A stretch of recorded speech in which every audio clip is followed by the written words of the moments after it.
FDMG! Good afternoon. My name is Dr. Umar Johnson. I am a certified school psychologist. Hi, Dr. Umar. I'm so happy that you're my principal. I love FDMG. Can you tell me about the school? We are going to make history. We are going to shock the world. We are going to transform the entire community, one black boy at a time. In this school, you don't have to worry about special education. In this school, you don't have to worry about ADHD diagnoses. In this school, you will never get a phone call from a teacher or an administrator telling you that your child needs dangerous psychiatric medication in order to get an education. All right, Cookie Crush Chat. Thank y'all so much for tuning on in. We got a lot to get in to this evening. I want to thank y'all so much. Please hit the like button before we get into the show. Cookie Crush Chat's on the field. Let's get into it. FDMG is coming. FDMG is coming. FDMG is coming. It's coming. FDMG is coming.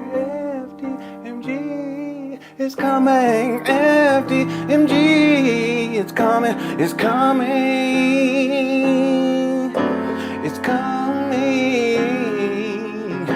It's coming. It's coming. It's coming. It's coming. It's coming. It's coming. Oh, it's coming.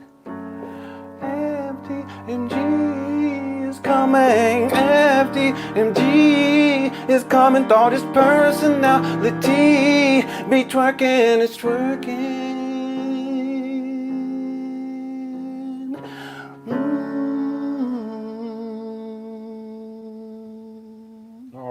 All right. Thank y'all so much for tuning on in, Cookie Crush Chat. We got a lot to get into. I apologize for the delay, but I had to put in quite some time getting these receipts. And then the way my mind works is right before I think I'm done with all the receipts, other things start coming in and into my mind about what we need to get into. So we're going to go based on the timeline. I'm real big on timeline. If this is your first time on my YouTube page, my name is LenonHonor, and I mainly cover this charlatan con artist named Umar Johnson. He's the ultimate hater and the ultimate clout chaser. Umar Johnson's only way to stay relevant in the world is to attack black people. And there's a whole list that we can put together, and I've already put together a list. And more recently, because he craves attention, he has to, it's the histrionics, he has to have the attention. So he sees someone like Kamala Harris and the type of attention that she's getting right now, so he attacks her. He'll attack LeBron James. He'll even attack LeBron James's son, and I have receipts on that. He'll attack anyone that he sees is getting more attention than he is given. And then the other thing is that he has this issue. It's amazing to me how Umar Johnson followers, they're always saying that other people are jealous of Umar. Umar's literally homeless right now. DL Hughley, you on that level, I highly doubt that you'll ever see this video. But if you happen to see this video, please understand that Umar is homeless. Literally. I'm not joking. I'm not clowning him. This isn't hyperbole. Straight up and down, factually, Umar is homeless. And so the idea of someone like, let's say, DL Hughley being jealous of Umar Johnson is ridiculous, or Steve Harvey. Okay, I'm not a Steve Harvey fan. I'm not a DL Hughley fan. So I don't want people trying to misconstrue this like, oh, well, you team DL Hughley or your team Kamala or you. No, that thing got nothing to do with it. I am the preeminent Umar Johnson critic, and I'll tell you right now, factually, that the guy is homeless. So the idea that these individuals who are so much more accomplished than Umar, the reason why they're going at Umar is because they're jealous of him. That's ridiculous. Why would you be jealous of someone who is homeless? And when he was, it had a residence, it wasn't his own residence, it was his mama's residence, and he was literally staying inside the closet. I can back all this up with receipts. I have receipts today that we're going to get into. Cookie Crush Chat. For anyone that's your first time watching these videos, do I not provide receipts for everything that I say? And when I do not have a receipt, I'll say this is my opinion. It's not my opinion that Umar is homeless. It is a statement of fact that Umar is homeless. So how he stays relevant is he targets Black people who are more successful than him. He's jealous. Plus the histrionics, he wants to have that attention. He also wants to be a politician. He wants to be a comedian. He wants to be a sports athlete. So that's his main target demographic. He targets these people all the time. Again, I'm not a DL Hughley fan. I'm not a Steve Harvey fan. Okay, that's not it. I'm an Umar Johnson critic. So what Umar is doing now is, and he does it every single time we get into the elections, he'll start to target anyone who may either be Black or may be perceived to be Black. One of the people he hates the most is Barack Obama. And I've been going through his archive and going through these older videos, and you guys would be amazed at the types of things that he said about Obama. He called him a half Negro. So now we're getting into the race and the colorism and all this stuff. Umar's a colorist. So he would disrespect Black people at every single turn. And then the Umar Johnson followers, they say, well, you trying to tear down a Black man when you criticize Umar. No, that's all Umar Johnson do is tear down Black people. Go listen to him carefully. And so now his main target, of course, right now is DL Hughley, Steve Harvey. There's a couple other people too. And it's mainly because of their support of the Vice President Harris right now. But see, Umar wants to be the president.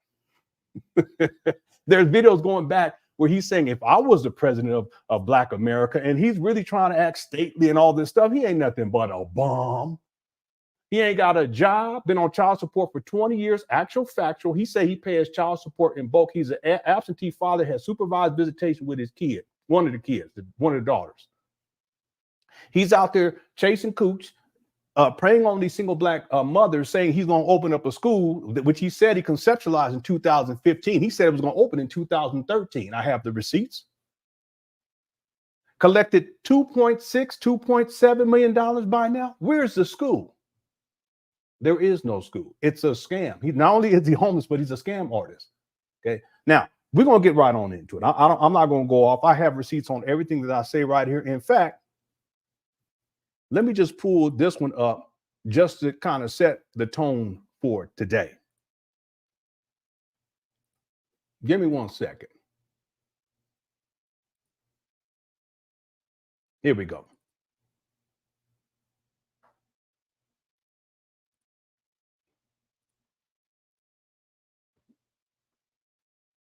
Let me drop it into my browser and I'll show it here.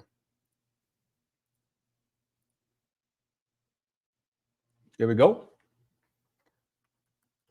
Let me do a screen share. There you go. And if you look closely right here, this was from January 6, 2010. And this is dealing with FDMG school, so-called school, Frederick Douglass Marcus Garvey Academy. This is from January 6, 2010. It says promises in 2010 they began laying the groundwork for the Frederick Douglass and Marcus Garvey Pan African School for Black boys specializing in learning disabilities and disruptive behavior disorders. This will be a private school, and yes, you will pay in order for your son to attend grand opening September 11, 2013. This is Chestnut Checkers.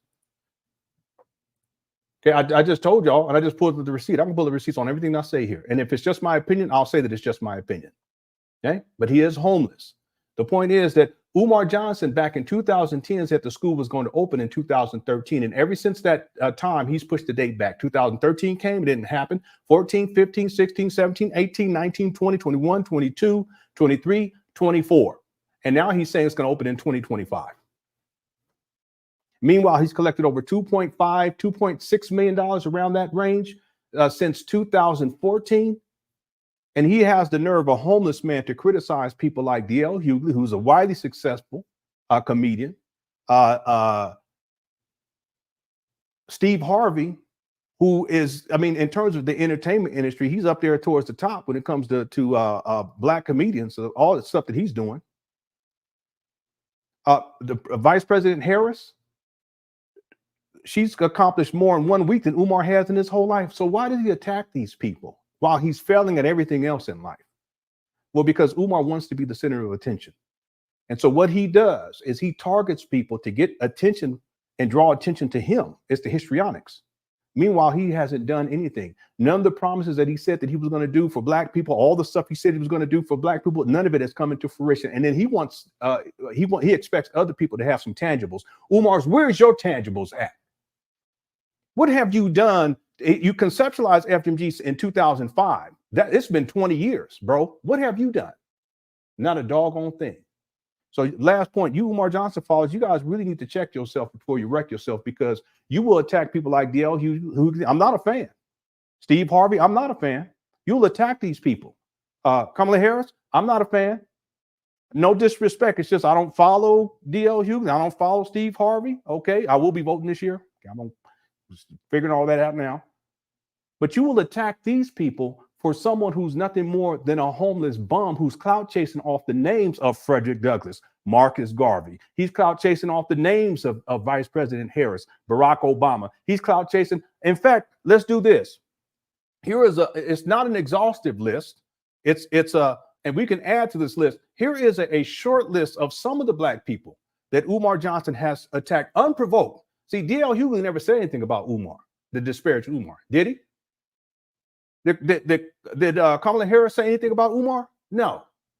Did Steve Harvey say anything about Umar, disparage Umar? No. Umar always takes the first shots. And then when people come in and see, he don't want DL Hughley on his ass. See, he'll deal with Steve Harvey. Steve Harvey, he'll say things, but he ain't gonna go all in because he got a whole lot to be dealing with. But DL Hughley, he will go at Umar. Umar don't want that smoke. But Umar, for over 20 years, he's attacked Black people over and over again, and that's all he do. He always talking about white supremacy and white people, but he rarely, because I'm always fair. He rarely targets a white person by name, but he will go in on Black people unprovoked. They don't say nothing about him because they don't care about him. He ain't doing nothing. He's a homeless bum who's living inside of hotel motels. Y'all go look at the videos of Umar Johnson over the last couple of months. He's always in hotel motels. Where's his house? He don't have a house. He was evicted with his mama twice. And then prior to the last time he had his own residence was over a decade ago. He got evicted from there. This guy is a charlatan. He's a bum. And he clout chased. No one hates Black people more than Umar Johnson. Now, this isn't even a comprehensive list. Look at this right here. Barack Obama, Ben Crump, Boyce Watkins, not my cup of tea. Bronny James. He's going after LeBron James's son because LeBron James's son took a white young lady to the prom. What kind of man does that? Why are you going to attack these people's kids? Byron Allen, Charles Barkley. I have criticism of Charles Barkley with some of the things that he said in the past. Cornel West, DJ Envy, Don Lemon, Dr. Clay, Dr. Dyson. All these people are more accomplished than Umar Johnson. Harry Belafonte, Jalen Rose, Jay-Z, Jesse Jackson, Kendrick Perkins, Kobe Bryant. He's even gone after Kobe Bryant's wife. What kind of man? Vanessa Bryant. LeBron James, Lee Daniels, Lord Jamar's father-in-law. Martin Luther King, Mukasa Africa, P. Diddy, Q Butter. All these individuals are more successful in life than Umar Johnson is. They've accomplished more than Umar Johnson has. They're more successful. Roland Martin, not my cup of tea. Shannon Sharp, Shaquille O'Neal, Stedman. That's Oprah's supposed husband from back in the day. boyfriend / husband. Stephen A. Smith. I've had criticism of Stephen A. Smith. Tariq Nasheed, Tyler Perry, Young Farrell. Real quick, are there in the Quick Crush chat? Can you think of some other people? Oprah. Who else? What about that young tennis player? She just came back. He went on the Breakfast Club and was talking so much trash about her. Naomi. How do you spell that? Naomi, I think it's like that. Osaka. Yeah. He's gone after Serena Williams. Serena Williams. He's gone after, did he really go after Coco Gauff for what? What did she do? I'll put it on here, but I didn't hear that. Who else? Someone put on here Drake. Yeah, he went after Kendrick Lamar. All these people are far more successful in life than Umar. Kendrick Lamar. Let me just, what is this font? 16. We can do this this will go on for what, 30 minutes if we kept. Candace Owens is another person. Candace Owens. I didn't put SETI on there. I thought I put SETI on there. General SETI. Yeah, I know. See, this is the thing. What are the black people that Umar has said positive things about who are alive? It's hard to think of any. And sometimes what he does is he'll say something positive and then he goes to the negative. Yeah, but and then he'll say but, and then he just goes to the negative. Who else? Let's do 5 more. I mean, we can do this forever. Serena, okay, I got Serena Williams. Chris Broussard, yeah. Chris Broussard. I like their show. With what's name? Rob Parker, yeah. Michael Wilborn, yeah. Mike Wilborn been around for a long time. Michael Wilborn. Yeah, he went after Beyonce and her blonde weave, even though he was dealing with a stripper who had blonde weave. DL Hughley, you know that? You probably don't care. You big time. You're like, what's so? He's not like, he was dealing with a stripper with a blonde weave, so that's fine. He went after Mike Tyson. What was the rapper, though, that he went after that was associated with Mike Tyson? Something, I think he was on Mike Tyson's, he didn't go after Flavor Flav, did he? I don't believe that one, okay? I don't believe that one. Why are you going to go after Flavor Flav? Fat Joe, yeah, Fat Joe. Okay, we can go on forever. You guys can't even see this. Anyway, these are my notes over here. I've been doing this exhaustive research on Umar. I've already done extensive research, but I'm doing even more. Okay, Steph. Yeah, he went after Steph Curry. He also went after. He also went after Draymond Green. Let me see what happened here. Here we go. Let me just do 5 more, and then we'll get into the show. All right. Fat Joe. Here you go. Tyler Perry. I thought I had him on the list. Tyler Perry.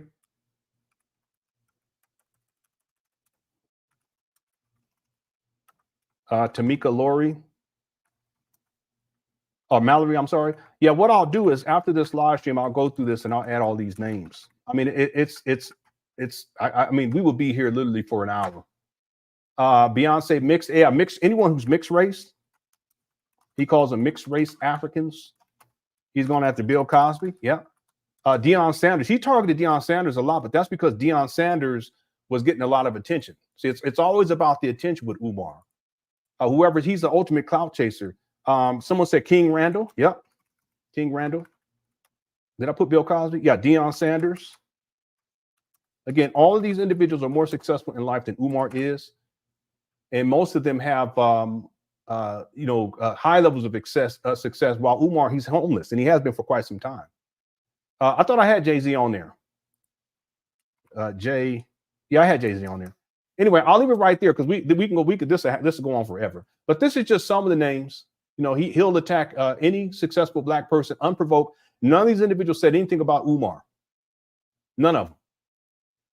Okay, it was Umar. He takes shots at these individuals to get attention because he wants to place attention on him. And he's been doing that for years. And that's what he's doing with DL Hughley. He's doing that with Steve Harvey. And he's doing that with Kamala Harris. Okay. All right, so let's get into the show for today because we got quite a bit to get into. Genevieve became a returning member. Thank you so much. I appreciate that. Genevieve Lewis says Umar went after me too. He just ain't mentioned me by name. Put me down on that. Did he really? I'll put you on here. Yeah, Lewis, look. I mean, you can put me on here too, but I guess that's a given. I'll put my name on there. Why not? Yeah, I gotta put you on the list, Lewis. Look, yeah, you're right here. Okay, and thanks for super chat. Miranda says, "Hi, Cookie Crush Chat family. I always love the show." Then, oh, thank you so much, Miranda. I appreciate the support too with the super chat. And let's get into it now because we got a lot to get into today. I think I thought I had Tariq Nasheed on here. Yeah, I think I'll put him on here. But anyway, I'll go through all this and you know, all the names that you guys are putting on here. I'll go through this later on, probably tomorrow, and I'll add it to the list. And then at some point we'll come back and we'll update the list together. But the point is that this is what Umar Johnson does. Yeah, that's the guy's name, Freddie Gibbs. Let me go ahead and put him on here. He's a rapper. Also, any black person who is in an interracial relationship is in an interracial relationship, he will attack. He has a long history of that. I can pull up the receipt and show that too. In fact, here you go. Because see, I can always back up everything I say. See this right here? Umar Johnson, King Kong master hater. He's a clout chaser. He went after LeBron James's son. See this? No disrespect, but yo, LeBron, I thought you were an activist. See, he'll go after people's children. What kind of man does that? Flagrant foul number 2 on LeBron James. You're out of here for letting Bronny take a snow bunny to the prom. Did Savannah sign off on this mess too? Dr. Umar will be in LA this weekend. Y'all need to sit down. Who are you, Umar? Umar don't even take care of his own kids. He's a deadbeat. You don't even take care of your own daughters. But he will attack people's kids. Has LeBron James ever said anything about Umar? No. Has Bronny James ever said anything about Umar? No. They're not worried about you. They're being successful in life. LeBron James, he's accomplished more in his life already than Umar you have in your whole life. Before you were homeless, you were literally living inside your mama's closet. I can pull up the receipt. You got at least 3 evictions to your name, sir. But you will attack these brothers that are far more successful than you in life. Yeah, he went after Janet Jackson. Janet Jackson told Bobby Brown that he was too dark for her, so she went and found her a snow puppy. That would be a male who's quote unquote white. He went after what's this brother's name? He played for the Phoenix Suns. I can't think of his name. It just slipped my mind. That's a doggone shame. I enjoy his game. What's this brother's name? He plays for the Phoenix Suns. Anyway, he said, oh, Devin Booker. This is the first name's on. I'm sorry. Yo, Devin, how are you going to lose to Luka and then pull this ish? Yeah, Devin Booker. Thank you so much. What's up, Denver? Thank you for tuning on in. Yeah, Devin Booker. Has Devin Booker ever said anything about Umar's lazy ass? No, he ain't never said nothing about Umar. Umar's a nobody. He really is. He went after Reggie Miller because Reggie Miller it appears to be a white woman that he said. That doesn't mean that he's in a relationship, but whose business is it? Don't do it, bro. Charles Barkley, he gone after Charles Barkley. He gone after Shaq. Shaq will slap you, boy, cut it out. Umar's an internet thug. That's what he is.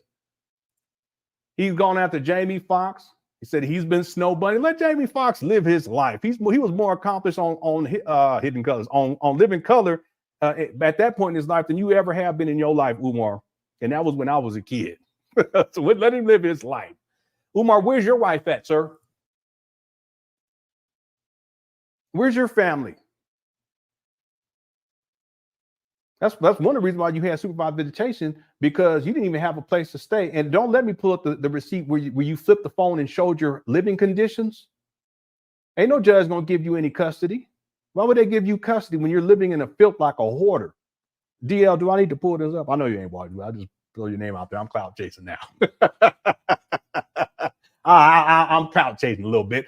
He's going after Shannon Sharp over and over again. And Shannon Sharp says, what Umar Johnson, he don't care about what Umar Johnson or others think about what he or other people or what he or other people date. That's the problem. You worrying about other people. I'm not harming, bothering you, or taking money out your pockets. Now stay the hell off. Okay. So enjoy your Memorial Day weekend. Did Shannon Sharp ever say anything about Umar? No. So Umar always saying, I don't pick with nobody. I don't know. No, that's all you do. And then when people come back at you, you try to act like a victim. But you take shots after shots after shots at black people who are far more successful, far more accomplished than you are in life. You allegedly have 6 degrees, but so what, bruh? You ain't had a job in over a decade. You tricked off your career as a school psychologist, still running around acting like you a school. You ain't not a school psychologist. Where's your office at, sir? Inside a hotel motel? Inside your rental car? No. This is Umar's delusional in these regards. He wants to believe that he's all accomplished in all these different ways, but in essence, he's homeless, literally. Do I need to pull up the receipt when Umar flipped his phone? I really don't want to do it. I can pull up the video, but let me see if I have the screenshots instead. And if I don't, then we'll move on. I know I have it in one of these PowerPoint presentations. But let me scroll down here real quick.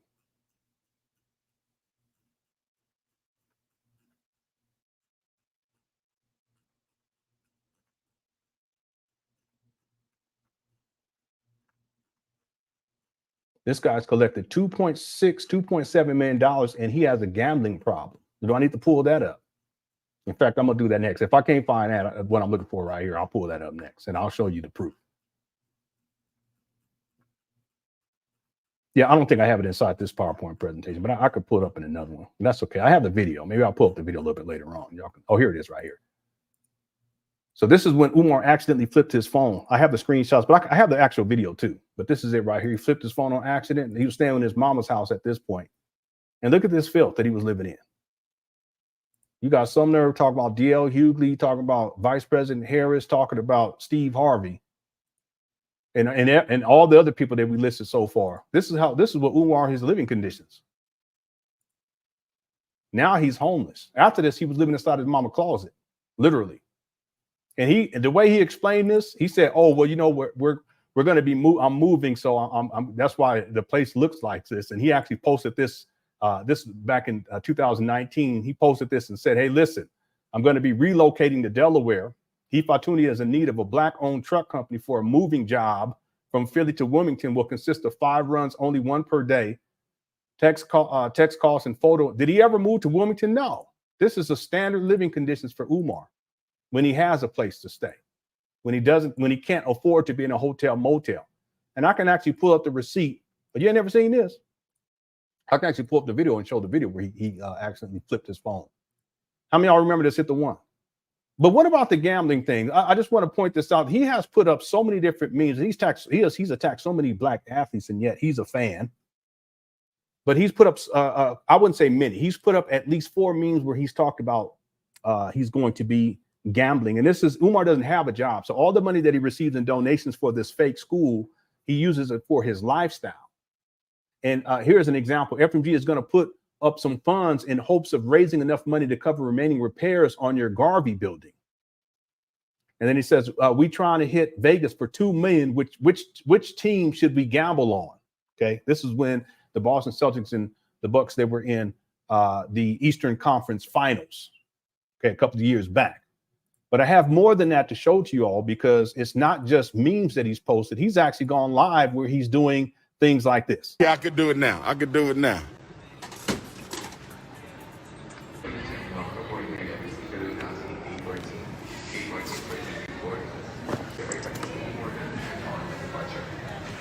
Black family,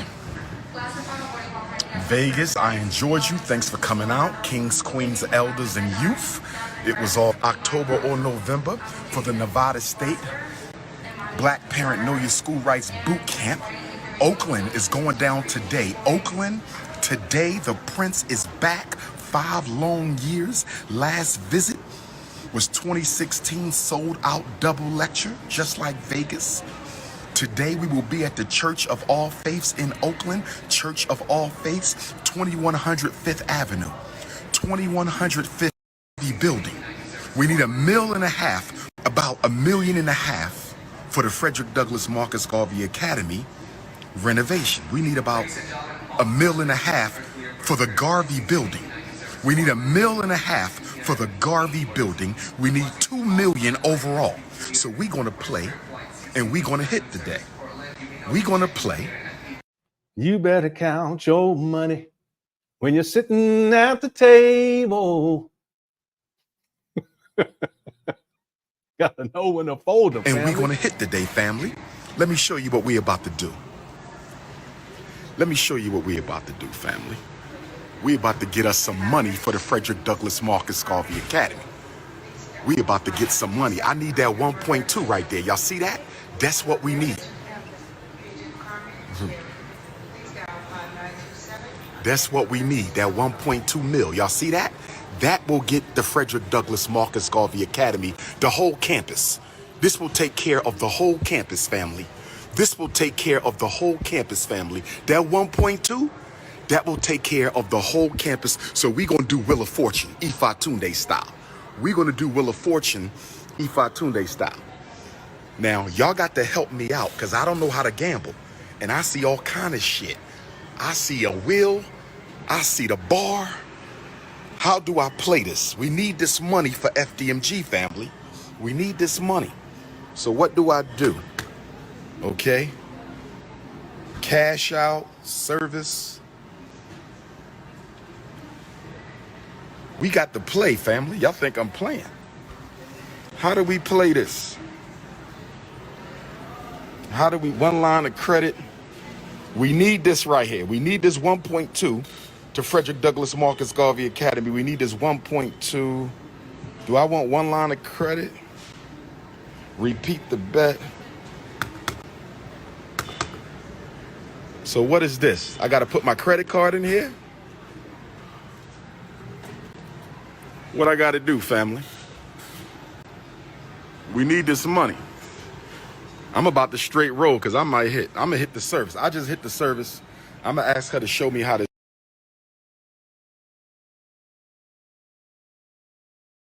Yeah, $2.7 million by now, easily. Okay. This works. $1? Can I do a $1 bet? Online records show that the purchase price for the abandoned buildings in Wilmington, Delaware was $400,000. Where'd the rest of the money go? Excuse me, ma'am. Win so you don't win. Got my money. So. Good luck. I have to chill. Oh my God. We're so glad you stopped by. All right. Let's have some fun. In order for you to win the million, Yes. you need to play 5. Now, if you don't gotta win play the million, it's okay. So this one has to be here. Okay. Yeah. Now it's spun automatically? Yeah. So I don't. You could do Okay, that. I could do it now. I could do it now. Nothing. Okay. And how do I know how much money I have left? Credits. Yeah. Okay. You know what? Let me do another one. We doing another one. Do I still get the Last one. last one, y'all? $20 go that fast? Yeah, because you're playing the $5. Okay, try this one. You want to play more? Try another one. Okay. Okay, mama. Thank you. I'm not doing too good. I lost $20 in 1 minute, y'all. I can't do this. I just spent $20. We did 3 spins. We didn't hit for FDMG. Here's another one. Philly in Vegas tonight. Innovations. Understand, overstand, and understand. Hit the CashApp. Hit the PayPal.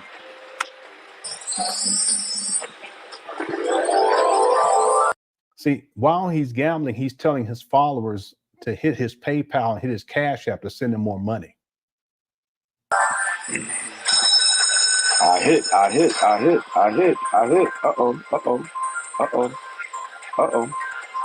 Uh-oh. I hit, y'all. Uh-oh.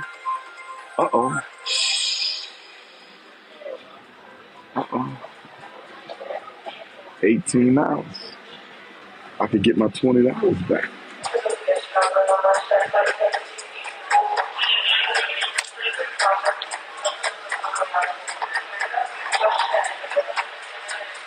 I'm cashing out. I had enough of this. I'm cashing out.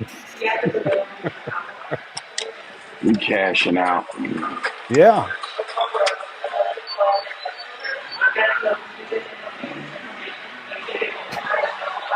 $15, say I'm cashing out. It says 15. You spent more than $15 already of other people's money, you clown. What did it say? I thought it said 15. It said 18. You spent more than that.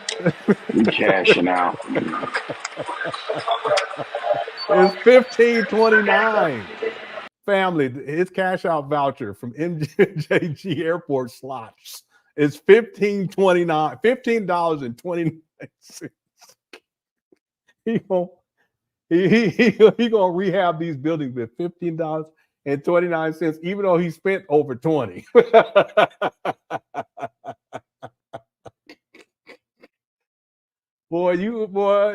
This just wow. And I have to say this, that you Umar Johnson followers, y'all need to cut it out. And Nell Hall, let me tell you something. Umar's not my own people. He's a clown. This is Umar Johnson followers. This is their logic. Y'all down to your own people, black people, really are brainwashed. That's crazy. No, you're the one who's brainwashed. This guy's gambling away. Go ahead and keep sending your money. That's your business. I ain't gonna hold you. Go ahead. That's your business. All Umar do is talk trash about black people. That's what he do. But you Umar Johnson followers, you want to say that everyone, no, y'all in the state, you're the ones in the state of mind control. Okay. I can pull up the receipts for each and every one of these, and it's more than one incident of Umar attacking these black people who ain't never said nothing about Umar until after he attacked them.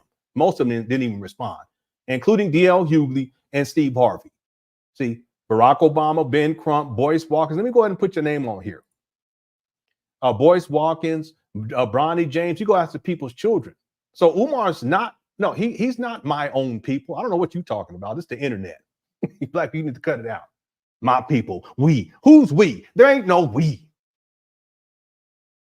And just because someone is quote unquote black, which is it's a social construct, not a scientific fact, that don't make them that they're what that's part of we. I don't care. Don't make me no difference. If someone's gonna collect $2.7 million and trick it off, dealing with strippers and gambling people's money away and turning the heat down and paying for hotel motel rooms because he don't have his own place to stay, and paying for rental cars and traveling all over the world and taking people's money to do all kind of crazy stuff with somehow that that's my own people. No, that's not my own people. Ain't got nothing to do with me. I have no association with someone like that. I would not want to be associated with someone like that. Any man, even if it wasn't Umar Johnson, I don't want to have any association with someone like that. Now, maybe you do. So get on your CashApp.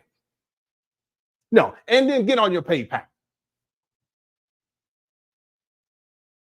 Your money's going to good use. Look.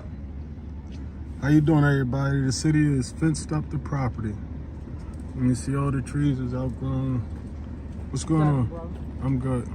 This is a couple of months ago, So go ahead and donate. That's what I'm saying. Who watches this and then decides to donate? But we're the ones who's brainwashed. No, I don't think so. Go and keep sending that money, because this is what Iceman Vamp, this is what Nell Hogg, and I don't mean to make it personal, this is what you get for supporting Umar. And this thing has been going on now for 20 years. He conceptualized FDB in 2005. He purchased these trap banners in 2019. $400,000 purchase price. He's going to raise over $2.7 million. Where's the rest of the money going? Look. All of the trees is back there.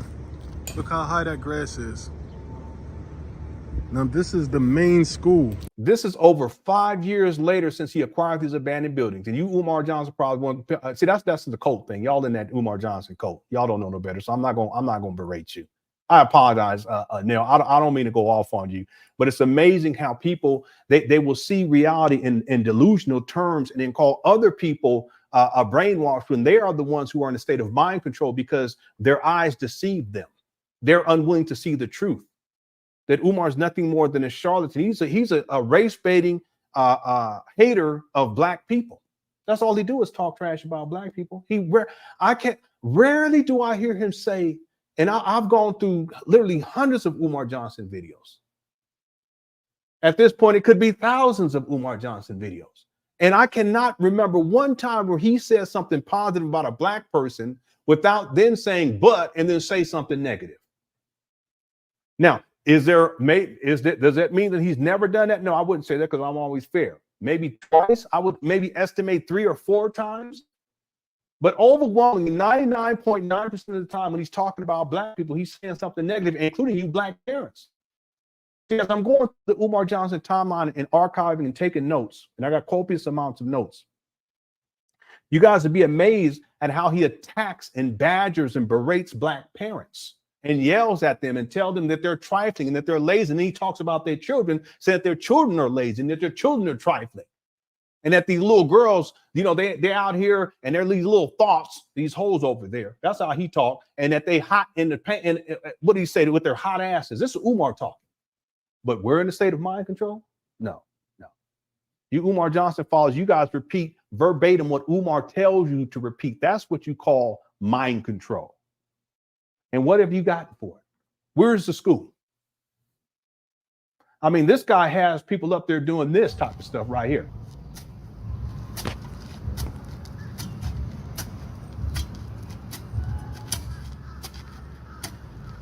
This guy right here, Umar owed him $3,000. This guy took Umar to court and won. Anyone know about that? Hit the 1. So who's brainwashed? I have all the receipts. I can back all this up. I can back up everything that I'm saying here. Umar's not man enough to even purchase a lawnmower or a sit-in lawnmower to go and handle this business. He's lazy. He sits and he live streams while he's laying down in bed. That's what he's one of the laziest people. And he admitted, I can pull up the receipt where he said he never was taught how to use his hands because he was a mama's boy. And he admits that too many times. And his daddy, seeing that he was a mama's boy, his daddy was a drill sergeant in the Marines. He ended up shipping Umar away in the 9th grade to a boarding private school because he didn't want him to be around his mama anymore. And then what ends up happening is decades later, what does Umar do? He moves back into it with his mama and been living with her for over a decade. And not supposed to be.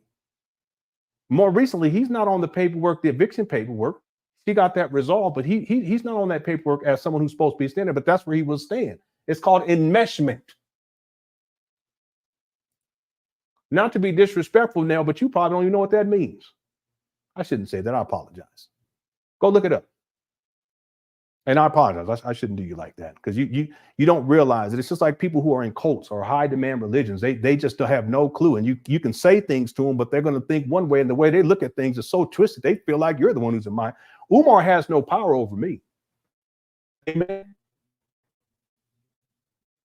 Umar tried to dox my personal information. He tried to issue physical threats of violence. He tried to talking about he's going to have a pull-up team come to my house and told his followers, he gave my address, tell his followers to come and see me. Had his followers out there going after stalking my wife and stalking my children. Can't even have my children online. Y'all notice that? I don't even put my children online anymore. But we're the ones who in a state of control? No. Y'all the ones. And what have you gotten for it? Not a doggone thing. It's not a school in sight. Something for you to think about. But go look at the word, and I apologize too. I don't mean to be disrespectful. I try to be compassionate towards you, Umar Johnson followers, because you do not know what you do. See, you guys are so wrapped up into this fraudster, and he's been scamming and running game on you all for such a long time. You guys don't even think critically about it, nothing. Period. He'll tell you that Kamala Harris, her team reached out to him to give him $10,000 to talk. That didn't happen, but you believe it. It didn't happen. Someone was trolling him. They do that all the time. But Umar runs with it. Why does he run with it? Because it brings him attention. Look how it's unfolded now. And now he got Steve Harvey jumping in the mix, and DL Hughley and other people. These are big time people. So who's in a state of mind control when you believe this foolishness and you run with it? Huh? But I apologize. I don't want to berate and bash you, Umar Johnson followers. I don't want y'all to take this the wrong way. But see, I've been following Umar Johnson's work long enough, and I've been critic of Umar Johnson. I have all the receipts to back up everything I say to know that he's nothing more than a charlatan and a con artist. And he has literally ravaged the black community, mainly poor black people. out of two, he done scammed y'all out of $2.6, $2.7 million. And some of y'all still run with the okie doke.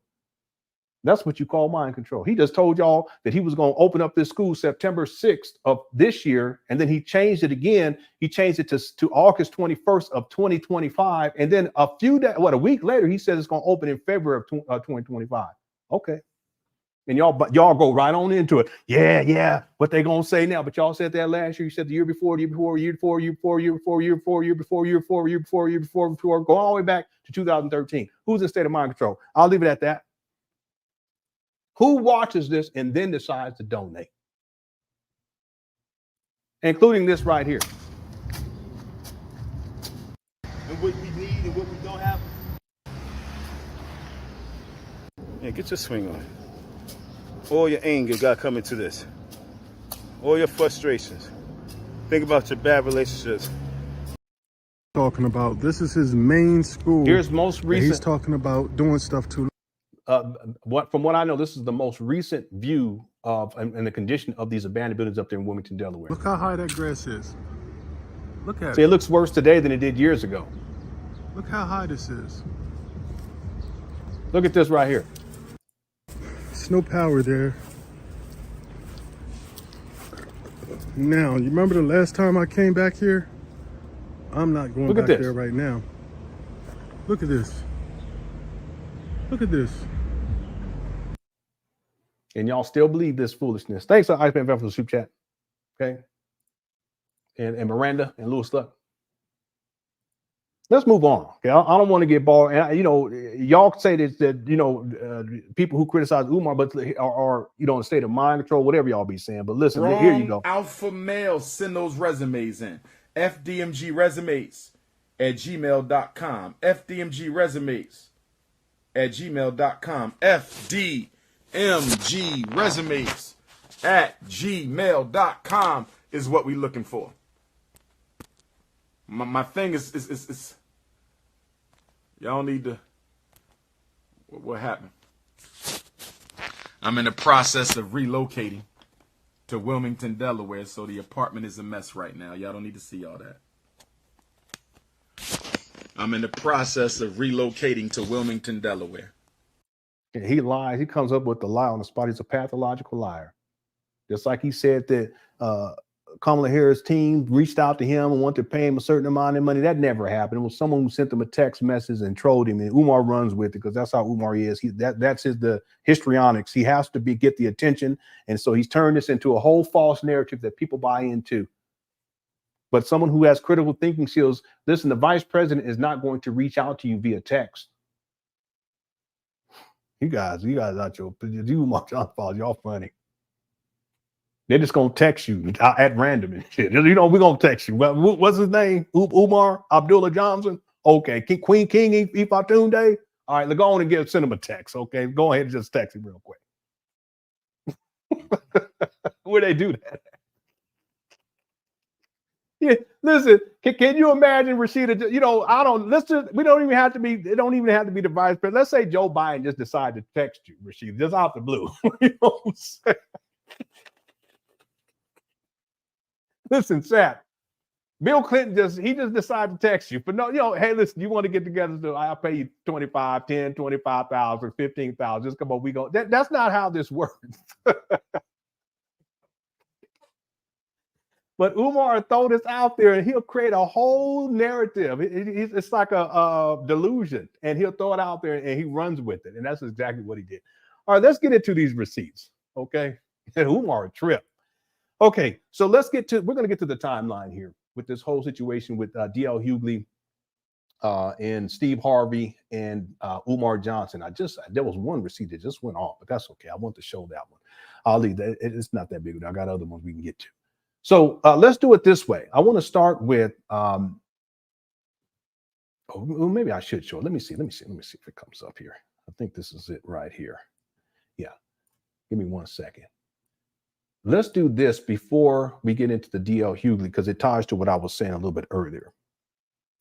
This is an example of Umar attacking people who haven't said anything to him. This guy actually, he's a troll. He'll look for any type of information online where there's an interracial relationship, and then he'll post it on his Instagram page and talk all this trash. That's what Umar Johnson does. He's known to do this. Says Dr. Umar England, he was in England at this time, says from high school to the Olympics, these U.S. track athletes have had an epic love story. Now they're celebrating an Olympic gold medal win.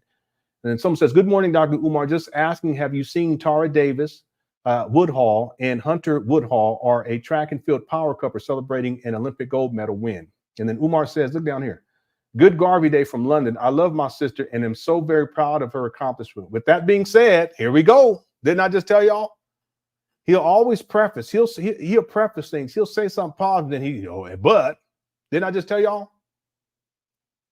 With that being said, all this bunny and puppy hopping is part of a larger social engineering campaign to reduce the melanin levels of the American African people. See, he's a colorist, which will certainly be followed by a change in the U.S. Census regarding the definition of blackness. See, black is not a race. Black is a social construct. Anyway, we're not going to get into that right now. Once there are more mixed race American Africans than Black American Africans, biracial will overtake Black on the census. Then the category Black will be dropped from the census altogether, and we will be banished from relevancy forever, effectively becoming what writer Ralph Ellison calls the invisible people. Keep on bunny hopping your melanin away, and you will reap the consequences. Hashtag we did this to ourselves.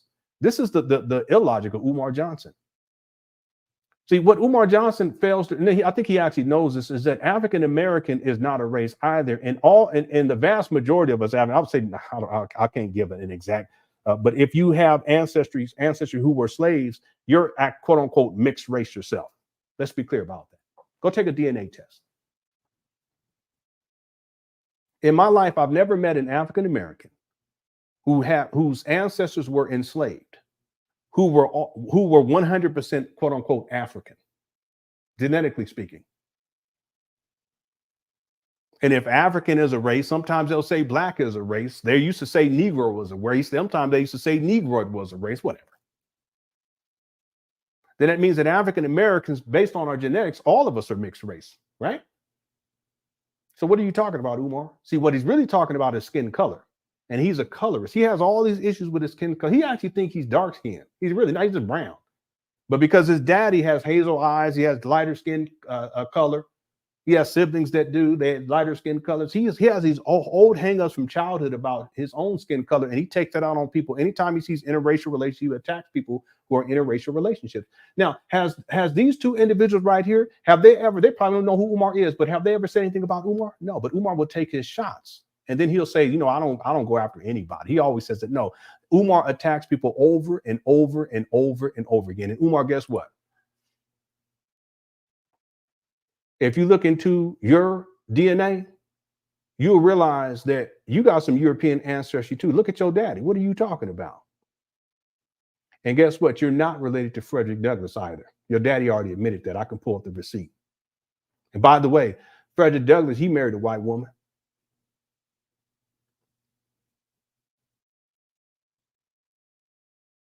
So based on your illogic, that would make him a bunny hopper. That means that based on your delusion that you're related to Frederick Douglass, that means that you're a descendant of a bunny hopper. I'm sorry, I shouldn't do that. And I can pull, see, Umar, he said he related, this again, it's the clout chasing. He always trying to attach himself to successful people, including Steve Harvey and Kamala Harris. He'll attach himself to DL Hughley because it makes him feel important. It's the histrionics. Do I need to go here? Kamala was writing down Umar's phone number during one of his streams. Yeah, she was sitting, she was watching because she got kids and everything. She's trying to get that information about how to help to save the kids. This woman is so far more accomplished, and whatever criticism people may have about it, listen, that's not even the point. The point is that just in terms of achievement in life, Umar, bro, you're a cyber bomb, and you're going after people who are the vice president of the United States of America. You're going after Black comedians who are some of the top Black comedians in the history of Black comedy. Okay. Again, I'm not a DL Hughley fan. I'm not a Steve Harvey fan. So I don't want people to start, oh, you're just talking about Umar because no, that's not what I'm doing here. I'm an Umar critic. Right. But she was sitting back and she was, you know, in the White House, in the Oval Office, and she was just taking notes, you know, and she got his number, said, you know what, we need to contact this guy, this homeless guy that lives in filth. And when he flipped his phone, he started saying, my thing is this, my thing is what happened. We need to contact this guy. All the people we can contact. No, we're not going to contact Steve Harvey. We're not going to contact DL Hughley. We're going, what's his name? Umar. We're going to contact Umar. They said, what's his name? Omar. Yeah, can we contact Omar? Can you text him? Just text him. Matter of fact, use my phone. Go ahead and text him and tell him we're going to pay him $15,000 so that we can get together and talk. For what? Ain't nobody trying to call you, Craig. But Umar, he'll run with it. He creates this whole false narrative. And then now he brings all these other people into it. He started attacking Steve Harvey because he supports Kamala. Now, by the way, Tata and everybody else, and thanks for super chat. In the last, the election with Donald Trump and Hillary Clinton, Umar Johnson, he endorsed Donald Trump. And I can pull up the receipt. Matter of fact, if someone remind me later, I'll do it. Okay. Everything I say, I can back everything up with. Okay. Yeah. And thanks, Tata, for the super chat. Yeah, they were like, can you get this guy Omar on the phone? They don't know you, Umar. I don't even know you. Anyway. So I just wanted to give that example of Umar attacking people. I was going to pull something else up. What was it that I was going to pull? I don't forgot. Anybody remember what else? There was something else I was going to pull up before we got into these other receipts. Let me look into my files here real quick. Give me 1 second.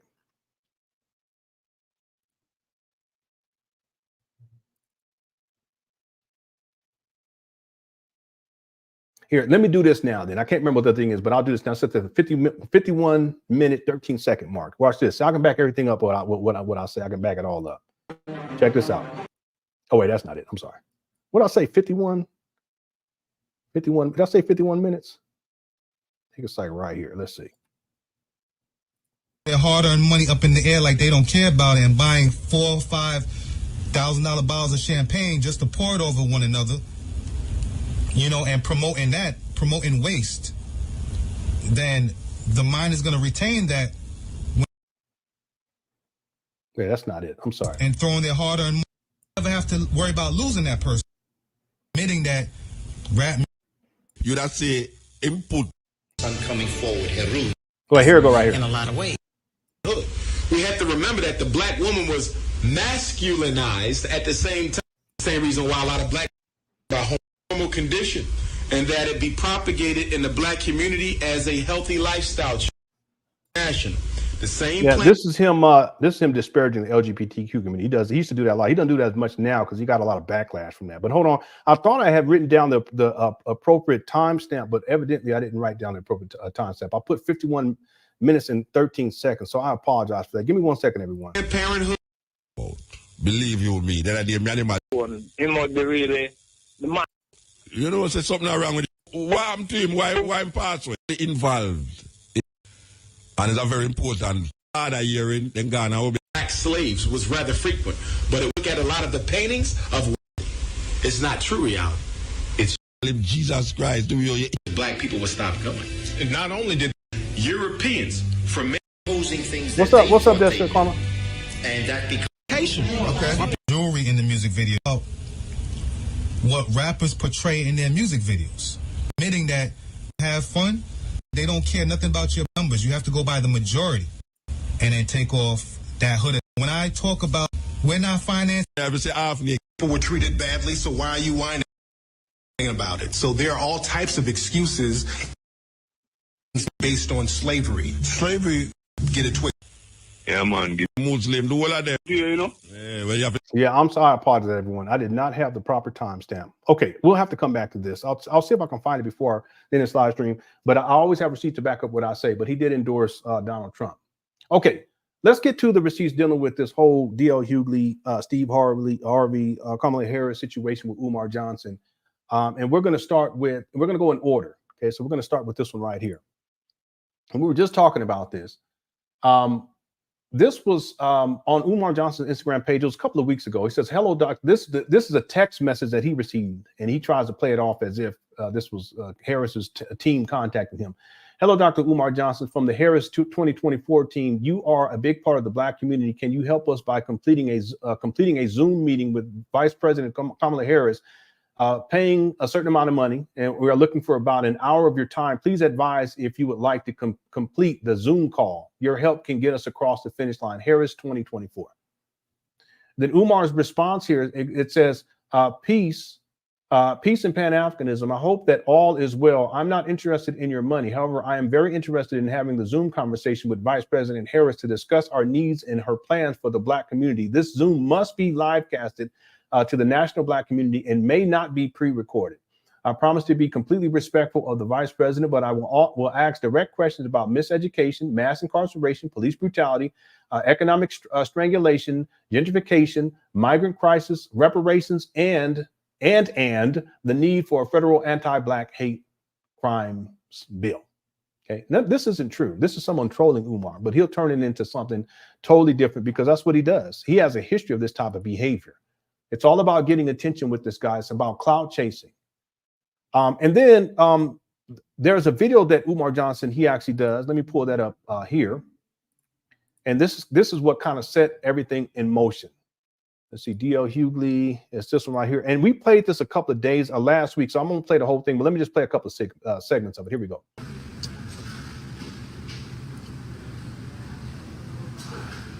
See this guy? I mean, this guy, he'll live stream eating, he'll live stream drinking, he'll live stream laying in the bed. To Limon, Costa Rica, and all African people are free. Don't talk to me about it's too early. Okay? I don't deal in.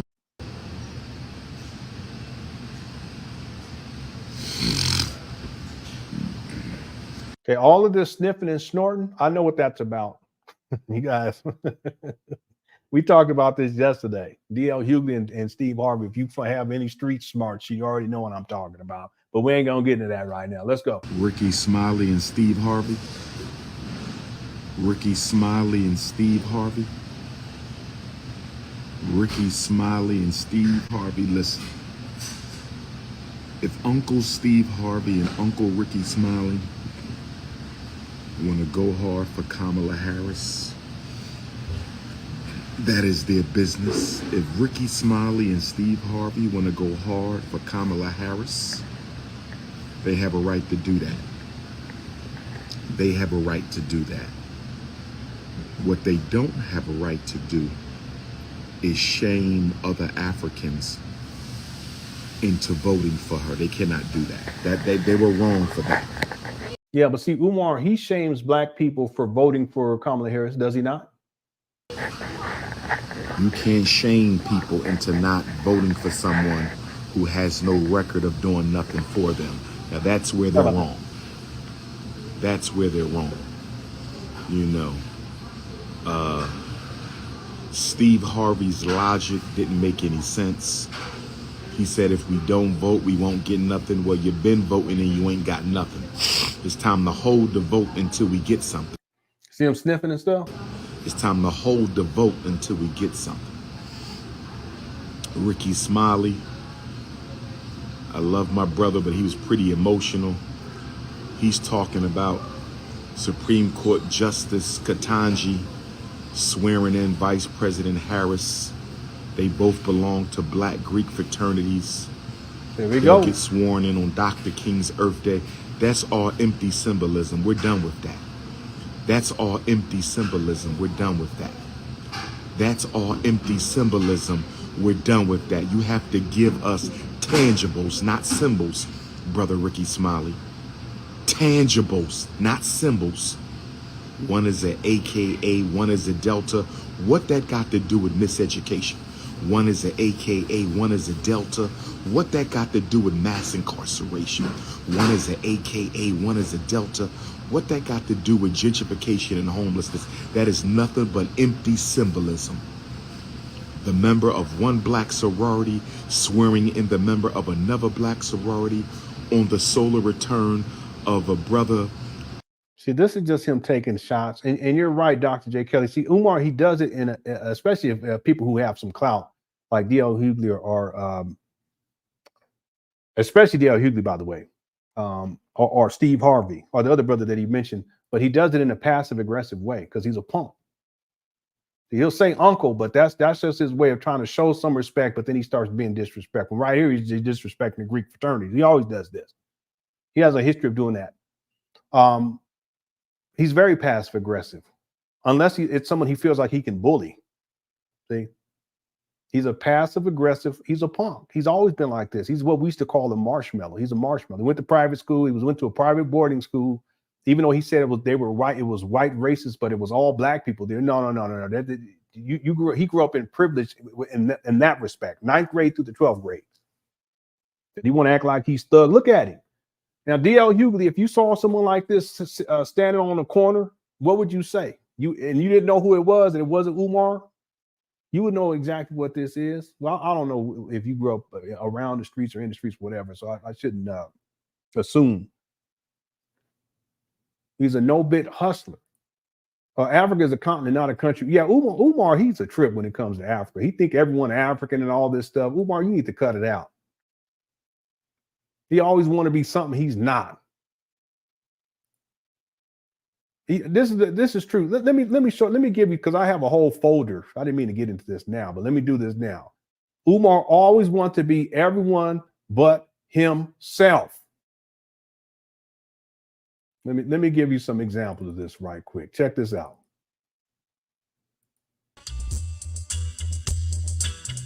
Say may have been cousin, leader of the Underground Railroad, a.k.a. builder of the Old Folks Home for African Elders, a.k.a. a nurse in the Civil War, a.k.a. none other than Araminta Ross, a.k.a. Queen Mother Harriet Tubman, a.k.a. leader of the Underground Railroad, a.k.a. builder of the Old Folks Home for African Elders, a.k.a. a nurse in the Civil War, a.k.a. a spy in the Civil War, a.k.a. a scout in the Civil War. And so we paid respects earlier to the Honorable Frederick Douglass, my direct ancestor, and it's only fitting, and it's only... He's not a direct ancestor. He's not even an ancestor. See what I mean? Umar always want to be something that he's not. With respect, that if we're going to big up the masculine energy, we got to big up the feminine energy. And we know that Queen Mother Harriet and Frederick Douglass were very, very good friends. Some even say may have been cousins, which means I'm related to Harriet Tubman. I ain't gonna even get into that right now.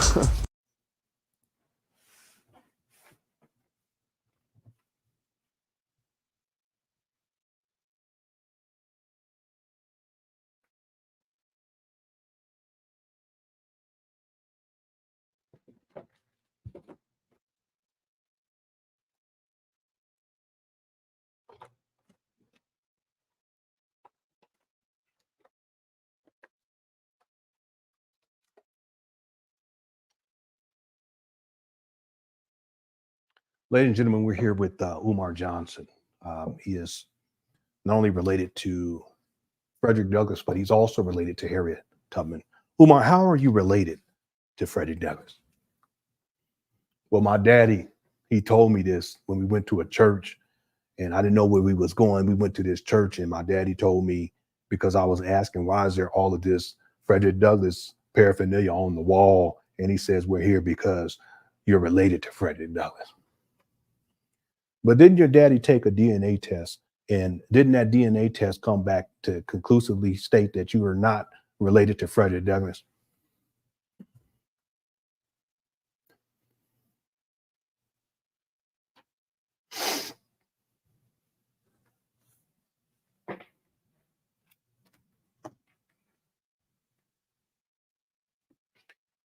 And you also said you're related to Mahalia Jackson. Who was it? You said you're related to? Mental Halls. What was it? Harriet Tubman. Well, we're not going to get into that right now. No, you said you're related to Harriet Tubman. How are you related to Harriet Tubman? Well, because some say that she might be related to Frederick Douglass because they were close friends. Yeah, but you know what? You're not related to Frederick Douglass. Yes, I am. No, I just told you your daddy did a DNA test. I know that, but I'm still related. Do I need to show you the receipt, sir?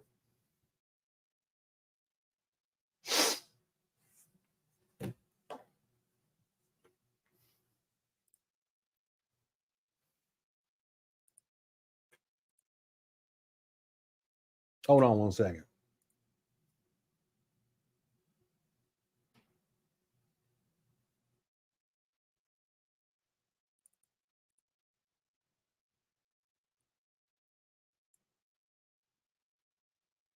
There you go.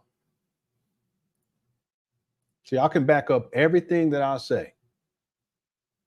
This is Umar Johnson's daddy. He was in the Marine Corps. He was a drill sergeant for the Marines. I was talking to my wife about this today, and I'll probably do a member video to talk about what my wife and I were talking about. But let me read this to y'all right quick. This was in 2018. He says, please read. You know that social media can be a curse and a blessing. Recently, I obtained and posted my DNA results here, and I do encourage others to take the test. Just don't think you will know what the results will be. Just based on the test alone, it appears that I am not related to the late, great Frederick Douglass, and I have been led to believe all my life and have taught to my children. That means Umar. Additionally, it opens up the doors to so many other questions related to my family lineage.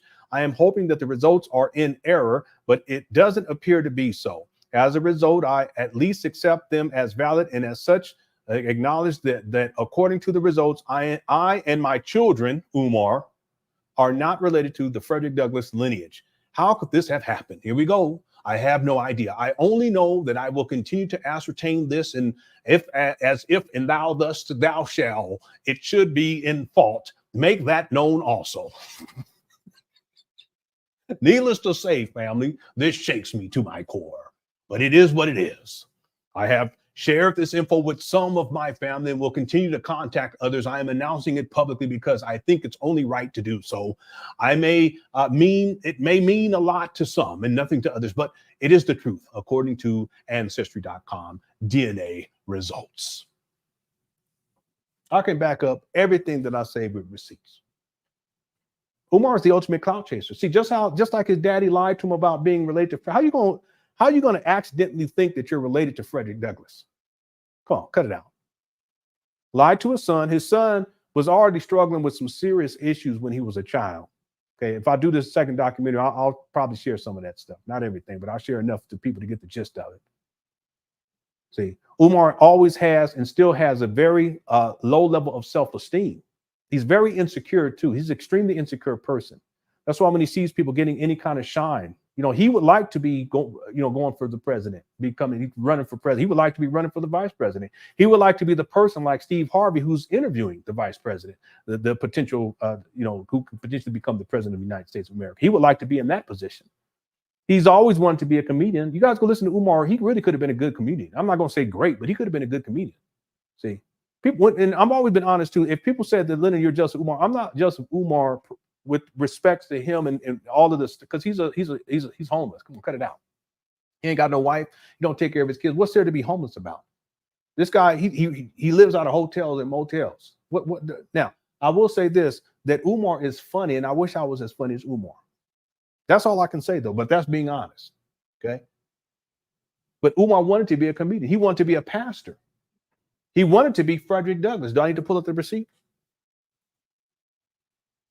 He wanted to be Marcus Garvey. Here, hold on one second.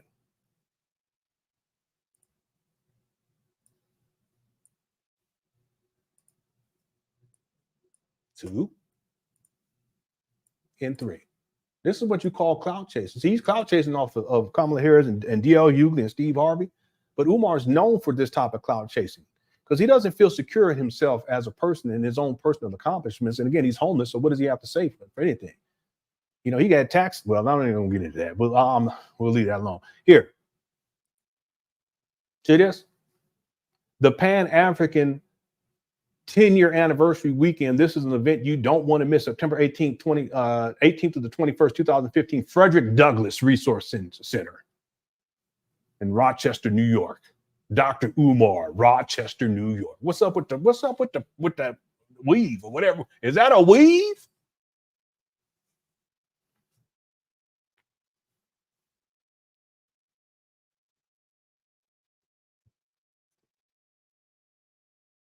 It looked like a weave to me, or something. Is it a track? I don't know what they call that.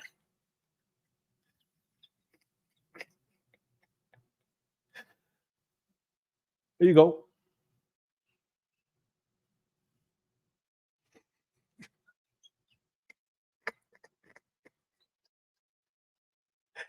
When I say this guy want to be everybody but himself, he want to be related to Frederick Douglass so bad, and Harriet Tubman. He want to be related. He want to be related to Ricky Smiley. He said, DL Hughley, can you adopt me as your son, uncle?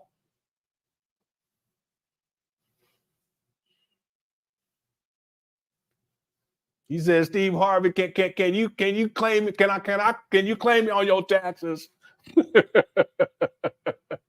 That ain't it. Here you go. Y'all think that's it? I got one more. I thought I had one more. It's not coming up. Hold on one second. Here you go.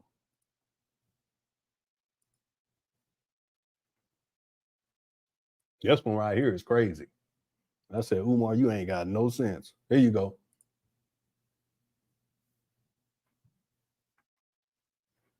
This guy want to be Frederick Douglass so bad.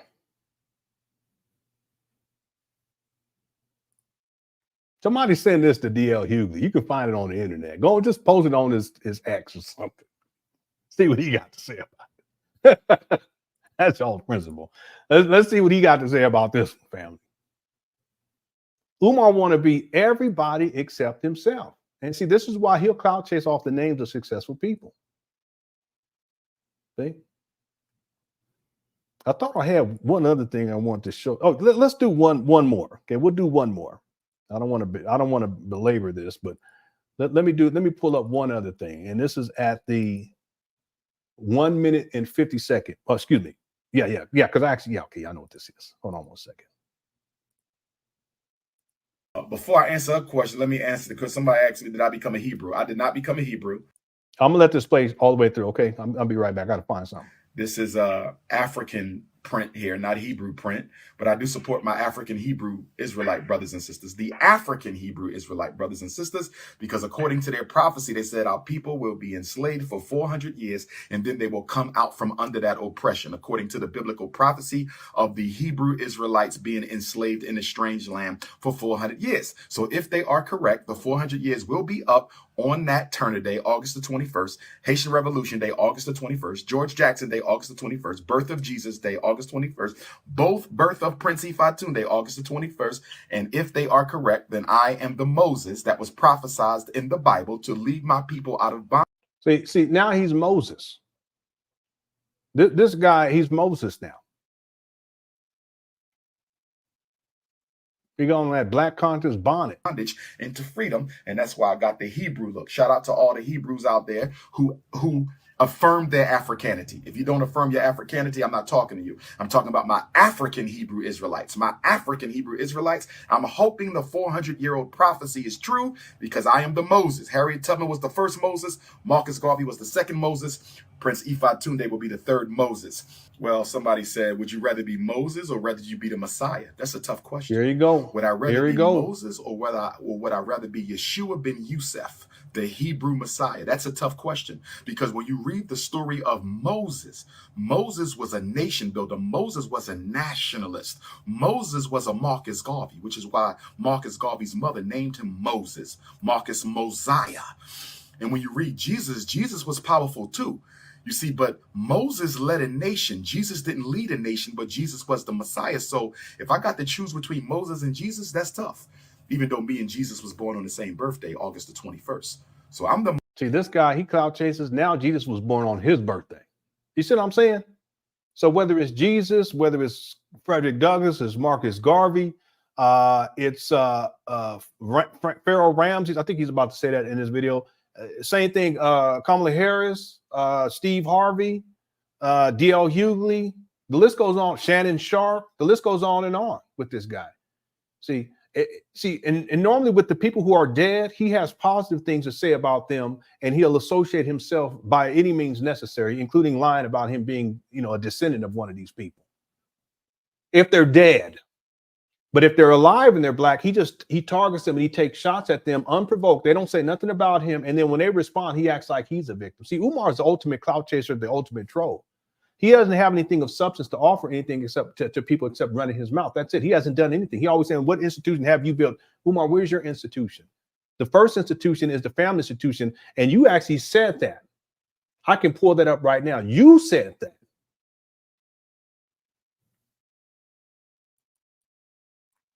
Where's your family?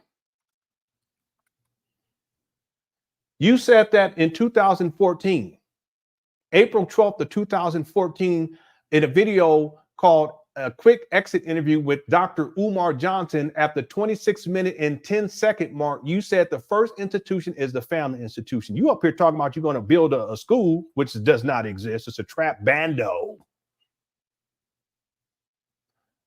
But you said that the first institution is the family institution. Where's your family institution, sir? Where's your wife? Where's your kids? You got supervised visitations. They don't want you around them babies. Because you are a freak. That's why. And you're abusive with your running your mouth and yelling at people and acting a dog on food. And yet you want to go after people who has clearly they have established families and no one's family is perfect, but at least they men who are in their household doing their best to take care of their wife and their kids. Where's your wife at, sir? Where's your family at, sir? But you will clout chase all day long off of people who are far more successful than you.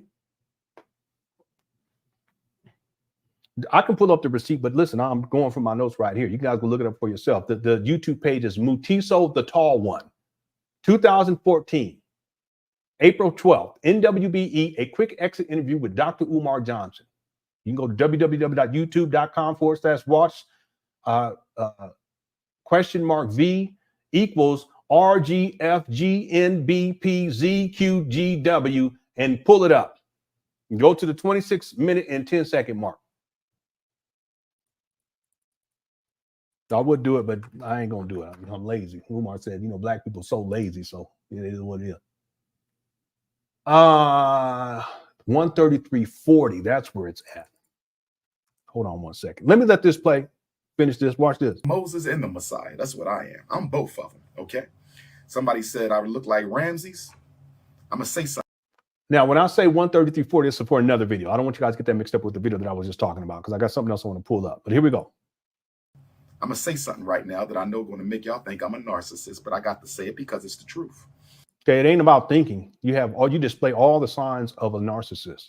Anyway, we talked about this in the past. Again, that's my opinion. Okay, I can't pull up a factual sheet to prove that, but in terms of your character, the character traits that you exhibit, the grandiosity, you know, you can never admit when you're wrong. It's always someone else's fault. They're always trying to sabotage you. This sense that you're better than everyone else and you're accomplished and I'm Big Papa and I'm the most requested. How do you quantify that? You're living in a world of delusion.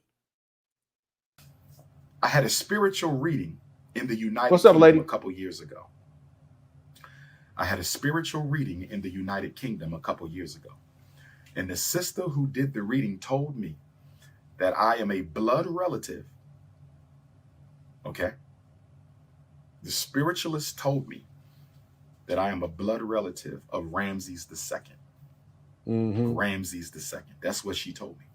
She said, I am a blood relative of Ramses II, the great Ramesu II, the builder, which is ironic, right? Because according to biblical prophecy, he and Moses were antagonistic towards each other, right? So I'm Moses, Ramses, Jesus. How about I'm just a manifestation of all great African alpha males? How about that? I am the manifestation of all great African alpha males down through the ages. See this? He wants to be everyone except himself. All right, let's get back to it. Get back to this timeline. So we were playing this video right here. I'll play just a little bit more of it. Ancestor Dr. King, who belonged to a black male fraternity, that's all fine and well.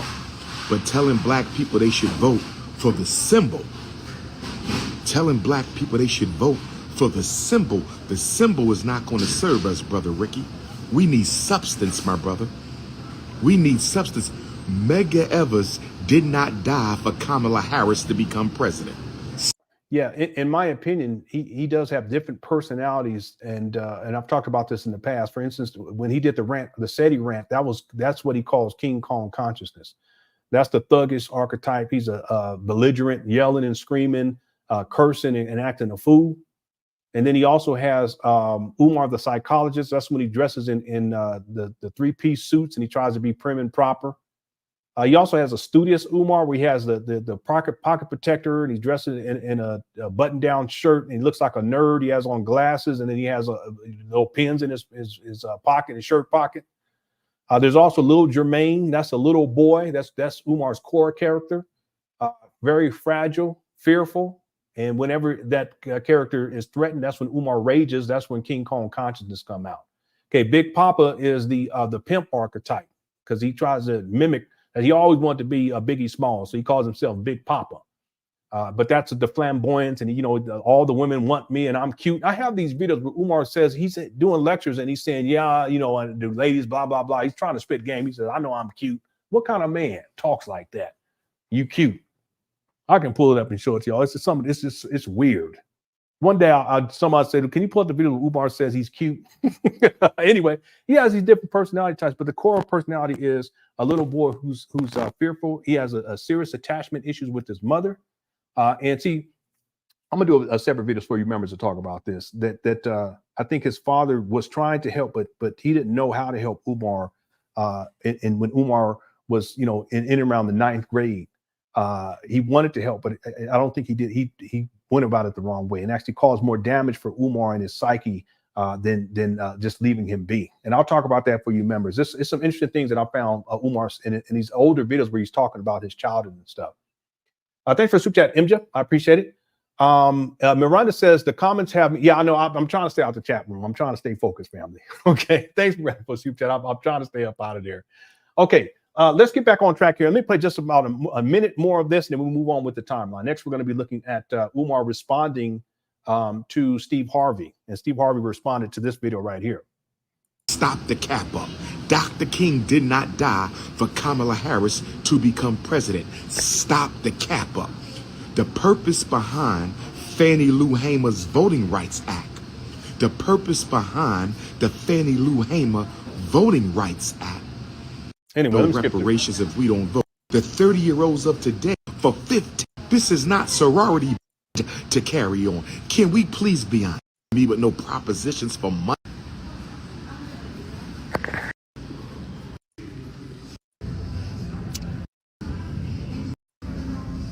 This guy, well, he's such a vagrant. I hope my sister Beyonce don't show up for them. Harvey? Been voting Democrat for 93 years, Steve Harvey. No reparations if we don't vote. You've been voting Democrat for 93 years, Steve Harvey. You want my vote? Okay, so he takes shots at Steve Harvey. Steve Harvey actually responds.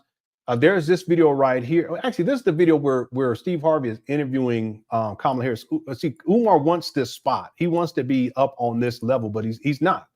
He's not accomplished in any area of significance in his life that's actually practical or that is tangible.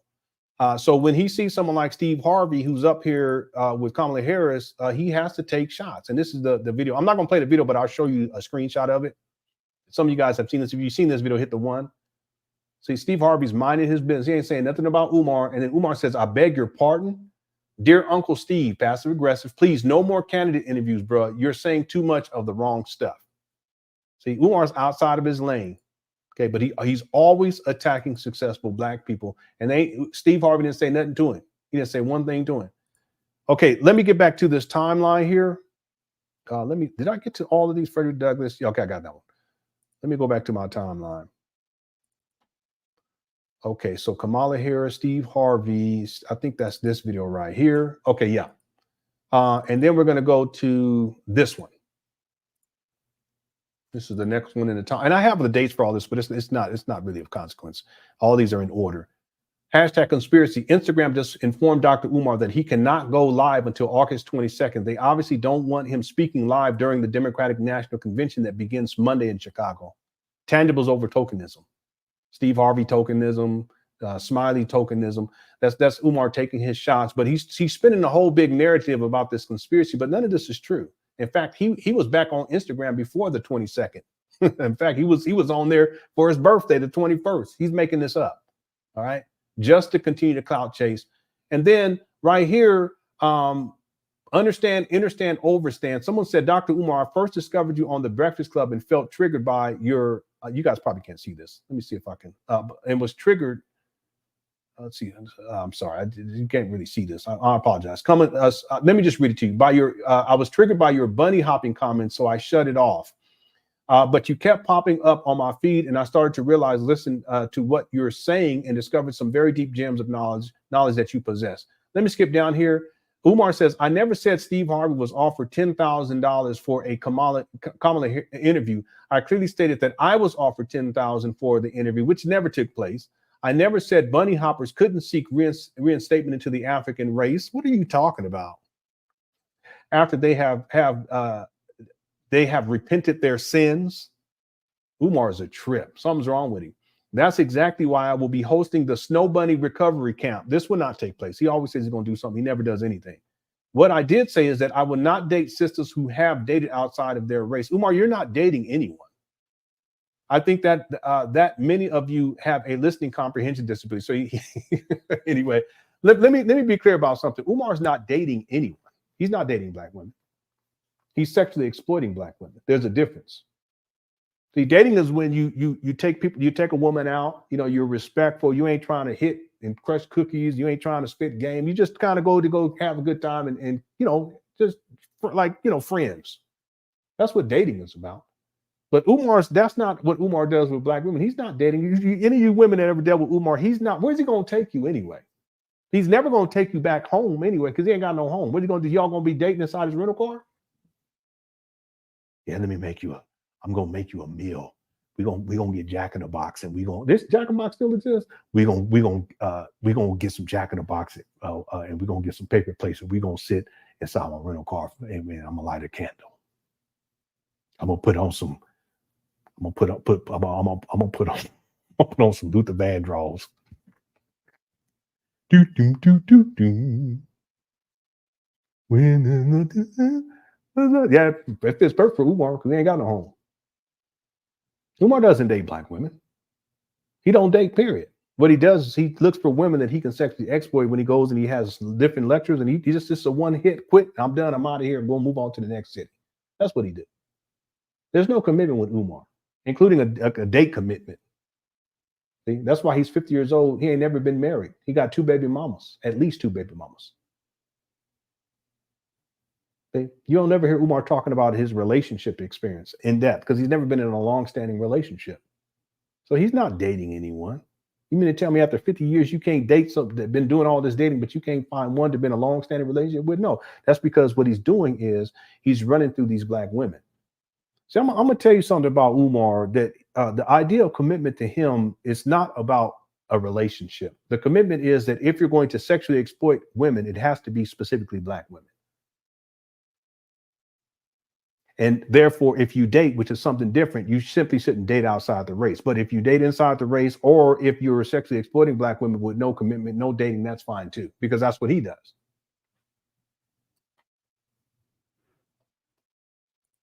So this is Umar, taking shots at Steve Harvey, because Steve Harvey talked about how, listen, $10,000, that ain't gonna do it for me, because Umar was saying how you're taking money and you're getting paid in order to speak on, come out and promote Kamala Harris. And then this is the video right here. DL Hughley jumped into the fray, and we'll get to this next, but let's get to the video that he's responding to right here. Let me pull that up in 1 second. And this is the most recent video. I wanted to cover this yesterday, but we ran out of time. Let me, DL Hughley. This is from the 24th. So this is from 4 days ago. Let's watch this video. Here we go. By the way, everyone in Cookie Crush, thank you all for being here. Okay, I'm trying to have a short show. We probably go for another 30 minutes. I want to thank all the mods for being here. We got 815 people here. If y'all can hit the like button, I would appreciate it. And thanks for the mods for handling business. Thanks for everyone who sent in super chats during the live stream too. I appreciate it. All right, so we're going to take the time to watch this whole video. I haven't watched it yet. Let's go. See, where's Umar? Is he in the office? DL Hughley is in the office. Steve Harvey is in the office. He says the school psychologist where and when. See, is he in a home? He doesn't have a home. See, this guy's homeless. That's why he's looking like this. If he doesn't have a hotel motel, he's in his car live streaming. When he has a hotel motel, he's laying in bed in hotel motels live streaming. See, he's a clout chaser. The only reason why Umar is relevant is because he takes shots at people who are far more successful than him, mainly black people, mainly black sports athletes, entertainers, males. He takes shots at women too, but mainly that's his target because he wants to be DL Hughley. He wants to be Steve Harvey, where he's dealing with, he wants to be in the position of the president of the United States of America. He used to do these weird videos where he talk, well, if I'm the president of the African race, then I'm going to abolish weaves. This is what Umar was talking like. If I'm the president, when you guys elect me as president of the African race, I'm going to make sure that there's plenty of butter biscuits for everyone. We're going to have butter biscuit park. We're going to have a butter biscuit theme park, family. It's some weirdo stuff. This guy is weird. It's like, one time president, we're going to open up 50 schools in California. I said, what? Yes, we are going to open 50 schools in California, and each school is going to have different children, and all of the baby mamas, they will all be my wives. He's such a weirdo. Let's go.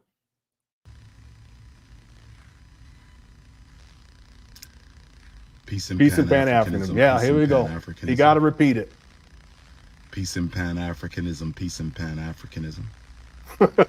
Peace and Pan-Africanism. Peace and Pan-Africanism. This is your big brother. Yes. And we will be serving Prince of Pancakes. We will be on Saturday mornings while we watch cartoons. We're going to watch Bugs Bunny. We're going to be serving Prince of Pancakes and butter biscuits. Hot butter biscuits. We will have hot butter biscuits with plenty of honey from Popeyes. We're gonna have the Popeyes honey on these butter biscuits as we serve Prince of Pancakes with blueberry sauce. He's such a politics over pancakes, family. I said politics over pancakes. All right, here we go. Dr. Umar Ifatunde Ogun. Yeah, he sure do. What's up, D? That is all. This is your big brother, Dr. Umar Ifatunde Ogun Tade. This is your big brother, Dr. Umar Ifatunde Ogun. If you elect me as president of Black America, there will be free chitterlings for all Black Americans as well as watermelon slices. We don't need no reparations. We need watermelon slices, family. We do not need reparations. We need free chitterlings.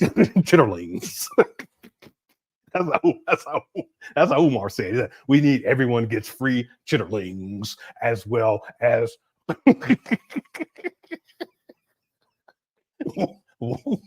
watermelon slices, family. We working.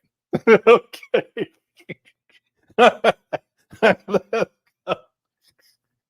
Here we go.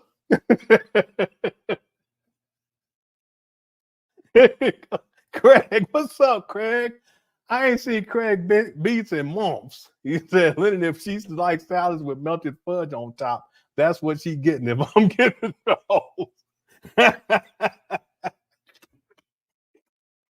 All right, here we go. What's up, Craig Beats? I ain't seen you in a long time. Hope you're doing all right. Okay, let's get focused. Here we go. I'm tripping. Goon Tade. Coming to you live and direct from Wilmington, Delaware. Coming to you live and direct from Wilmington, Delaware. Coming to you live and direct from Wilmington, Delaware. Brothers and sisters, this is my first time going live. No, this is not the new phone. I'm going live from the FDMG phone. This is not the new phone. I'm going live from the FDMG yeah, right on, man. phone. What's up, Victor? Brothers and sisters, hit the Cash App $FDMG School. Here we go. Hit the Cash App $FDMG yeah, so he been School. turning that heat. He been turning that heat down. Hit the Cash App $FDMG School. Hit the PayPal, paypal.me/FDMG Academy. PayPal.me. Yeah, Ray Moose, he is. /FDMG What's up, Indigo? Academy. PayPal.me/FDMG Academy. Frigilante. I saw day 3 of the Democratic National Convention. There you go. I saw day 3 of the Democratic National Convention.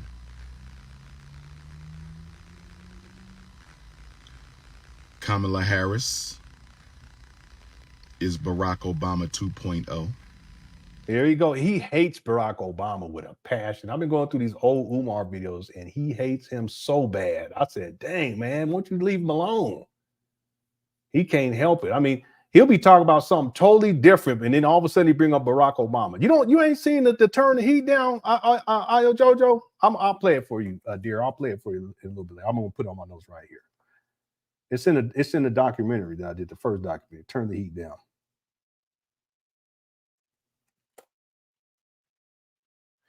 Here we go.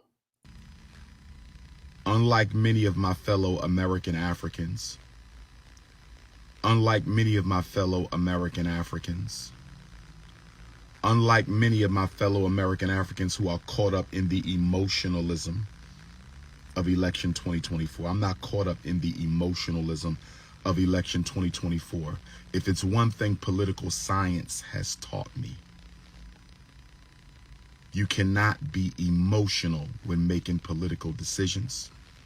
You cannot be emotional when conducting political analysis. 3 things came out. 4 things came out very clearly to me in Vice President Harris's lecture. And for my Democratic Party plantation slaves, I am neither pro-Trump nor pro-Harris. I want to be very clear. Okay, that's not true. And now I'm going to have to find this receipt. And before we move on, this goes to show you how much of a liar Umar is. We're going to have to take a moment to find this. And I have it in my notes, but I think I wrote down the wrong timestamp. But if you guys don't mind, Cookie Crush Chat, if we can take, it may take a couple of minutes. We're going to find this actual timestamp. Okay, it just goes to show you. See, for Umar, in his mind, he doesn't want anyone who is either black or can be perceived to be black to become the president of the United States of America, because he feels like he should be in that position. I know it sounds weird, but that's how Umar thinks. Okay, it's the narcissism and the histrionics. He's one of the most jealous people that I've seen online. He'll say that everyone else is jealous of him, but no, it's really Umar jealous of everybody else because everyone else is more successful than him, and he's always wanted power. It's always been about power and control. That's why he's always been belligerent, and he goes against the grain with everything. See, in the UNIA days, it was about power and control. It was about money. So he went against the grain. He was trying to turn the younger generation in the UNIA out there in Philadelphia against the older generation because he was young, and he wanted to put himself and install himself as the leader of that particular, what do they call that? The UNIA. I can't remember how they define each. I want to say unit, but it's not a unit. But anyway, I can't remember if it was. I can't remember the number. But he wanted to be the HNIC there. So he was already creating dissension in the ranks so that he can place himself in a position to take control. Okay, when he was a school psychologist, going back over a decade ago, he was causing problems because he was going against the grain there, and the people, his superiors, were telling Umar, "Stop this. You know, calm down, because if you take the time and just do this right, you'll be running this at some point." But Umar can't help himself. He wants power as soon as possible. So he ended up tricking off his whole career because he's always trying to go against the grain. Well, it's all about power with this guy. So when he sees people like Steve Harvey, who's successful, wildly successful, he sees people like Shaquille O'Neal, or he sees someone like DL Hughley. You know, I mean, most of us, if we can have the level of success that a fraction of the level of success that these people have had, let's just say financially, we would be thankful. But Umar doesn't look at it that way. Some of us may even be inspired. Umar doesn't look at it that way. He looks at it as competition, and he's not grateful. He's jealous. Umar is one of the most jealous people that I've seen, and it's not just jealous of these successful people like DL Hughley and so forth. So he's jealous of black women too. He's jealous of Kamala Harris. Yeah, that's what it's called.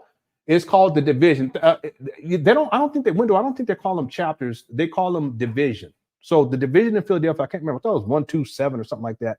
You guys can look up Umar Johnson's resignation letter from the UNIA. It'll pop up. It's from 2005. We've covered it in the past, but that was all about him trying to gain control. You see, Wendell says, I'm 25 and got promoted recently and I'm more successful than Umar. Well, listen, if you even have a job, you're more successful than Umar. Okay. And congratulations on your promotion, young man. I knew Wendell was smart. I looked at his picture. You see, he looked like he was smart when he was a kid. You know, one of them real smart kids. Yeah, congratulations, Wendell. See, we always see. Now you see that? See, we've always liked at the Cook Crush Chat. Whenever someone, you know, they'll get a certification. I got my degree. Everyone was excited and happy. I really appreciate that. Someone gets a degree, we celebrate, or someone's birthday, or someone's getting married. You know, Brother Dion, we celebrate that. Here we are, Wendell. He just got promoted. We, you know, see how I get excited, get happy. See, Umar's not like that. It makes it. He's so insecure. He'll downplay stuff, you know, because he wants those levels of success, but he's never been successful. Now let's stay focused here. So Umar says he doesn't promote, or I think he says he doesn't endorse Trump, but in fact he did. Okay, and if you guys don't mind, I want to try to find it. Hopefully we can find it. Let me pull this up. Let me know if you guys can hear the audio. I just wrote down the wrong timestamp. I don't know why I did that. And I have it inside of my, and what I should do is go and get the notes, the original notes, and go look through it, but it'll take me some time to find that. Here we go.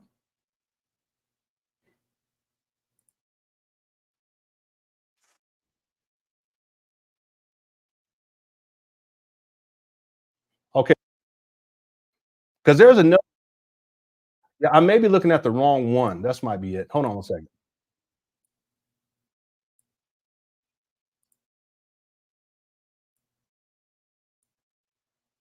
I cannot understand what I'll be struggling so much. My wife, she can hear this and she knows exactly what, because she was raised in the island. She knows exactly what they be saying. That patois.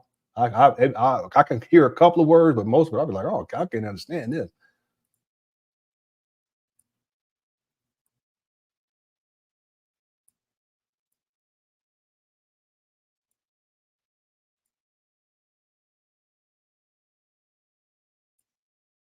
Yeah, here we go. Yeah, I don't think this is the right one, because then the one that I was listening to, Muda Baruka's asking Umar where he's at and what he's been up to.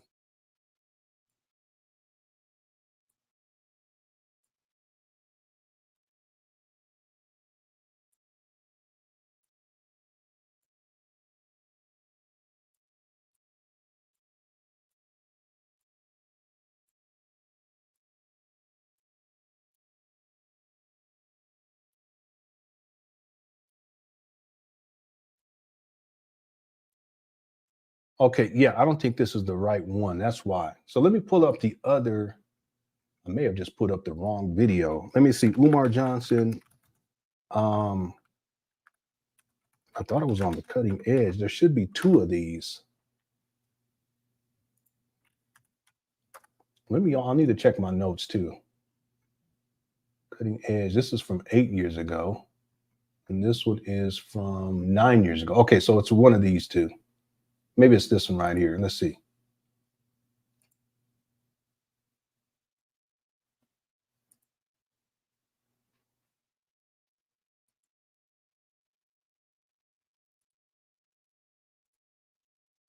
Hold on one second, everyone.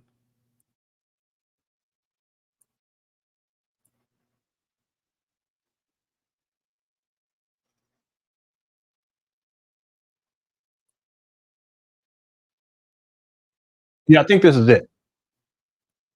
Okay, this is it right here, everyone. So we're going to find it. It only take maybe 30 seconds. Hold on one second.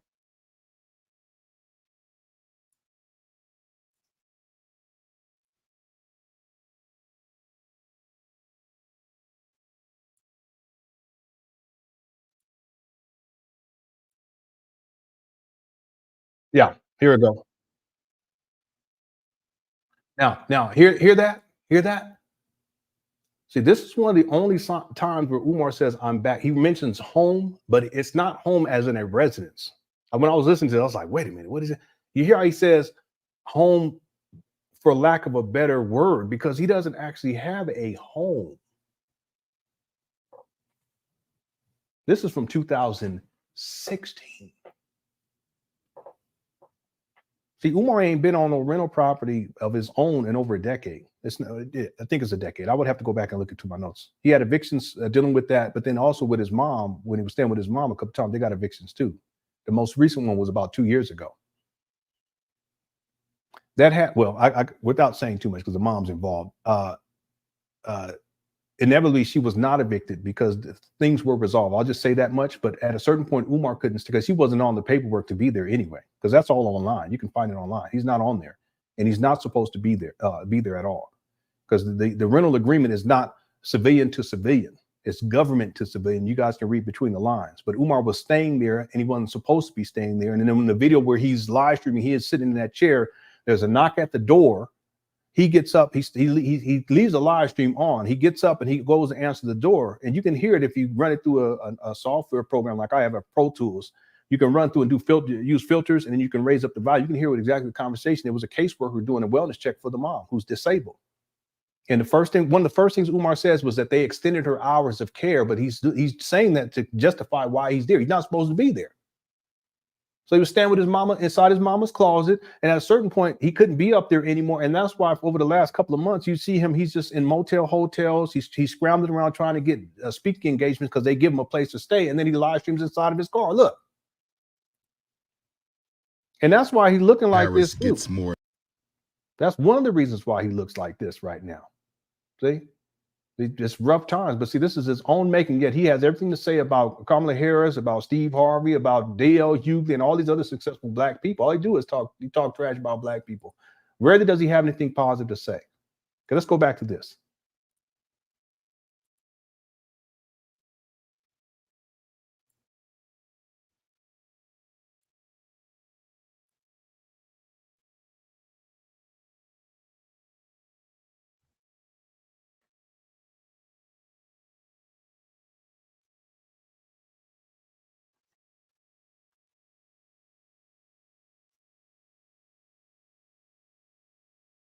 Oh, I'm sorry, y'all can't hear it. I apologize. Here, let me redo this.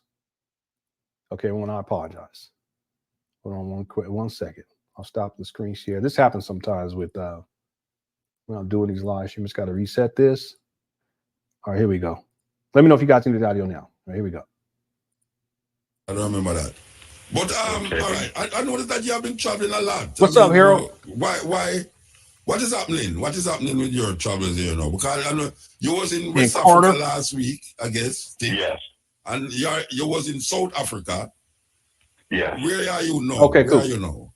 Now I'm back home, for lack of a better word. I say home. All right. Philadelphia, Pennsylvania. Y'all where catch it? Where I was born and raised. So yeah. I'm back on the home turf. But yes, we was in Senegal. So what was? See, he says home turf. You're not home like a residence. This is years ago too. What happening in Senegal? South Africa. What was happening in Senegal? Senegal. What's up, Tyree? In Senegal for African people. With the ANC's losses. It's not far. It's not far up. The President Mandela and President Mbeki very concerned. Two leaders. But Robert Sobukwe was kept accusations that That's coming up. manipulate black people coming into black countries. The Taliban, definitely. RFM. Because some bad people happening in Jamaica push it. It's not something that happening in America. Especially given the state up the top. You can go up online now. I think it's over here. Hold More on. food stamps. Anybody want to find out? For various illness. The first in blood cell. And then every time I say, the Jesus Christ, and that's what I do all the while. Yeah, you know, when I tell you, I tell nobody not to go down to the river try to destroy it. They were brethren always are coming in. States to get acid results. Oh, man, not for you. $10. You see, comes to Hillary Clinton's brother. How was he able to get that contract? I think friends. The blacks, some side of it, and all those books, and you have several other. Hey, this doesn't make any sense because it sounds like Umar's already done. Maybe I'll skip it. Hold on. If you can work, no, but I it to the blood. Yeah. Something more. So if a man it has to be over here. It look like the first hard keyboard and bass player. I mean, no say. That's it. All you think that I go pan out now? Give this Department of Justice. Probably about 60, 80 years. Yeah. And so African Americans right now are really scrambling for solutions. Many of them don't want to accept. Oh, don't worry there. But yeah, man. Trust me, xylophone. We could have to watch. No, we're not going to program this for one tune, I know. Everybody has to know that. Play back the minute with tune from. I can't. And we have 3 guest speakers right now are really scrambling for solutions. Many of them don't want to. DOJ, sometimes they. Baltimore is one of the chocolate cities. We often refer to. But at the same time, they did not find any other police involved in the Freddie Gray case. Carrying out their lawful responsibility, which is the elimination of African life. And this is probably true globally because we see it almost to the hand that paid for his success, which means that financing our own candidates, every black politician will always betray his people and always abandon the black agenda until black people accept the reality that voting is not as important as financing the candidate. You know, that is a good example again is Baltimore, where the most of the people on the top is not people. It's not people is in that situation. And I don't want to agree with you because it is not their most. You will be here, right? Yes, sir. And it was the one who was responsible for the education. I remember about 5 years. I remember that we spoke in the Yoruba ground. Was born and raised, so I'm back on the home turf. But yes, he was in Senegal. So what was happening in South Africa? What was that? Colonized by the French. One of the things we find was that Pan Africanism leadership. Yes, the election, and what we saw happen there was historic because the ANC broke away from the ANC. And he started religion thing. Yeah, because the Democratic Alliance, which is the white party, they won some of these provinces. And the Democratic Alliance, they go back to the Union of South Africa. They are the white ones. They're the white racist ruling elite, but they do. I think she's actually person and right now in American kind of life, and not mistaken. You know, she's very true. Here, you know? And in fact, one of the things I respect, that I have to respect about President Jacob Zuma, although I disagree with a lot of what he's showing inequality, bias, and disproportionality. But that's what I agree. I definitely agree. Assassinated, yes. Just before the election, because Chris Ani did not be the only political prisoner who was separated. About come here, I don't hear that yet. Well, you know, as you know, that ever since Mr. Garvey's appointment in 29, most black people really see that Garvey was on the right path of the victor be Donald Trump. Because Donald Trump, see, here we go. I realize, weird situation. All right, here we go right here, everyone. I apologize. It's at the 51-minute, 30-second mark, in and around. Okay, so remember in the previous video, and I apologize for that, but Harris gets more attention. See this? The 4 things came out very clearly to me in Vice President Harris's lecture. And for my Democratic Party plantation slaves, I am neither pro-Trump nor pro-Harris. I want to be very clear. Okay, hear that? Now watch this. When I heard this, I was like, wow. Check this out. Find themselves now. I would prefer. America. Which one of these 2 people that run this election you think would be best able to wake up black people out of them slumber if them win the election? Which one of them you think say if them win, black people will realize how weird a situation them find themselves in now? I would prefer that the victor be Donald Trump. Because Donald Trump, see, the Democratic Party likes to manipulate black people into the... Then he goes on to explain. It's totally irrelevant to me. Now, this was when Hillary Clinton was running. But the point is that he said that he would prefer Donald Trump. And then he goes on to explain how Donald Trump is an unapologetic racist. Okay. Now, someone could argue, yeah, but he's talking about a different election this time. Well, that's not the point that I'm making. The point is that historically speaking, Umar, he endorsed Trump. He was saying he would prefer Trump. Now, could that be the case now? Because you don't hear him disparaging Trump like he's disparaging Kamala Harris. Think about this for a moment. And he doesn't disparage the Republican Party like he disparages the Democrat. And I'm truly impartial. Okay. I already talked about that with people. I'm not, Democrat, Republican, or any of that kind of stuff. I'm just not. Okay. But this is another example. See, Umar has an agenda. The agenda for him, at least at this point, is he wants to make sure that Kamala Harris does not become president.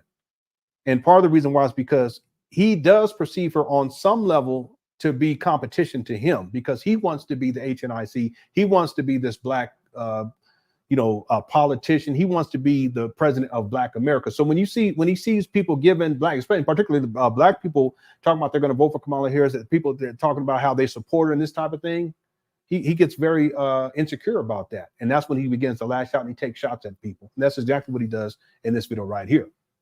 Here we go. I am neither pro-Trump nor pro-Harris. I want to be very, very clear. I am neither pro-Trump or pro-Harris. Let me make this very, very clear. The reason Vice President Harris gets more attention.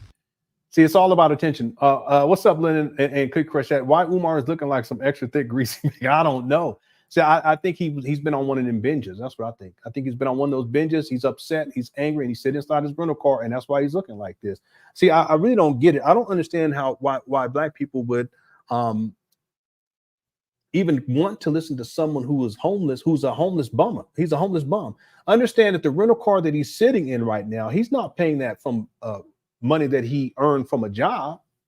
He's paying that for that. He's paying for that by using the donations that he receives for these fake schools and these fake buildings up there in Wilmington, Delaware. Y'all think about this for a moment. While he's sitting in this car and he ordered Uber Eats or whatever, and he wants food delivered to him, the money that he spends to get that food is from the donations that he receives for this school. When he gets a hotel or motel, the money that he used to, when it's not a speaking engagement, the money that he uses in order to get that hotel or motel is from donors, the people who are donating to open up a school. See? And see, if Umar Johnson followers were honest about it, he's homeless, but look how he's looking inside of this car.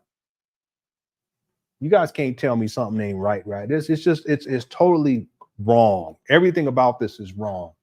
You guys are following someone who is a homeless man who's taking all these shots at successful Black people, and that's all he does. He rarely says anything positive about Black people. And when he does say something positive, he'll say but, and then he'll say some things that are negative.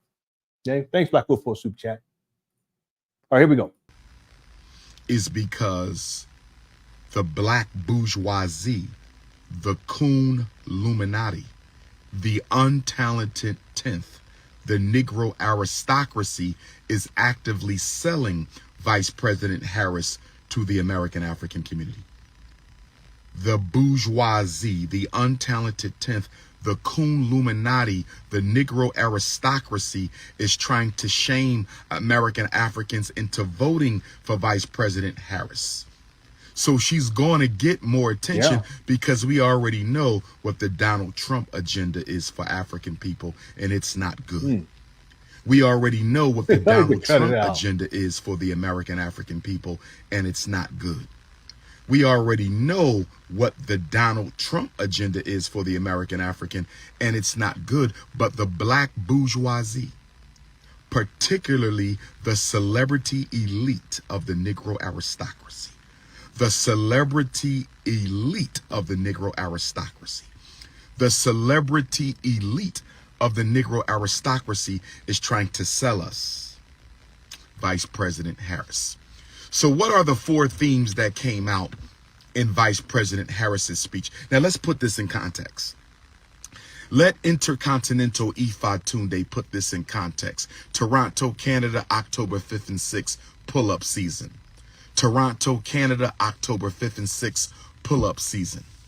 Toronto, Canada, October 5th and 6th, pull-up season. Melbourne and Sydney, Australia, the date will be dropping soon.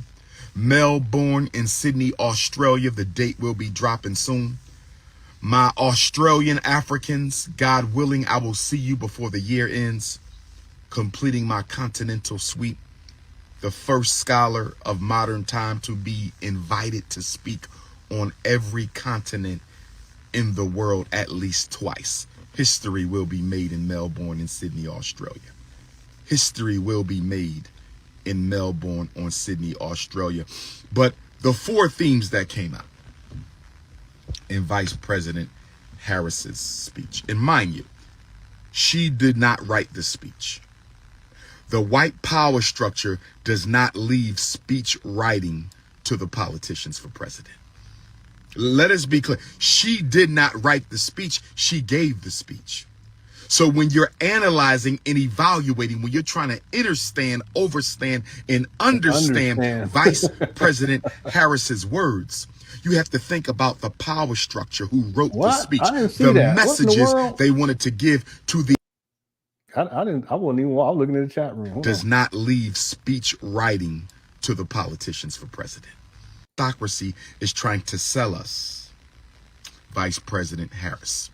So what are the 4 themes that came out? Man, he looked bad. He looked down and out bad, don't he? goodness, Umar. In Vice President Harris's speech. Now let's put this in context. Let Intercontinental Ifatunde put this in context. Toronto, Canada, October 5th and 6th, pull-up season.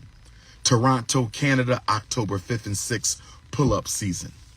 Toronto, Canada, October 5th and 6th, pull-up season. Melbourne and Sydney, Australia, the date will be dropping soon. Melbourne and Sydney, Australia, the date will be dropping soon. My Australian Africans, God willing, I will see you before the year ends, completing my continental sweep, the first scholar of modern time to be in. What in the world? What's up, information, man? I don't know what is going on.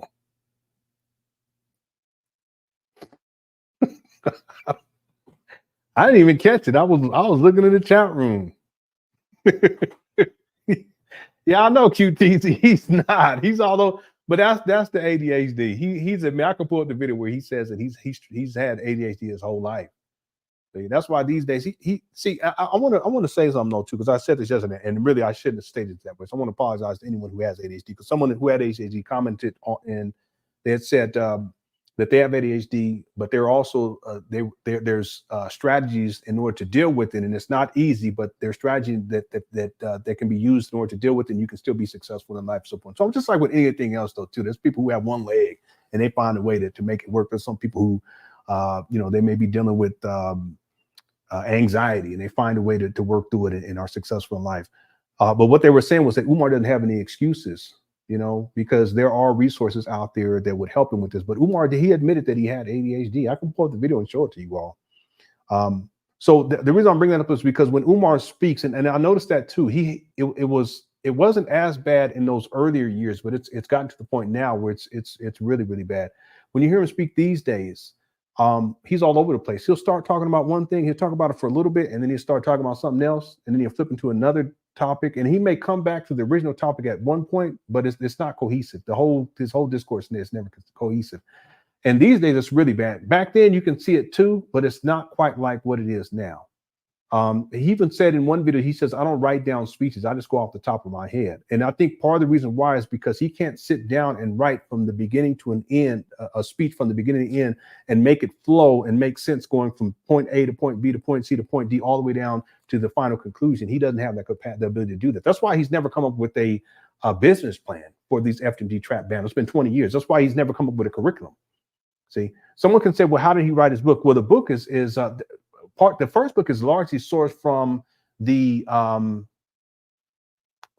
he wrote it in college, his dissertation in college. A lot of it is sourced from there, but there's no source material either, meaning he's not sourcing anybody else. It's just him, but he also had Sharon help him with that. See, she's not around like she used to be. I'm sure they're still down with each other, but she's not around. She was even back in the day, she was still behind the scenes, but you would see her every once in a while. But she's the main person that would help him to get things organized in that way. He just doesn't have that capacity these days because it's gotten so far out of control. So if you listen to him now, if you really listen to him and you say, okay, he's talking about this right now, and then watch and say to yourself, okay, how long is he talking about that? And then you see at a certain point he'll switch, he starts talking about something else for a short period of time. Then you switch, he's talking about something else. And then sometimes he comes back to the original point, but he's all over the place. See? It's amazing because even when he says things like we must stay focused, there's truth in that, Yeah, he said that ADHD isn't real. It's real. He says that it's not real, but then he admits it that he's had ADHD his whole life. In fact, I mean, I won't pull it up, but let me do this.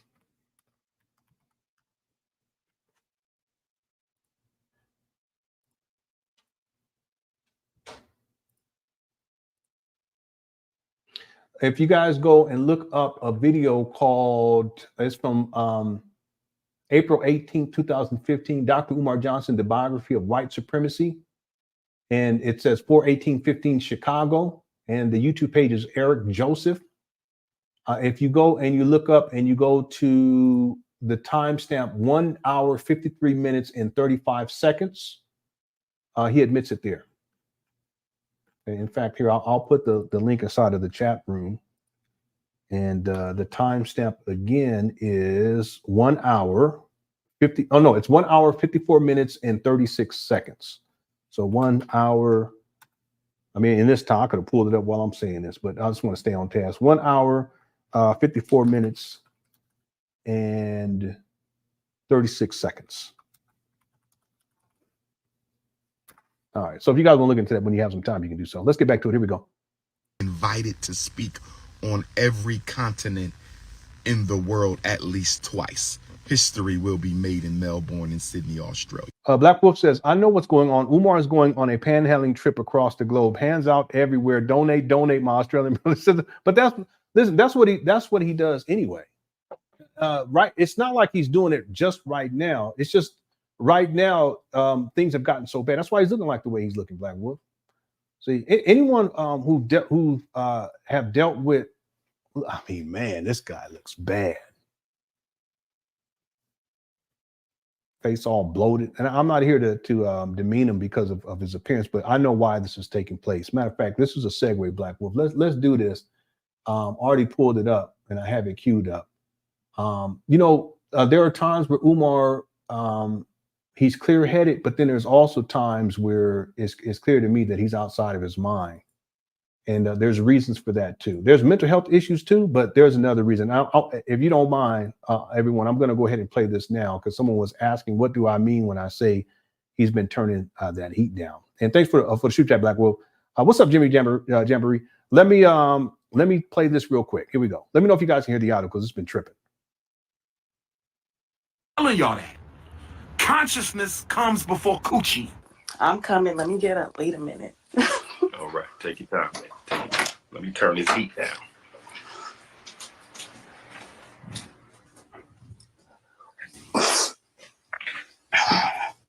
My baby was sleeping in the bed. Gotta go way off.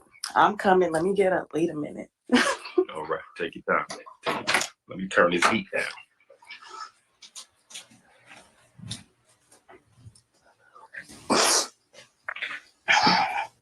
My baby was sleeping in the bed. Gotta go way off to the kitchen.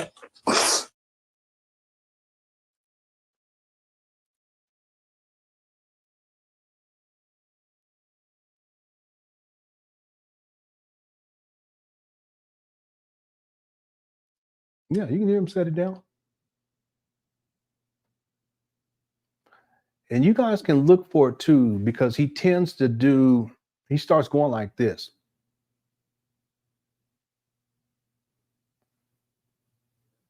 There's other videos where you don't hear him sniffing, but he'll be out there, yeah. And then he'll start doing like this. Sometimes he'll go. And the jaw just be wagging back. It's weird. And I said, man, if you don't cut it out. These are things you can look for in these Umar Johnson videos. That one right there, I remember when I saw, I was like, what in the world? And I said, oh man, this guy. But I have other videos where he's talking about, paraphernalia inside the school that he wanted Brother Manny, rest in peace, he was making sure that Brother Manny had gotten the paraphernalia out of there. And Umar didn't know that he was still, I can pull it up too. He didn't know that he was still live streaming. And he didn't realize that his phone was still on until they got into the car. And then he looked at his phone. He goes, oh shit, I forgot. He should have seen his face. See, there's other videos too. There's one video where he's talking about how he gets high at his shrine. He calls it beaming up to beam in. Beam in means to engage in sexual intercourse. Beam up means to get high. So what he was talking about is that in order to engage in sexual intercourse, you got to get high first. I can pull all this up. Like I said in the beginning, I can back all this up with evidence and proof. I've done that throughout this. And if I'm stating an opinion, I'll just say it's my opinion. But he has some serious issues, not just the mental health issues. And sometimes when he's ranting and raging, it's not simply because of his mental health is in despair at that time. It's because of the substance abuse issues. And this is just one example. Okay. So whenever we say, and you guys hear us say turning the heat down, that's what we're referring to. Umar saying that he's turning the heat down, but he doesn't go turn the heat down. He goes and he walks off screen and he takes a snort and then he comes back and it is what it is. See?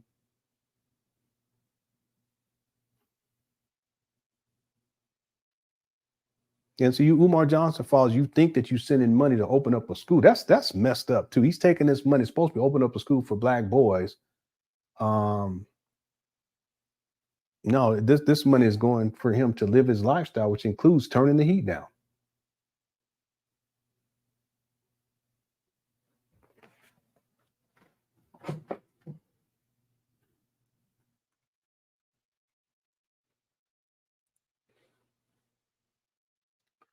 What video was that? Let me show y'all something else. It just came to mind right now. Hold on one second. I know we're a little bit off topic, but I'm trying to think. These buildings, donations, money, timeline, gambling. I think it's in this one right here. Yeah, but I didn't put the timestamp on it. Yeah, so I don't want to have to go through it. But it's wild. I didn't put a timestamp for that particular incident. So we'll just skip over that for now. I wish I had put the timestamp on there though. Let me just look at something else real quick. The King Randall. It's in gambling. Another one is addictions is the gambling. Conceptualized FDMG. The buildings. We already did that one. DL Hughley, we're doing that video now. It might be one of, no, I don't think so. No, I think it is one of these. Let me do this real quick. Let me play this. I think this might be it. Shout out to Wilmington, Delaware. Appreciate the love. I'm hoping we can stop littering on the campus grounds. You know, too much litter on the campus grounds. I'm not feeling that. Please put the trash in the trash can, not on the street. I done picked up, somebody shitted. I don't know if that was human shit or dog shit, but somebody shitted on my school steps. I don't know why you would shit on my steps or let your dog shit on my steps. So please, please, please, please, no more shitting on my steps, all right? Woo, we got the doggy out here. Yeah, this ain't the one. Wait a minute, hold on. Maybe it is. Yeah, wait, this is one of them, but there's another one too. Hold on one second. Hey, stop shitting in the yard, family, okay? I done found condoms. All right, no, this ain't the right one. I apologize. This just came to mind, but I don't have it queued up. Here, let's keep going. History will be made in Melbourne. And thanks to Black Wolf for the super chat. But the four themes that came out in Vice President Harris's speech, and mind you, she did not write the speech. The white power structure does not leave speech writing to the politicians for president. Let us be clear. She did not write the speech. She gave the speech. So when you're analyzing and evaluating, when you're trying to understand, overstand, and understand Vice President Harris's words, you have to think about the power structure who wrote the speech, the messages they wanted to give to the American people, and the messages, more importantly, that they did not want to give to the American African people. Let me say that again.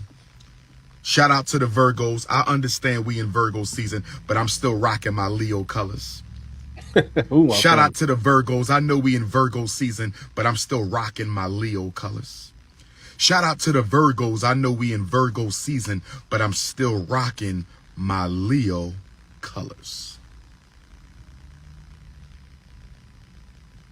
Michelle Obama is not a candidate for president. Like I said, presidential candidates do not write their own speeches when it comes to speaking at their respective parties' national convention. Please improve your listening comprehension skills. Please improve your listening comprehension skills. Please improve your listening comprehension skills. So what were the messages that the white power structure put into Vice President Harris's speech? A couple of messages. Number one, immigrants are the future of America. That's number one. Oh, yes. People of color are the future of America. People of color does not include black. People of color is a code word that we're talking to all non-black people of color. So that's number one. People of color are not included in the future. Excuse me. People of color are the future of America. American Africans are not. Here we go. People of color are the future of America, but American Africans are not. Didn't you find how strategically they played to black people? They had a black anchor. They had a black band. They had Al Sharpton. They had my beautiful sister, Kerry Washington, who's a fabulous orator. A fabulous orator, but a Democratic Party plantation slave nonetheless, but a fabulous orator. They had DL Hughley come on out there. There you go. They had the Central Park Five come on out there. They played to black people's emotions. See, Umar just mad that he wasn't invited. See, it's all about him. It's about the attention that he wants. Be clear about that. Very well. They played to black people's emotions very well. They played to black people's emotions very well, but they strategically and effectively did not discuss black people at all. Are you feeling me? Where my deep thinkers at? This is a message for deep thinking Africans. Emotional plantation party members, get off the feed right now. This is not a conversation for Democratic Party plantation slaves. This is a conversation for independent African thinkers. This is a live for independent African thinkers. If you are not an independent African thinker, you don't want to hear this message. If you are not an independent African thinker, you don't want to hear this message. If you are not an independent African thinker, you don't want to hear this message. The imagery was all for black people. The imagery was all for black people. The imagery was all for black people. The messages were completely devoid of anything relevant to black people. They used the imagery to appeal to Africans. The message was completely irrelevant to American Africans. Kind of reminds me of the last Transformers movie. It kind of reminds me of the last Transformers movie where they played hip hop music throughout the whole movie. Rise of the Beasts. What in the world? Thank you, baby. You said, what in the world? This guy's talking about Transformers and shit. But you see what I was saying? Now he talking about movies. Why are you watching Rise of the Beast Transformers, Umar? I'm too old for that. I can't watch the movies like that. This is good. They like pina colada. Hot fudge. He up here talking about Truly, I don't know. Okay, I have no idea. James, he said Megatron and Bumblebee and yeah, family. When I like Bumblebee. Bumblebee remind me of George Bush, and Soundwave remind me of Barack Obama. Yeah, but what that got to do? That's not Umar. He be all over the place. Yeah, Optimus Prime. I'm Optimus Prime. Rise of the Beast. They played all black hip hop music in the last Transformers movie. Yeah. But the main character was a person of color. The main character was a person of color. There were almost no black people in the movie. But aren't black people people of color? What are you talking? I don't get it. Again, this is all social constructs anyway, but he's spitting all over the place too. What is he talking about? Sidekick sister was in the movie. The beautiful African sister was in the movie, but outside of her, there were hardly any black. Optimus Prime and Jesus was born on Umar's birthday. That's why he always in the car talking about, let's roll out. He said, Cookie Crush chat, roll out. I used to love it when Optimus Prime used to say it. I guess I was so excited when I was a kid when he would say that. You guys remember that? He's like, Autobots, roll out. And I'd be like, yeah. I'm sitting on the couch, ain't even moving. Yeah. I used to love that. And I love me some Transformers. That was one of my favorite cartoons, and Optimus Prime was my hero figure when I was a kid. So when they had the movie, when it finally came out on TV and he died, I was sitting on the crowd. I started crying. I said, I can't believe they killed Optimus Prime. I was so sad. All right.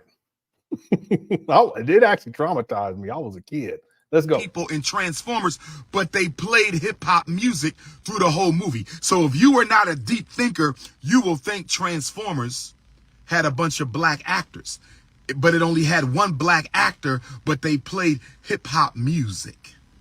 What? The Democratic National What is he talking? Anybody follow this? If you understand what he's saying, hit the 1. If you don't understand, hit the 2, because I don't understand nothing that he said.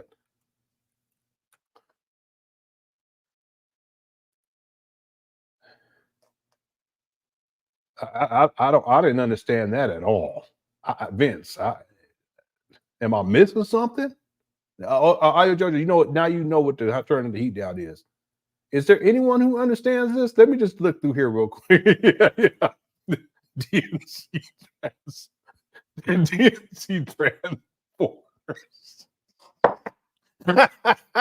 That's funny, Julia. The Transformers roll out. All right. Oh, wow. Yeah, I didn't catch Jonathan said 8. I don't know. Yeah, he don't, Vix. It's sad. One time I have a video where he said his only friend is his mama. That's enmeshment. He's still attached to his mama at 50 years old. De Niro Jones changes what you call it. Thank you so much. I think you changed it. Thank you if that's you. De Niro Jones is the only one on the planet to understand. Yeah, he is. He's the best.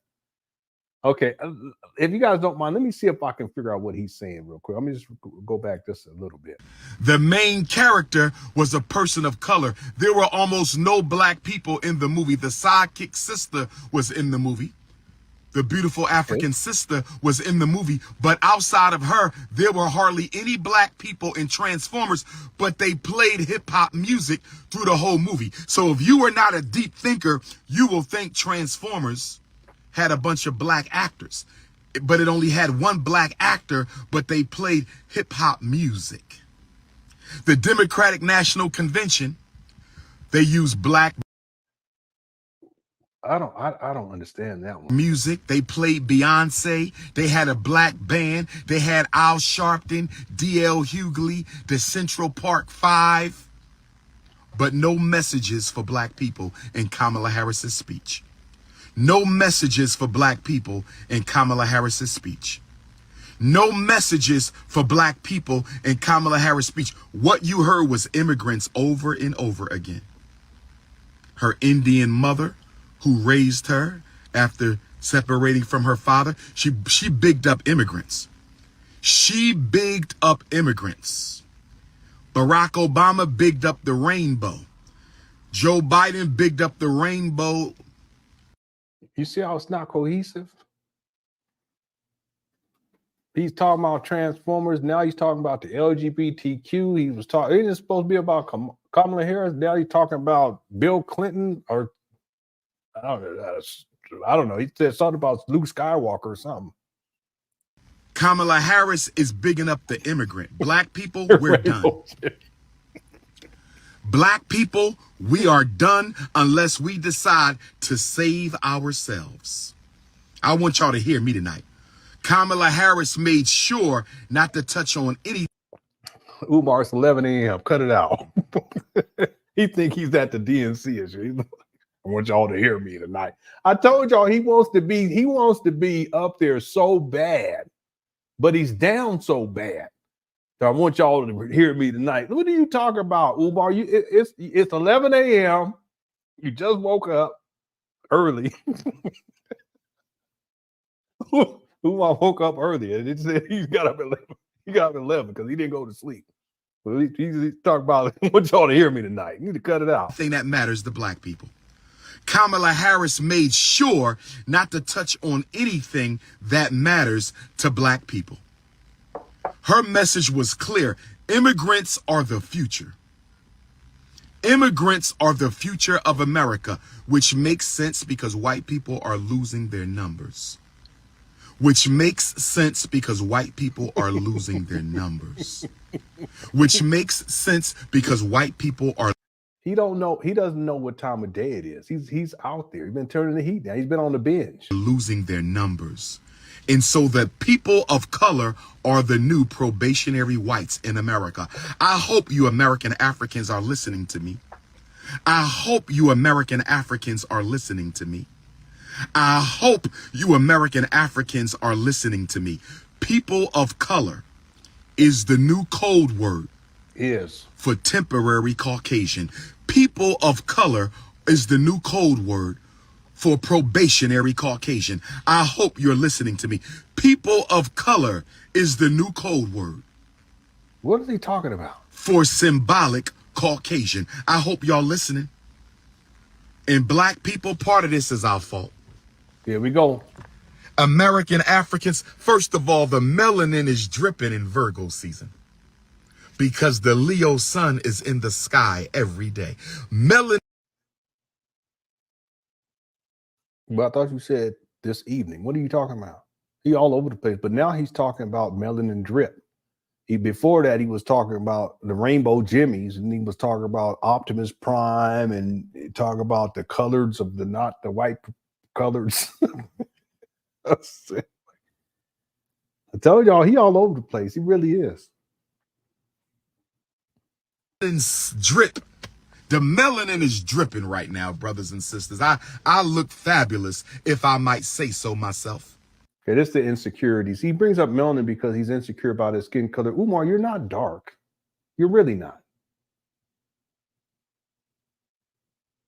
But see, relative to like other people in his family, and his father in particular, his father is lighter skin, has hazel eyes. So Umar has this extreme, he's just so insecure about his skin color. So he brings up melanin drip. Who comes up with that? He like really thinks he's really, really dark. He's not.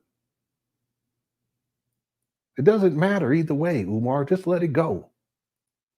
My African DNA, my ancestral lineage is shining through.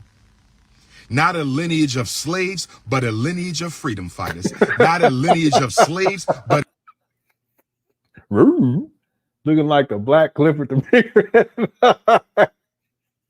I used to love that cartoon, Clifford, the Big Red Dog. Some of y'all don't remember that if you're younger, but when I was a kid, I used to love Clifford. Clifford, Heathcliff, the cat, Heathcliff, they was like a gang. It was basically gang. That's how I looked at it, because I had cousins that was gangbangers. So Heathcliff, he had a gang. Y'all don't remember no Heathcliff. But yeah, Clifford the Big Red Dog, that was one of my favorites. I can't remember the song though. Thanks, Rod M. Hope you're doing all right.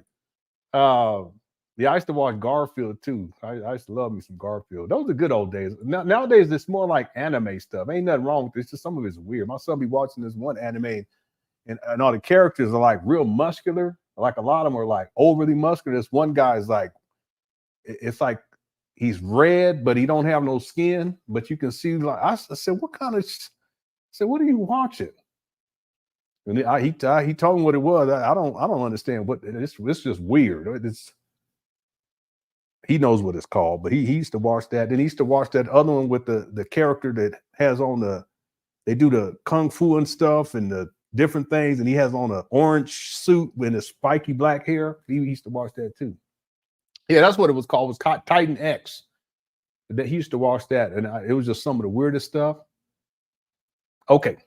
Yeah, some of y'all probably watch it too, but he used to love that one.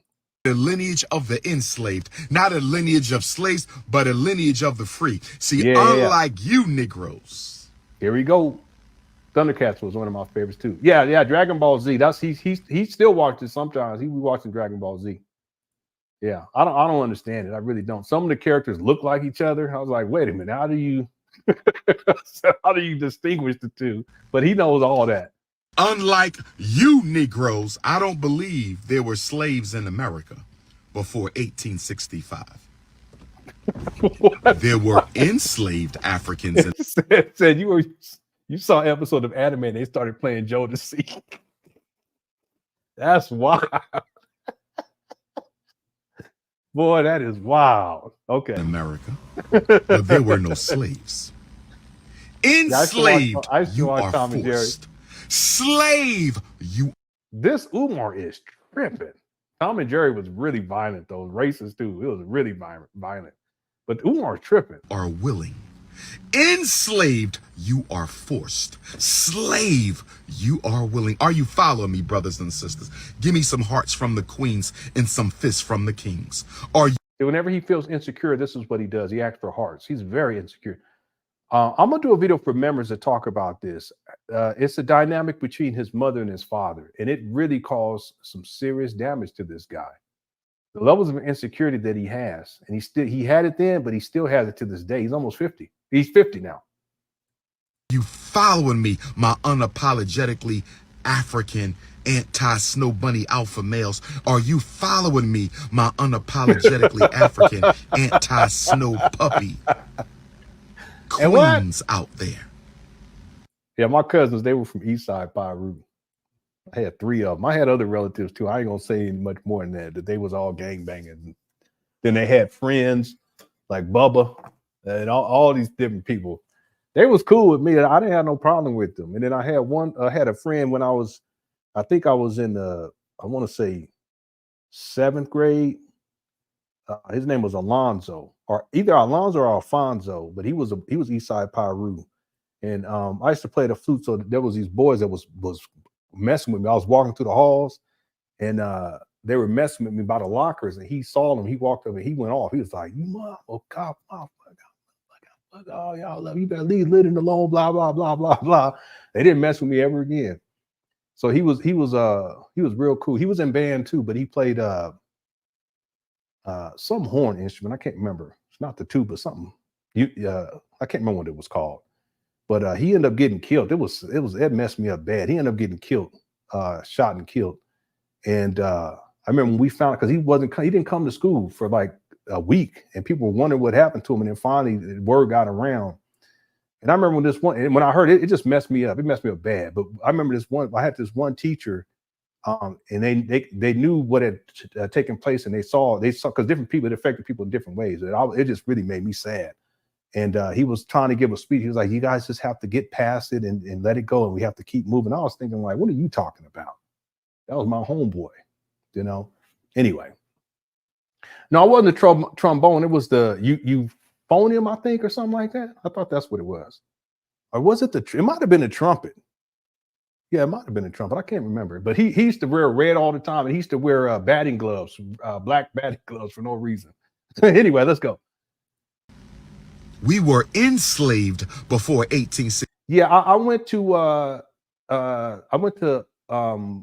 the San Diego School of Creative and Performing Arts, but that wasn't the hood school. The hood school that was in the hood, it was off of Skyline. That was O'Farrell, and I went there through the 9th grade. So a lot of my friends from like 6th through the 9th grade, they were either in gangs, or they were out there in the streets, because it was in the hood, Eastside Piru territory. And then I had cousins too. But when the school moved they built a whole new campus, and a lot of those people the people who were gang banging, they didn't let them go to the new school.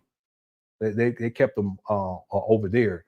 So when we go to the other school, it was a whole different type of a thing. But from 6th grade to 9th grade, and a lot of those friends that I had from 6th and 9th grade, they either went to prison or they ended up dead.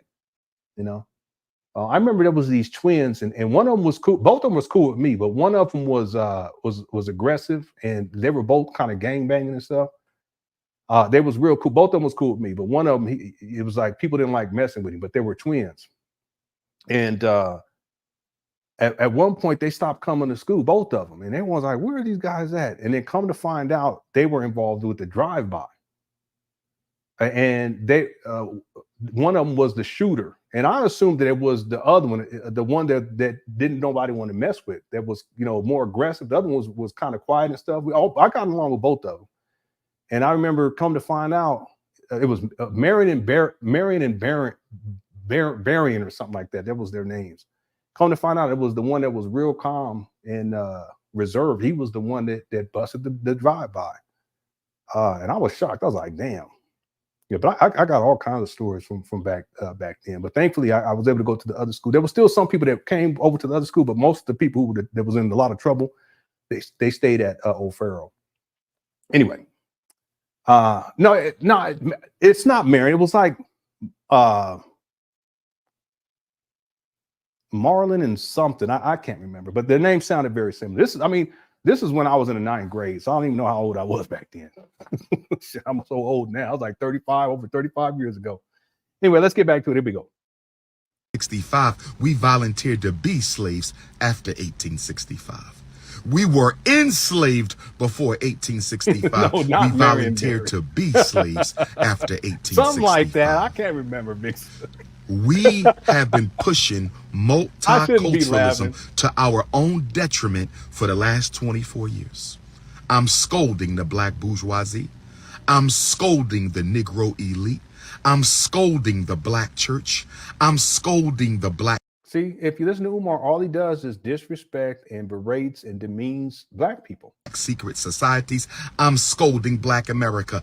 Did we or did we not push multiculturalism since the year 2000? True or false?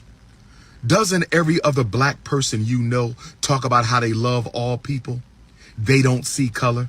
Talk black to me right now, Africans. Did we not for the last quarter of a century tell the whole world we love everybody and we don't want no special treatment? We don't want no favors. True or false, brothers and sisters? Did we not dig the ditch? Did we not dig the grave that Barack Obama, Joe Biden, and Kamala Harris have pushed us into? Did not the American African people? Did we or did we not dig the grave for the past 24 years that Barack, Biden, and Kamala are going to push us into? We created this people of color multicultural comfortability. We made it comfortable for the Umar, he's so antiquated in his rhetoric. See, if you guys talk with younger people, they're not into all of this like that. You know, it's like my son's generation. They have a whole different way of looking at life because they have the internet. You know, a lot of the race stuff that, you know, we dealt with, it's not the same because people are connecting. I mean, listen, I have a daughter that she be talking to her friends on her phone like for hours, and they be on video and stuff. And they just be laughing and giggling and stuff. You want to say hi to my dad? And I say hi. And just go about my business. And for a while, I was like, it's weird. I thought it was really weird. Like, wait a minute. But then I realized that's how this modern day society, that's what these teenagers do. Like we used to go outside. Y'all remember outside?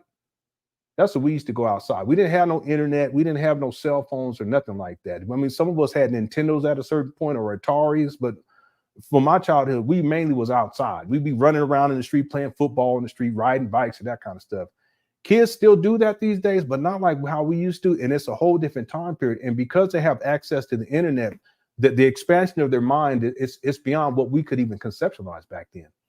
So the reason I'm bringing this up is because the idea of people being separated simply because of race, it doesn't register with the younger generation quite like it did with ours. And it doesn't register with the younger generation like it did with the previous generation, you know, our parents and then our grandparents, so forth and so on.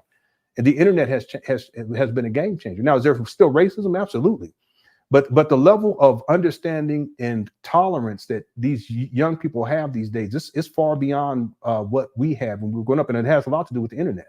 And they're talking to each other, and the people on the other side of the planet talking with each other, young people. And they do this all the time. That's what they do. They be on their phone, you know. When I text, I'm going like trying to get my fingers on the right, and they just be.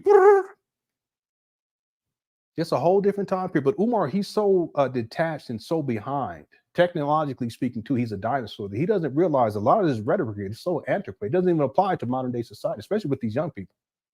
If you talk with these young people about the LGBTQ, they can break it all down. I'll be like, what does that mean? What is a queer? What does that mean exactly? And they'll say, well, that's the, and I'm like, wait a minute, but that sounds like the other one. They said, no, Dad, that's what this is. They be educating me. See, so what I'm saying is that level of understanding, it allows for a level of acceptance, you know, and then the level of tolerance that these young people have for each other is totally different than what we had. We didn't talk about that kind of stuff when we were growing up. In fact, back then, it was just basically gay. That's all there really was. We didn't even say lesbian all that much. You see? So these children these days, they're living in a whole different paradigm, but Umar is so detached from reality. He's talking about, you know, multicultural. What are you talking about, multiculturalism? As if there's one black culture. So Umar, if black culture is being homeless and live streaming inside your car, looking like a piece of fried bacon with grease all over your face, I'm not part of that culture. I got a job. I have a vehicle that I don't rent. Got two. I'm gonna get rid of one of them. Got two now. Have a home, Umar. If black culture is living out of hotels and motels and tricking off money for a school that does not exist, I'm not part of that, bro.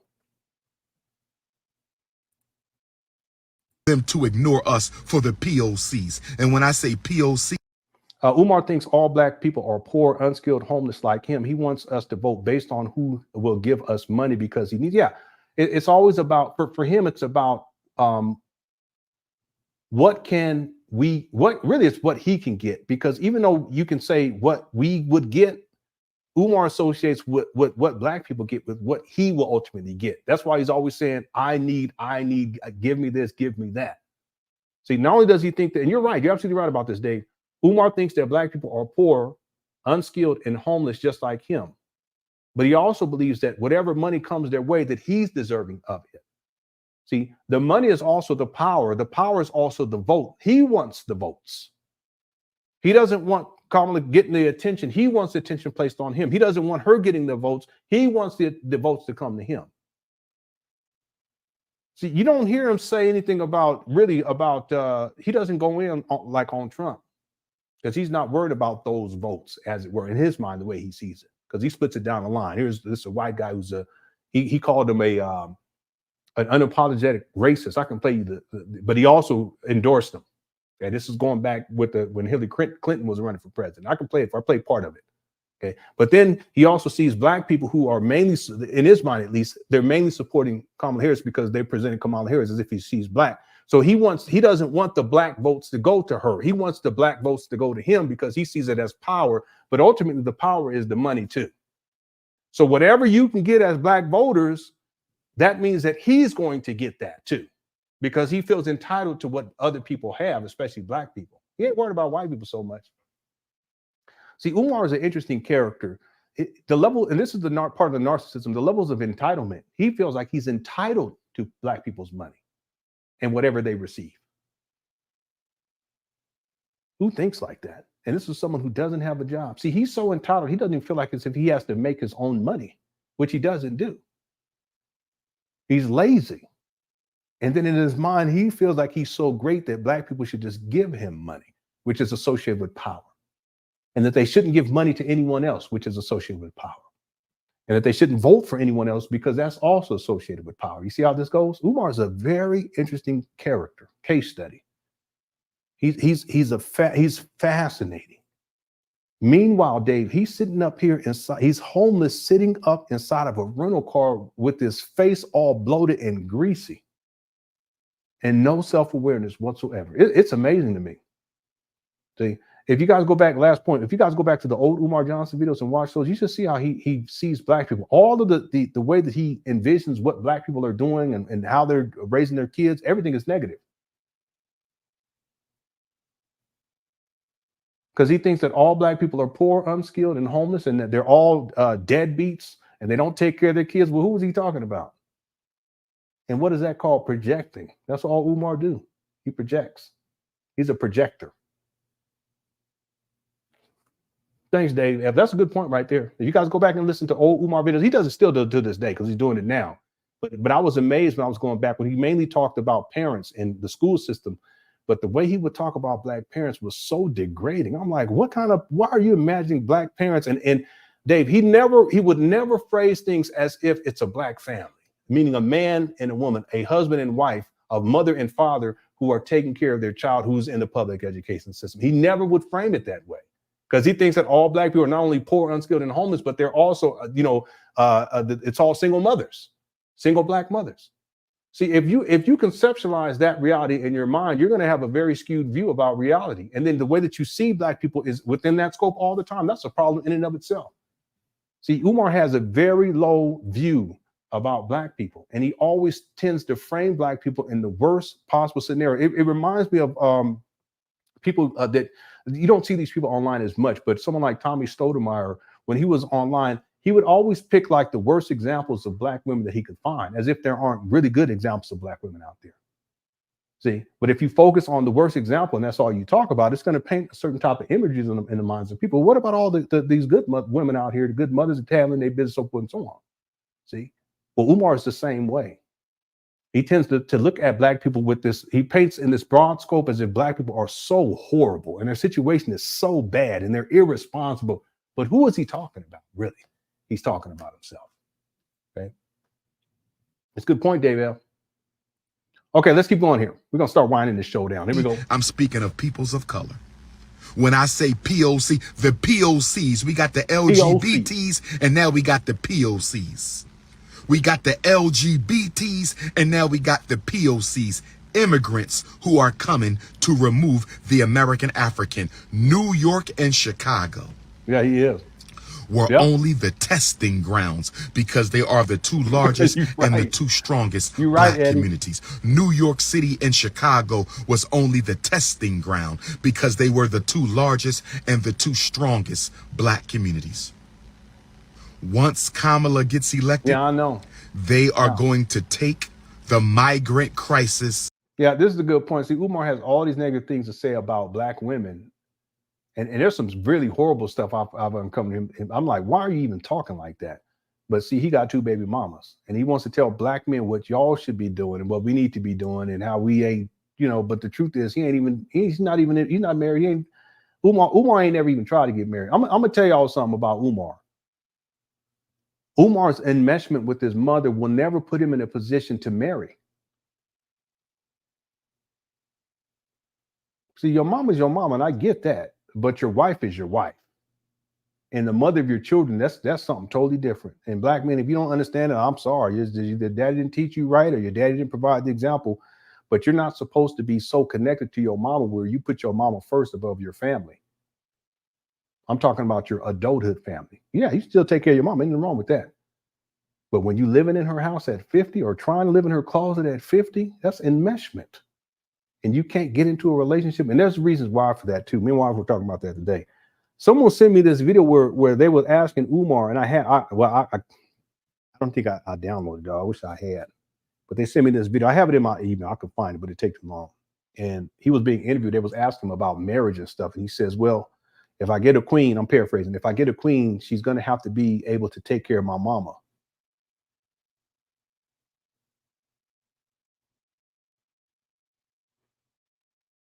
I said to myself, what?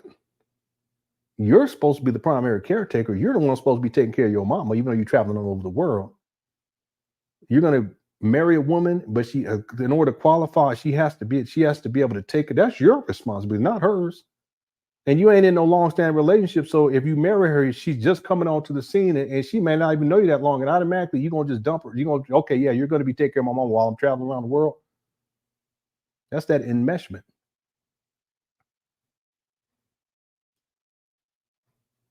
And it's no excuse either, because he has plenty of other siblings too that could take care of the mom. But Umar, he uses that as a crutch, because it allows him to maintain this mentality like this little boy who doesn't have to work, he doesn't have to have his own place, he doesn't have to be in a relationship, he doesn't have to commit to black women, he doesn't have to even date them. He can just live like a little teenage boy with raging hormones and go have sex with as many women as he wants to. And then meanwhile, he got 2 baby mamas and don't even take care of his kids and want to tell black women what y'all need to do and tell you black men what y'all need to do. I should pull up that video. It was crazy. He's yeah. You know, if I get a woman, she's going to have to be able to take care of my mama because he said it, I'm a mama's boy. I said, all right. You're going to stay a mama's boy too. He's a trip. And it don't even register. I was shocked that he said that. It don't even register in his mind. National. Oh, yes. Jackson, Mississippi. Memphis, Tennessee. Detroit, Michigan. Philadelphia, Baltimore, Little Rock. The immigration crisis is coming to a black community near you. I said the immigration crisis is coming to a black community near you. I said the immigration crisis is coming to a black community near you. Kamala Harris made it clear. The future of America is the future of probationary whites, symbolic whites, the POCs, people of color. People of color are the new Americans. White people numbers are down. They're not reproducing. By the way, if anyone wants to watch the video that I'm talking about, you can do this. I'll put it inside the chat room right now. It's short. It's a short video. I would play it, but I need to start winding this down. I want to get to this video and get to these other receipts. It's going to take about 30 more minutes. Here we go. If you want to go take a look at it, you can. It's about 4 minutes and 48 seconds long. I'll put it inside the chat room. Here you go. They're trying to isolate the mitochondrial DNA of the African queendom, but they have not been successful. Until then, people of color will rule you. Let's go to the Caribbean islands for comparative analysis. Let's go to the Caribbean islands for comparative analysis. Shall we go to the Caribbean islands for comparative analysis? Where are my Caribbean Africans at? Where are my... Well, what are you throwing around in the car? Look like he got a sleeping bag. I'm playing. I'm saying he in there sweating like a dog. He got clothes all in the back seat, sweaters. Caribbean Africans at? Where are my Caribbean Africans at? This is the Prince of Pan Africanism coming to you live from Wilmington, Delaware. FDMG Wilmington, Delaware. He all over the place. Hit the Cash App and the PayPal for the School of the Future. Boy, this guy tripping. FDMG Wilmington, Delaware. Let's go to the Caribbean. I know, that's true. It's insane that people think immigrants just got here. It's like 50 million immigrants that just showed up yesterday. He's right about that. Here we go. My Jamaican Africans know this. My Bermudian Africans know this. My Bahamian Africans know this. My St. Croix, St. Thomas, St. Lucia, St. Martin, St. Vincent Africans know this. Oh, yes. My Turks and Caicos Africans know this. My Grenadian Africans know this. My Guadeloupean Africans know this. And do you know what they know? What, Umar? They know that before the white man left the Caribbean, he put the brown man and the yellow man in position. Before the white... The yellow man? What are you talking about, yellow man? This guy's so antiquated. You can't talk like that in the real world, Umar. If you had a job, you get fired for calling an Asian yellow. So they still call black people black, and they still call white people white, but they don't call red people red anymore. They don't call yellow people yellow anymore. And really, it's not like they do sometimes. People do sometimes say brown, but yellow, see, it's progressive. A society has progressed, and I would hope at some point we stop calling each other white and black too. But it's a social construct that has maintained itself because it has to keep up the hierarchy.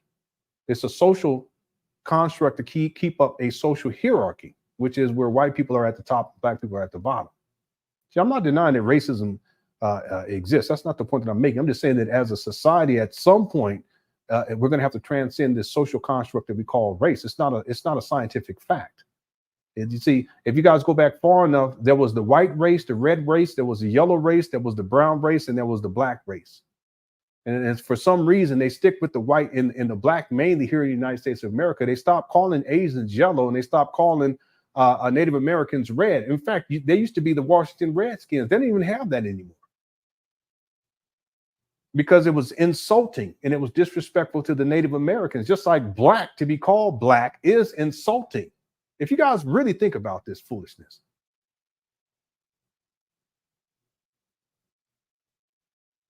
And all of the race-based stereotypes that are associated with being quote unquote black, it's the hierarchy. We're at the bottom of the hierarchy.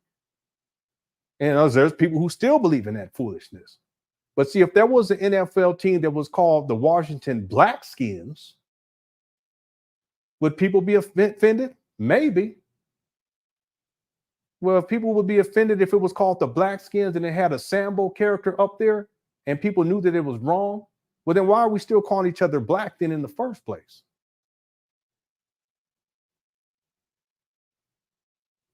You don't see Native Americans going around saying that they red. You don't see white people. You get a lawsuit calling Native Americans, yeah, you're red. Or calling Asians, you're yellow, these yellow people. But they'll say black people and we'll say white people, but that's because it's dealing with this whole slavery thing.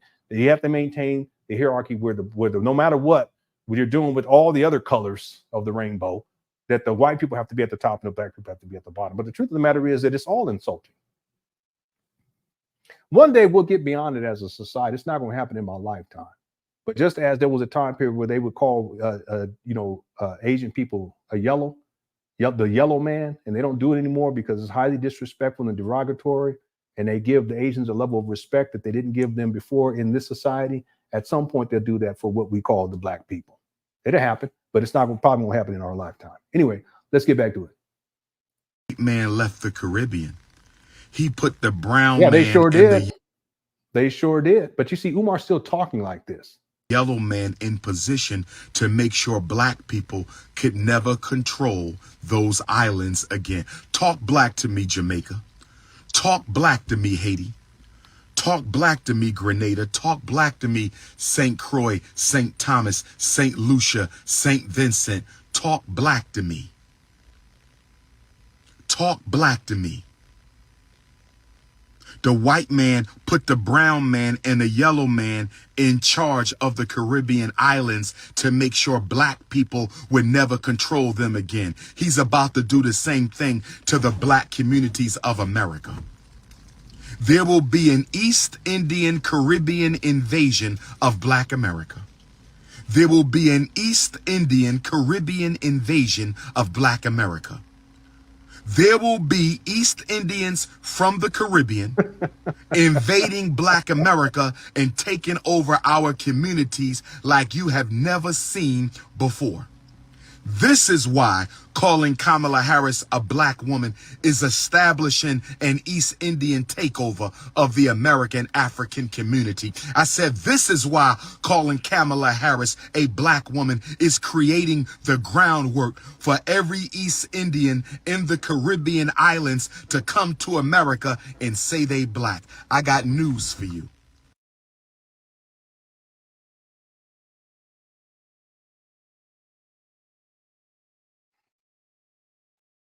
Much to the East Indian family, I have nothing against you. Here we go. No disrespect to the Asian family, the Chinese, the Latino, the yeah, but you just called them yellow, bro. What are you talking about? Anyway, Arab. I have no. Listen, by the way, there are people in India that are darker than African American people. Some of them women that got that, they fine too. I ain't gonna lie about it. Okay, no disrespect, but they're real dark skinned and they're just beautiful. But see, Umar's not gonna call them black. He has to call them East Indian. And did you guys know that there are people in India who have dark skin? They're called the Dalit, the untouchables, and they're treated horribly over there.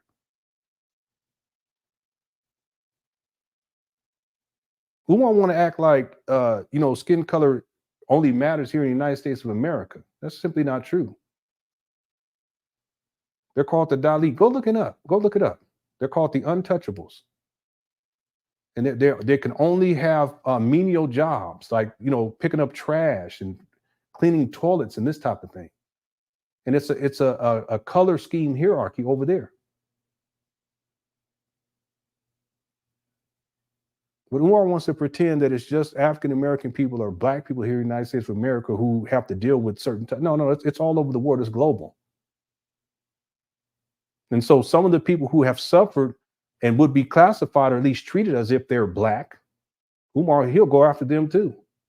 He'll disparage black people and people who are kind of black, or what he called octoroons, or what he calls quadroons. He called Barack Obama. He said that he's a half Negro. And I heard him, so I said, what did he just say? I had to rewind it. I put that in my notes. He said he called Barack Obama a half Negro. Umar is more of a racist than racist white people. He's still calling people red-skinned and yellow-skinned. And anyway, let's keep going. Yeah, it's a caste system. That's what it is. Yep, it's a caste system. It's sad, too. No quarrel with you. I'm simply saying that our oppressor, our former slave master, our colonizer is using you to get rid of us, using you as a proxy and an intermediary to oppress us. And now that black people are calling Kamala Harris black. And let me say this. There's nothing more ridiculous than to hear a Negro say Kamala Harris looks like an everyday black woman. Okay, listen, why does it matter, though? It doesn't matter. See, people should be voting based on policy. And you shouldn't vote on based on political affiliation or political party either. You should see what the policy are being proposed. And so I've been researching all this stuff. And let me tell you, I went on to Donald Trump's website, and there's a clear policy that's outlined. I went on to Kamala Harris, and I didn't see a clear policy outline quite yet. And we're getting close. I think it should happen at some point. And I mean, like a clear policy. Now, maybe I couldn't find it. If someone has that information, if you want to send me a link that it showed me that, I looked all over. I couldn't find it. People should be voting not because of a person's how they look or the skin color or if they're black, white, or other. They should be voting, or a political party. That shouldn't matter either, in my opinion. They should be voting based upon policy.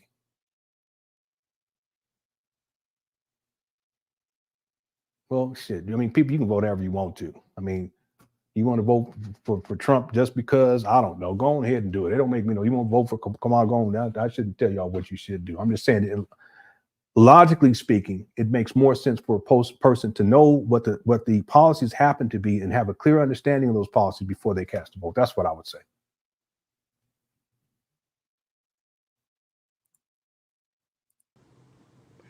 Take any East Indian woman, all due respect to them.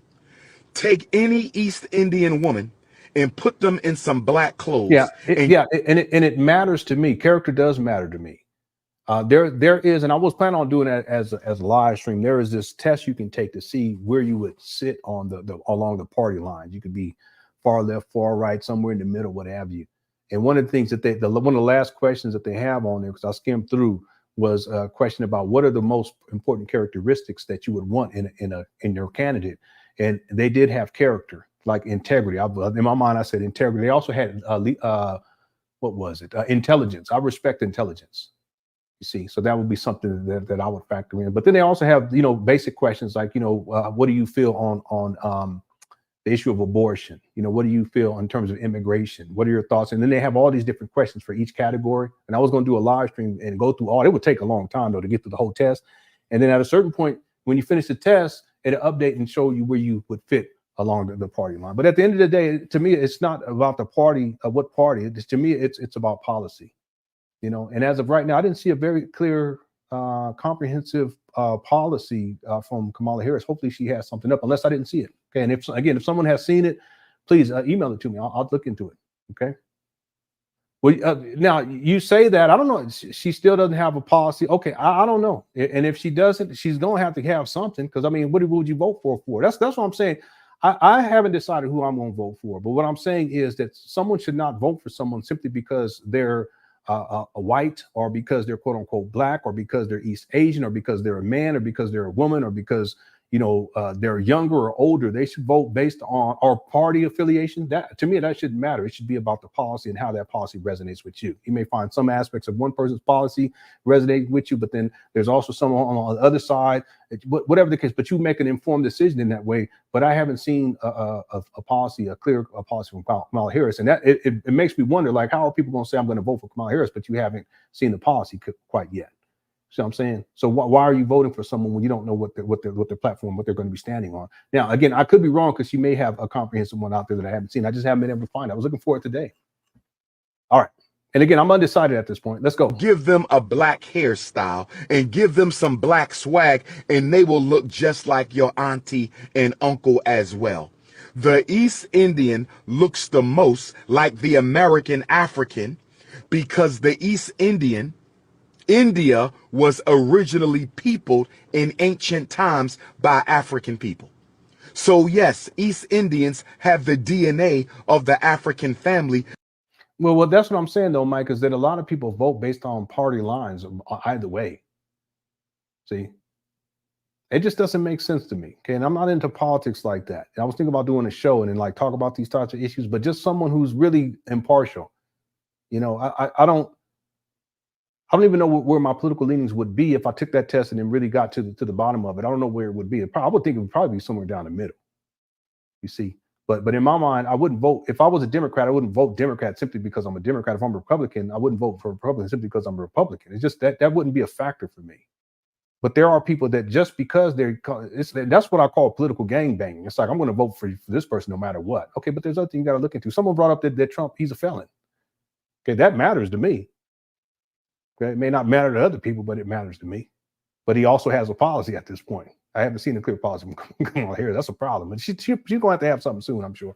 Anyway, that's politics. We can get into, I was thinking about doing a show, and we can still do it. We can actually do the call-in thing and everything. Anyway, Iceman Vamp says, if you're hoping for change, the presidential election is the least relevant election to vote in. Yeah, there are people who argue that it's more important to do, in your area, like in your city, in your state, state elections. And I get that too. I think your vote probably matters more. Plus, you don't have to deal with the electoral college. That I have some criticisms about that too. That's a whole nother topic for a whole nother time. I don't want to get into all that, but there are people who say that your local elections are more important to you in your life than let's say the presidential elections. And I think that there's some truth to that. I really think so. Okay, that's a good point, Iceman Vamp. And thanks for the soup chat. Okay, we got to wind this down. I didn't mean for the show to go this long. It's just we've been going off on different topics and so forth and so on. I wish I can speed this up, but I can't do it here. I could probably do it on YouTube, but let's just keep going here. Thank you again, Iceman Vep. I appreciate it. Because they came from us. So the fact Kamala Harris's skin is brown, that doesn't make her an African. I can show you Chinese with brown skin. I can show you Vietnamese with brown skin. I can show you Arabs with brown. So race is about skin color? Umar, you got brown skin. What are you talking about? I know people that's over there in India that's darker skinned than you are. I know people, boy, this guy, he don't even make no sense. See, that's the whole conundrum with this whole idea of race and this whole idea of blackness. See, on one hand, they say blackness is about, your genetics, but your genetics it's not always associated with your skin color, because there are people over in Africa who have strong African genetics, but their skin color is lighter than mine or yours.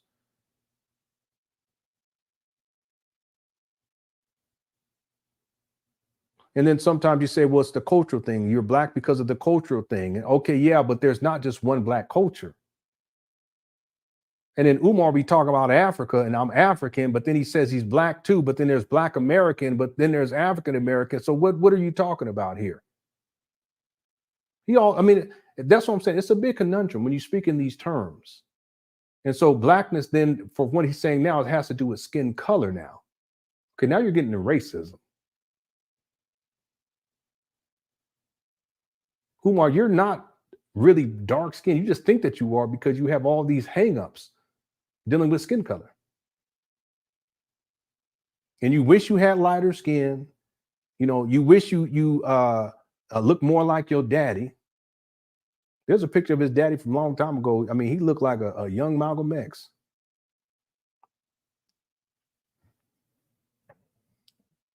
He got all these issues, but they're unresolved. So it's all spills into his political diatribes where that shouldn't matter at all.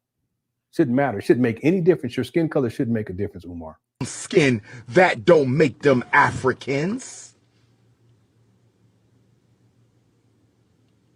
They talking about she the same color of us. Most East Indians are your color because their ancient ancestors came from Africa. Vietnamese, I can show you Vietnamese darker than me. They not African. Their ancestors are African. Okay, but you're not African either. Your ancestors are African. And one of them was a bunny hopper. What are you talking about? Allegedly, because he's not even your ancestor, good old Frederick Douglass. You see how ridiculous this is? Umar, you're not African, bro. Cut it out. You have some ancestors who were African. So do I. My great-grandfather, he came from Africa. I met him too. He lived to like 104. Some people say 107. He was still alive when I was born. Umar, what are you talking about? And why is it so important? And why is it so relevant? What he wants to do is he wants to separate Kamala Harris from her quote unquote blackness. I heard people say that she never identified as being black, but if you go back on CNN, this town hall meetings with Tavish Smiley, she was up there. Have anyone of y'all seen this? And she was talking black talk. Now she's a politician. I get it. Sometimes they'll talk that talk, but she was very convinced, highly intelligent. And she was looking good too. No disrespect. I said, I might vote for you just because you was a honey back in the day, Queen. I said, I want some. I said that naan is hot.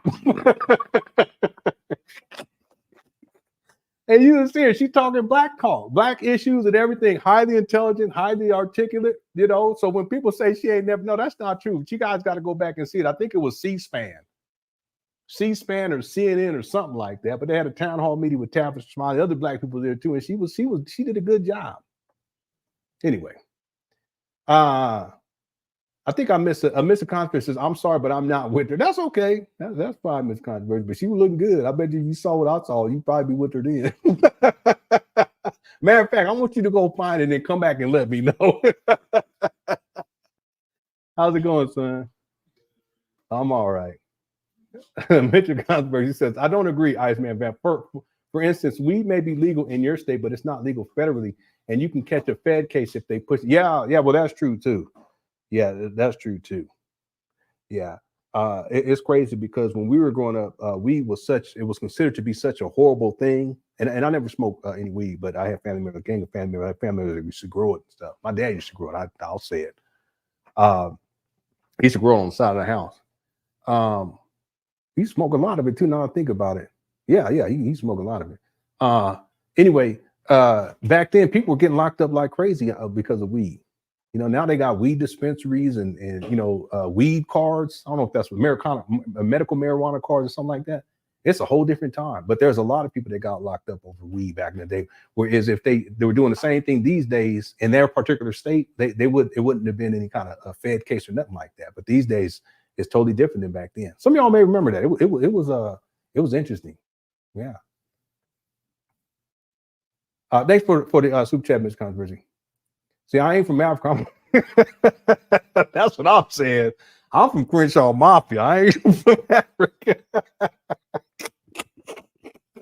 That's one of the funniest scenes in that one. It's not funny, but I always laugh when I hear about that. I ain't watched that movie in such a long time. Okay. Thanks, Iceman, man. I appreciate it. Okay. Someone said, I'm smoking right now. Is that what my show is for? Is that really that's what it's come down to? So let me watch this. Let me watch LenonHonor in the cookie chat so I can hit this blunt. All right, you know, whatever. That's what you want to do. That's fine. Anyway, let's get back to it. Here we go. Thanks for all the super chats, everybody. Here we go. We don't even realize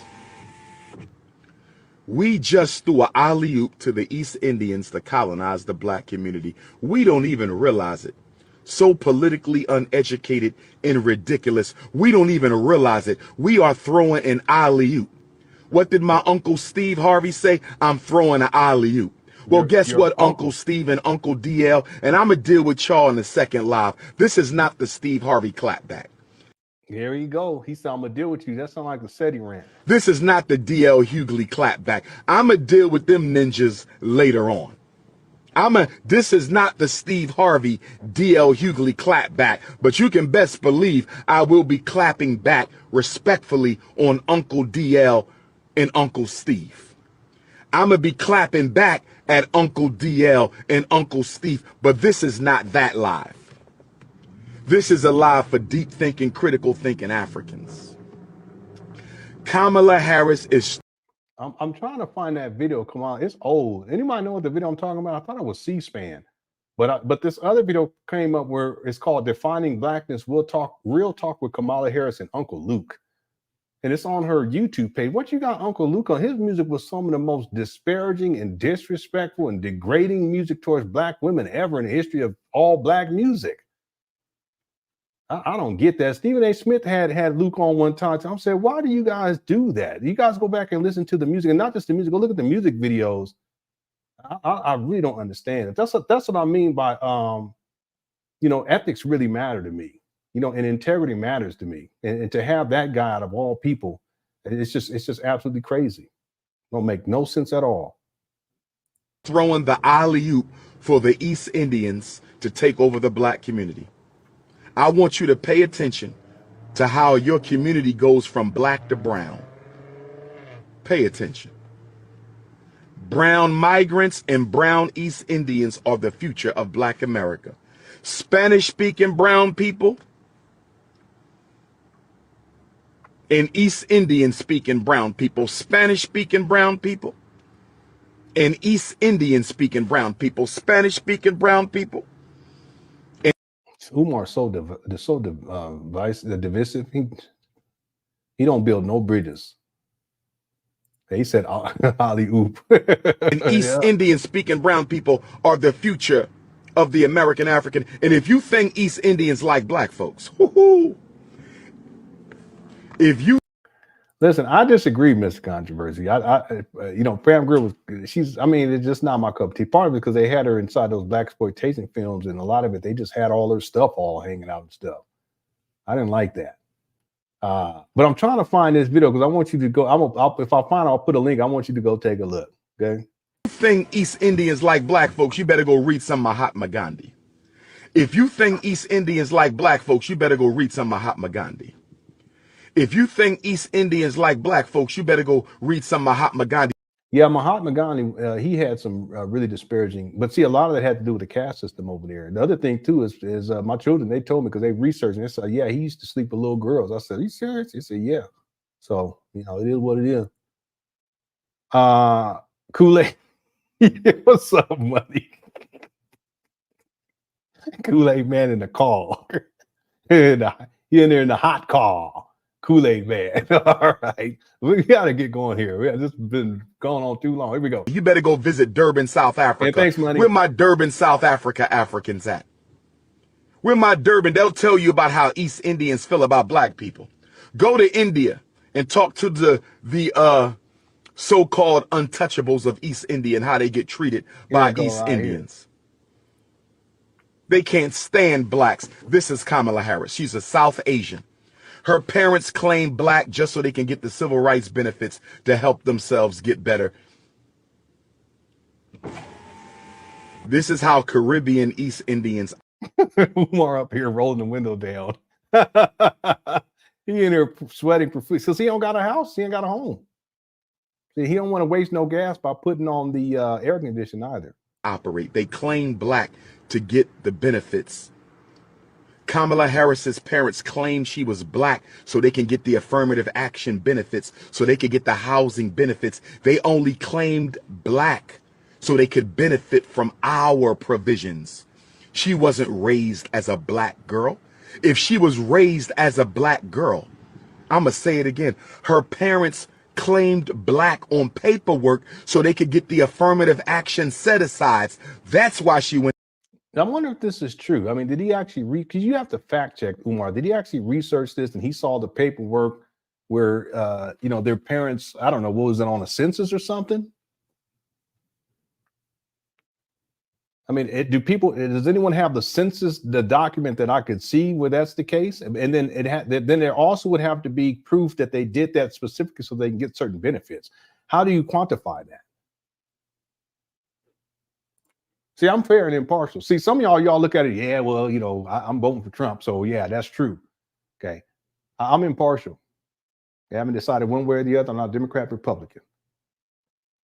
What I'm saying is that when it comes to Umar, if you fact check, first of all, you would have to have a document that states that it was penned by the mother or the father, or you could even say the grandmother, or the grandfather, wherein they checked that box, wherein they classified themselves as being black.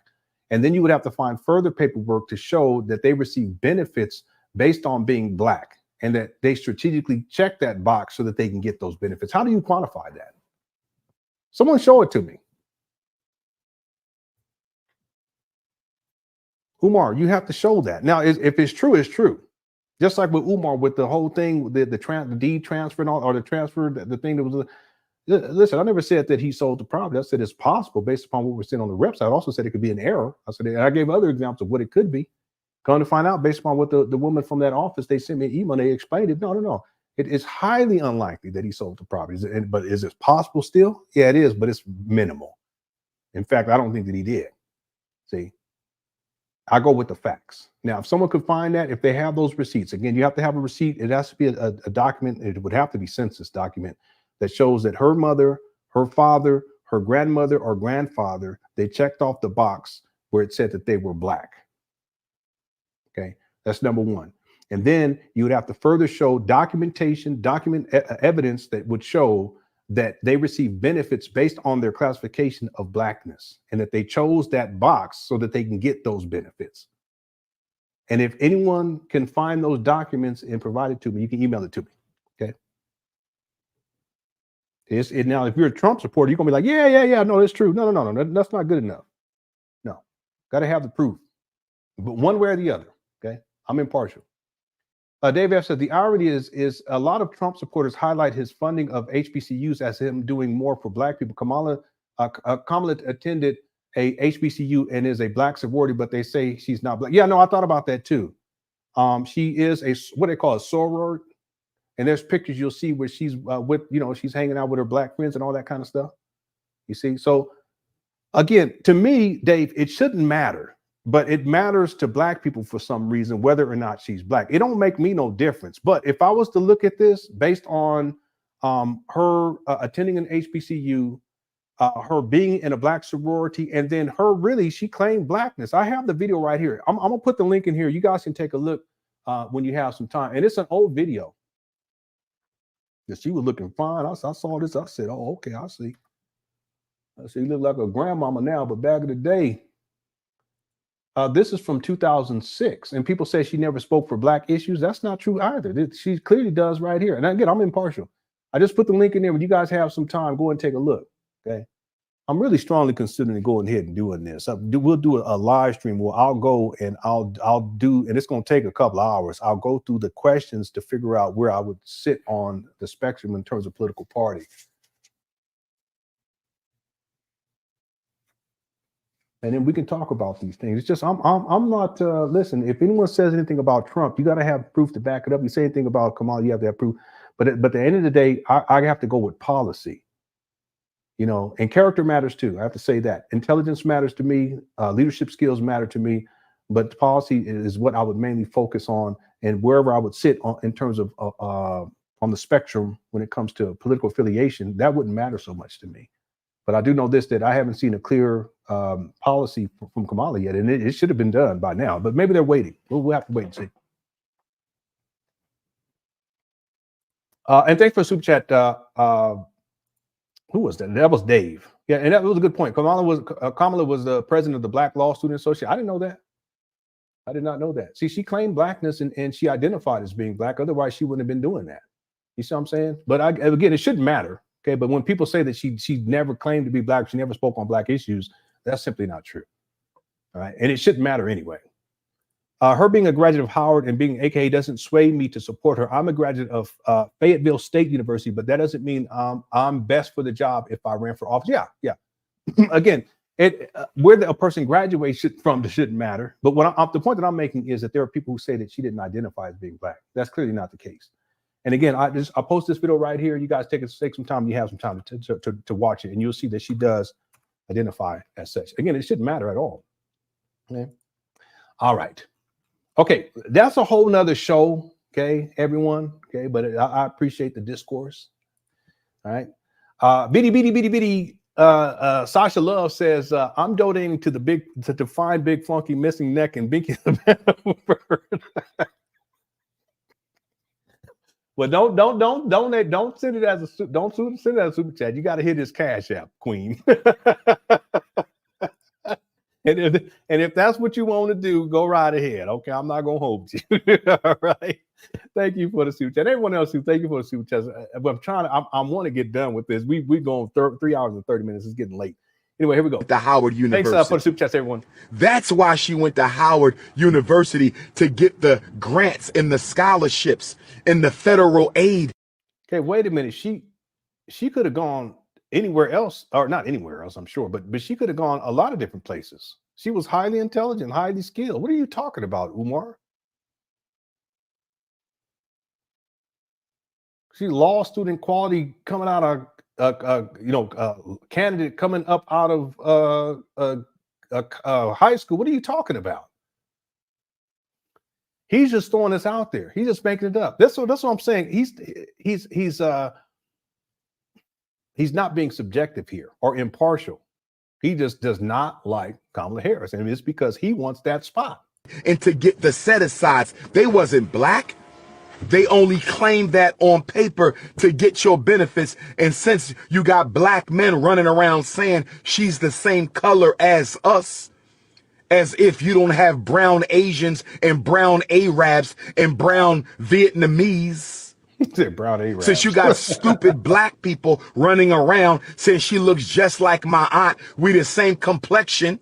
I can show you brown Vietnamese. I can show you brown Arabs. They don't belong to the African race, you idiots. You idiots. Her father is a Jamaican East Indian, not a Jamaican African. Her father is a Jamaican East Indian, not a Jamaican African. A Jamaican East Indian. Okay, but does he have any ancestry that's African? I don't know. It shouldn't matter. But you whatever. Idiots. You idiots. But now, since black people said East Indians can now be black, since you Negroes have said East Indians can be black, you just invited them to the migrant party at your expense because you said East Indians can be black. What? You have just invited them to the migrant party at your expense. Okay, her father is Irish and Indian, born in Jamaica. Okay. So she doesn't have any ancestry. Okay, so is it fair to say that she doesn't have any ancestry wherein someone was enslaved here in the United States of America that had African descent? That's the first thing. Did she have an ancestor who was enslaved here in the United States of America? And that ancestor was of African descent. That's number one. And none of this should matter anyway, but just I mean, we really should do this on different show. We can talk politics. Okay, and people are saying no. Okay, no. Okay, so let's say that that's true. Okay. The next question would be, does she have any other ancestry that is of African origin? Does anyone know the answer to that? Okay. And like I said, it really shouldn't matter, but I mean, for the discourse, let's go ahead and go here. X Freeman says, no, she doesn't. Yeah, I know. That's what I said. That's what I'm saying. It says the fact that some folks don't think she's black isn't even relevant. Trump isn't black either. Yeah, I know. Her father's family owned slaves. Okay. Her father's family owns. Yeah, but you know what? I have ancestors who own slaves too, though. It doesn't make me black or not black. I can go down the line and I know exactly where it was a slave master, and he had a wife, but he impregnated a slave, and that was like my great I think great grandmother on my father's side. And again, these are interesting things to talk about. But the point that I'm making is that the fact that someone owns slaves, I don't think it's really relevant, because she didn't own slaves. Does the fact that her father's family owned slaves, does that make her not black? Here's another way of looking at it. This is all interesting. What would make her black then? And what would make us black though too? Is being black does that mean that you have an ancestor who was enslaved here and that's what makes you black? Does it mean that you're here and you have African ancestry? Because that opens up where a whole lot of other people too, they would be classified as black too. It's fascinating though too, because it goes to show you that it's really how these terms are defined, or what the parameters would be to be classified a certain thing. But see, that's what I'm saying. It's not scientific, because the scientific fact would be you are this because of this, and that's it. Not you could be this because of maybe this, and maybe this, and maybe this over here. You see what I'm saying? So it's an interesting conversation. That's what I'm saying. Black, the idea of even being black is a social construct. It's not a scientific fact. It's not rooted in genetics. The way I look at it, Philip, is that here in the United States of America, being black, it's a social construct that is really based on where you sit in the social hierarchy. And that this color of your skin is the main determining factor as to where you sit in the social hierarchy. The darker your skin, the lower down you are in the social, in general, the lower down you are in the hierarchy. The lighter your skin and your quote unquote whiteness, the higher you are inside of the hierarchy. But then even beyond that, even if you be classified as black, you can still have lighter skin. But then because you have African ancestry and African genetics, you're still black. So you're still lower down on this. I mean, it's even contradictory in that sense. Anyway, we can go on and on this. The point is that I'm gonna throw this question out to everyone. What would make Kamala Harris black? It doesn't matter, but what would make her black? Okay, hypothetically speaking. Let's keep on here. Here we go. You have just invited the East Indians to feast on black people's resources, to feast on black people's communities. There's going to be a brown takeover of black people. Spanish-speaking browns, East Indian. And Mara says Kamala's father is black and about as mixed as the average black American. Okay, yeah, I don't know. I haven't looked into it. They should do a DNA test. They probably related to Frederick Douglass. Anyway, speaking browns, and we invited them in. People of color, people of color. That's all we talk about. People of color, people of color. Well, okay, yeah, okay. Manzette says no. Lenon, Hindu times Indian and Irish doesn't equal black. Okay. Yeah, okay, but what would make a person black then? I'm just throwing it out here. Guess what? The POCs, Umar says Arab. You think the LGBTs took over your resources? Wait until the POCs get their hands on your. That's a good question. Is Mariah Carey black? I always thought she was. She could sing real good back then. The resources. You thought the LGBT. Okay, so to be black, you have to be raised in black culture with at least one black. Yeah, but what is black culture though? I mean, it could be a lot of different things. Some people like Umar think black culture is hood stuff, and there are people who think that black culture is different than that. That's not, black culture is a lot of different things. It's interesting. It's an interesting conversation. PTs took over your resources under Obama. Wait until the POCs take over your resources under Kamala Harris. The brown takeover of black. This is interesting, y'all. They are not us. They are not us. He said, I consider her black, but I side-eyeing the fake jive talking she does. Politicians do that all the time, though. I remember Bill Clinton, he was playing blues saxophone on the Arsenio Hall show. I was like, this guy is awesome. I was a kid, though, back then. Y'all remember that foolishness? Yeah. Dave says, they would call me and her the N-word in a sundown town. That makes her black. Oh, yeah, you know, that's true, though, right there, though. You got a good point right there. See, Black people will define blackness differently than white racists would in many cases. This is a really good point. Maybe we should do this show. I mean, because we can talk race too, because even though race shouldn't matter, it really does when it comes to politics. I think everyone would agree with that. Yeah, maybe we'll do a show and we could just talk about these types of topics. I mean, it'd be totally different than talking about Umar. You know, I wouldn't mind doing it. It may be controversial at times, but I would have to start with you know, figuring out where I would fit on the spectrum in terms of political parties and take that test and then explain why I have certain views on certain topics that may be different than what you guys, you know, like the death penalty or abortion, that kind of thing. But this is a really good point. If Kamala Harris was, let's say, down south in the let's say 1800s or let's say 1850s, and she was walking with, and we were there too, and she was walking with us, would they call her white? They would probably classify her as black and treat her as such. Maybe not. Maybe not. This is a really good point.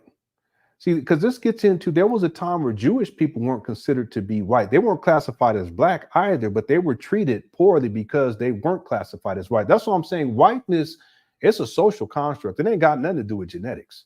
Just like blackness, it's a social construct. It ain't got nothing to do with genetics. And see, scientifically, it should have everything to do with genetics and DNA. But that's not how it was designed. It's about setting up a social hierarchy. Jewish people were not considered to be white. Italians were not considered to be white. And they were treated differently. You know, there was disparaged. There were movies, all those movies that used to come out where the Italians were all these gangsters. That was all part of it. You don't see that kind of stuff as much these days. I mean, you still see stuff coming out sometimes, but not like way back in the day. Movie after movie after movie. That's like black exploitation films. See, so this is a really good point. They would call me and her the N-word in a sundown town. And the sundown town is back in the day. They probably still have the policy in place in some places. Ain't no telling these days. But where black people at a certain point, you can't be out.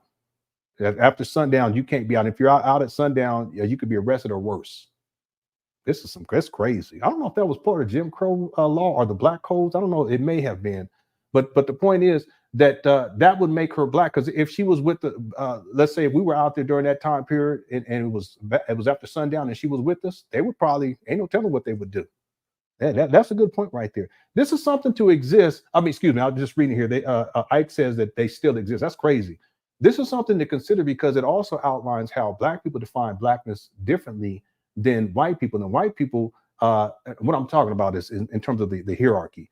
And over time, that the hierarchy itself, the way that it is defined, blackness is somewhat different than how we define blackness today. That's interesting.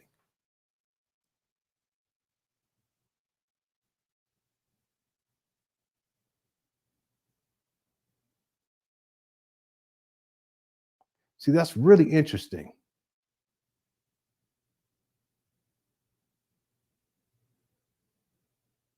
And you know, it's crazy because, I mean, all these other groups of people that would have been treated or mistreated in this scenario because they weren't white, they have white status now, but as black people, we still have black status. I mean, damn, that's crazy. I'm waiting for them to let us be white. I want that white privilege, you know what I'm saying? Anyway, this is interesting. It's some interesting stuff. How's it going, Honey Pop? Yeah, maybe we'll start a show. We've already started next week, and it'll be good because we can get into the politics and moving into the election. We can talk about this, and maybe I'll open up the phone lines and y'all can talk. We can educate me and all that kind of stuff, and I can give me my perspective on stuff. We'll see. Yeah. You know, hey, there were black people too that would pass as white too. This is really interesting stuff. But let's finish up with this Umar character. Here we go. They are not us. And thank you all so much for tuning on. And thanks everyone who sent in super chats as well. I appreciate it. And if you haven't hit the like button, if you can hit the like button, I would appreciate it. Here we go. Gotta give me something to drink. Y'all keep asking me who to vote for. I don't endorse candidates. And me personally, I don't have a reason to vote for either of them. See, that's not true because he did endorse, he said he would prefer, I should say, he preferred Donald Trump when Donald Trump was running against Hillary Clinton. She would be considered Caucasian. I wouldn't consider her to be, me personally, I wouldn't consider her to be Caucasian. I wouldn't. No. That's just me though. I wouldn't consider her to be Caucasian. Let me ask you something, Mr. Controversy. If her skin color was darker, would you consider her to be black? I'm just throwing this out there for people to think about because I know I have friends who I went to college with and they were darker skinned Indian people. Did I consider them to be black? Not necessarily, but we kicked it and we was cool. Matter of fact, I named one of my sons after one of my Indian friends. Real cool dude. Real cool dude. One of the best people I met in my life. He got me into yoga and stuff. That's an interesting. Let me throw this out there, not just for Mr. Controversy, but for everyone. If Kamala Harris was darker skinned and everything else was the same, you know, she went to HBCU, she was part of black organizations. I gave you guys the link to where you guys go check her out when she was talking on black topics decades ago. If her skin was darker, would you classify her as being black? This is for everyone, right? What's up, information man? Yeah, it'd be good too if I do a show. I definitely would have you on. I probably would try to organize with you where you can come in as a guest and we can talk about all this stuff because I know you're in deep into this stuff and you're knowledgeable. Ms. Controversy says yes. In those times, she doesn't pass the paper bag. Okay. Man, this is interesting. And if you guys don't know what the paper bag test, it means, see, the classification of blackness was different. There were times where they said you're black if you have, there was the 1-drop rule. If you had just 1 drop of one drop of blood from an African ancestor, then you would be classified as black. This is crazy though when I think about it. And in other places, they would classify people as octoroon, quadroon. I mean, you have, one of your ancestors, one of your grandparents, something like that. I don't even know what it is. It's just a bunch of bull jive. But this was one of the brown paper bag test was wherein they would take a paper bag, and if your skin was darker than that paper bag, then you would be considered to be black. But if it was lighter than the paper bag, then you would be considered to be other. In some cases, I guess white. But see, that's where the whole Italian things comes in, and because there's some darker skinned Italians, but then also the Jewish people, they're also Irish people. They weren't considered to be black either. I mean, excuse me, they weren't considered to be white at a certain point. This is interesting stuff. So that was one of them. Was the brown paper bag? You can actually research that yourself. But there was also the 1-drop rule that was imposed too. It's funny though because they had the 1-drop rule, but they didn't have the technology to be able to look at people's actual DNA. So basically, what they were going off of was skin color. See, but skin color is tricky because you have Italians who have darker skin colors. You have some Italians who have darker skin color than African American or black people. Y'all know that? It's crazy. Yeah, the brown paper bag test, that was interesting. And this is a real thing. You guys can go look that up, what he's talking about right here. All right, thanks, Mr. Controversy. All right, let's move on because we got to finish this video. We got to finish this live stream. This is really, really getting late. Here we go. If you need to vote because it's an... And by the way, Ms. Controversy, did you see go look at that link that I sent you? I'm going to send it to you one more time. And go look at that and then come back and tell me whether or not she a sister. Lenon, what makes us black is the nation, in this nation is our plight. Kamala has not been through our plight. What has she went through as a black woman? Nothing. Okay. If it's our plight, is there a collective plight for black people? What about black people who grew up relatively privileged though? I remember I knew this guy, both of his parents he didn't go to the school that I went to. I was part of this program of people who were doing well academically. and they would prepare us for college. And both of his parents were medical doctors, and he followed suit with them. Okay, he didn't grow up in the hood. In fact, he was like extremely intelligent, but he didn't quite fit in. He ended up becoming a neurosurgeon. Matter of fact, okay, they get paid like millions of dollars a year. I said, damn. But the point is, he didn't have any type of hood background or struggle, anything like that. I highly doubt that he had any type of real, serious like hood type thing popping off. I remember they took us. We had a meeting and they took us to their house, and it was just a huge house and it was beautiful. Had a big old pool in the backyard. The point that I'm making is that when you say plight, what are we talking about there? Are we talking about dealing with racism? Can we say that she hasn't dealt with racism? How do we know that she hasn't dealt with racism? Is it not just racism? Is it more complex than that? Is it like what people would call institutional racism? Perhaps she hasn't had to deal with that. What about just being mistreated because we are classified as Black, and by the larger society we're being mistreated? Maybe she wasn't mistreated in the same way, but how do we know that for sure? This is interesting. Okay, so let me read this again. Lenon, what makes us Black is this nation. In this nation is our plight. So in other words, here in the United States of America, it's our plight that makes us Black. Kamala has not been through our plight, but the thing is, how do we know that she hasn't been through some things? Again, she was in a Black sorority. She went to HBCU. She also was part of different organizations that were Black. And again, the link that I showed you, she's talking on Black issues. Now, did she grow up around Black? Now, this is what I would say. Did she grow up around Black people? I don't know. I didn't look into her that deep. But again, I haven't been into politics. Did she grow up around Black people? Did she have similar experiences while she was growing up with Black people? You know what I'm saying? Those are things to consider. And then last thing he says, what has she went through as a Black woman? Nothing. That takes it to a whole nother level. I can't even answer that. It's good. Hey, listen, these are good, thoughts and ideas and perspectives. I'm not here to say people should vote for Kamala. I'm not here to say for people to vote for Trump. That's not my job. I don't even know who I'm going to vote for yet. I'm going to do my due diligence. So I'm going to tell you one thing, Ms. Controversy, her race isn't going to matter to me. Donald Trump's race isn't going to matter to me. At the end of the day, it's going to come down to policy. And then in terms of character, that's going to matter to me. And in levels of intelligence, because I respond very strongly to people who have high intelligence. She's articulate too. That's the thing I notice about her. Yeah, she's fine too, but that shouldn't matter.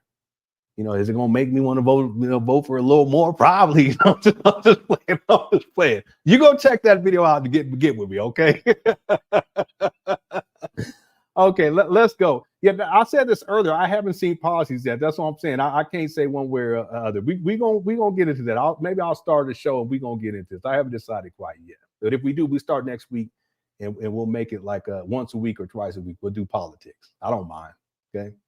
Someone says she has politics. I haven't seen them. Okay. You can send me if you can send me a link. LenonHonor at Yahoo. I'll take a look. Okay. One last thing. Then we're gonna move on. No, she grew up with her Indian side. Her dad said the judge in California didn't allow him custody. So when he separated from her mom at 5 years old, she was raised by that side. Okay. So she was raised by her Indian side. All right. Now, do I see Indians as separate as Black? I do, personally.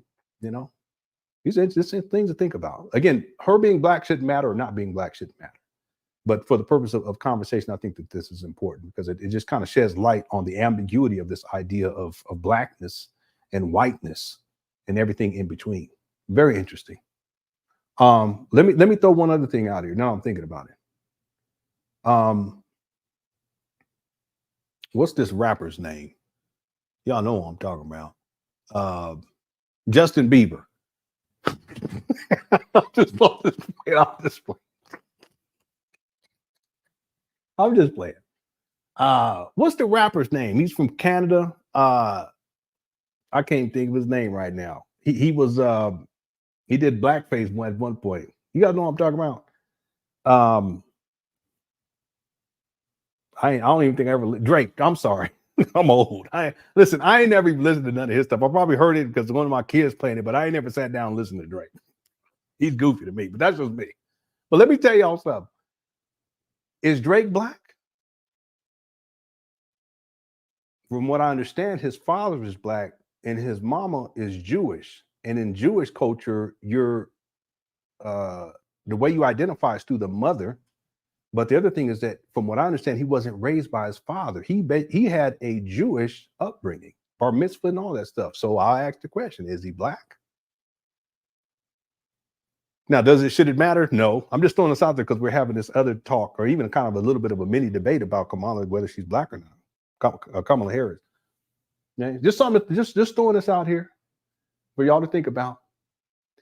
Mr. Controversy says, yes, Lenon, plight struggle is what makes us black in this country. No other melanated people on earth has been through what USA blacks have. Okay, I would agree with this in the sense that historically speaking, being what our ancestors had to deal with as slaves, and then everything else that our ancestors have to deal with in terms of Jim Crow, the black codes, and everything else in between leading up to the day. However, and I'm not trying to debate, I'm just saying, however, apartheid in South Africa was a major issue. Okay, so there are people who are African. See, here's the thing. Okay, is blackness specific to here in the United States of America? That's the next thing. And you don't have to send a super chat to answer. I'm just throwing this out there for people to think about. Is blackness specific to, and you said this earlier, that it has to do with being in this country. So is blackness only exclusive to the United States of America? That's another way. Because see, there are people who they define themselves as being black, and they're from Africa, and they even live over in Africa. Some people over in Africa, they ain't even never been over here, but they still classify them as black, classify themselves as black. Are they black too? I mean, these are some interesting conversations, but again, this is why the social construct of race is a problem, because the levels of ambiguity and how people can pretty much pick and choose whether or not they're going to be black, when and how. In general, people can choose. But if it's specific to our struggle here in the United States of America and our ancestors' struggle here in the United States of America, then that would exclude a whole lot of people that classify themselves as black.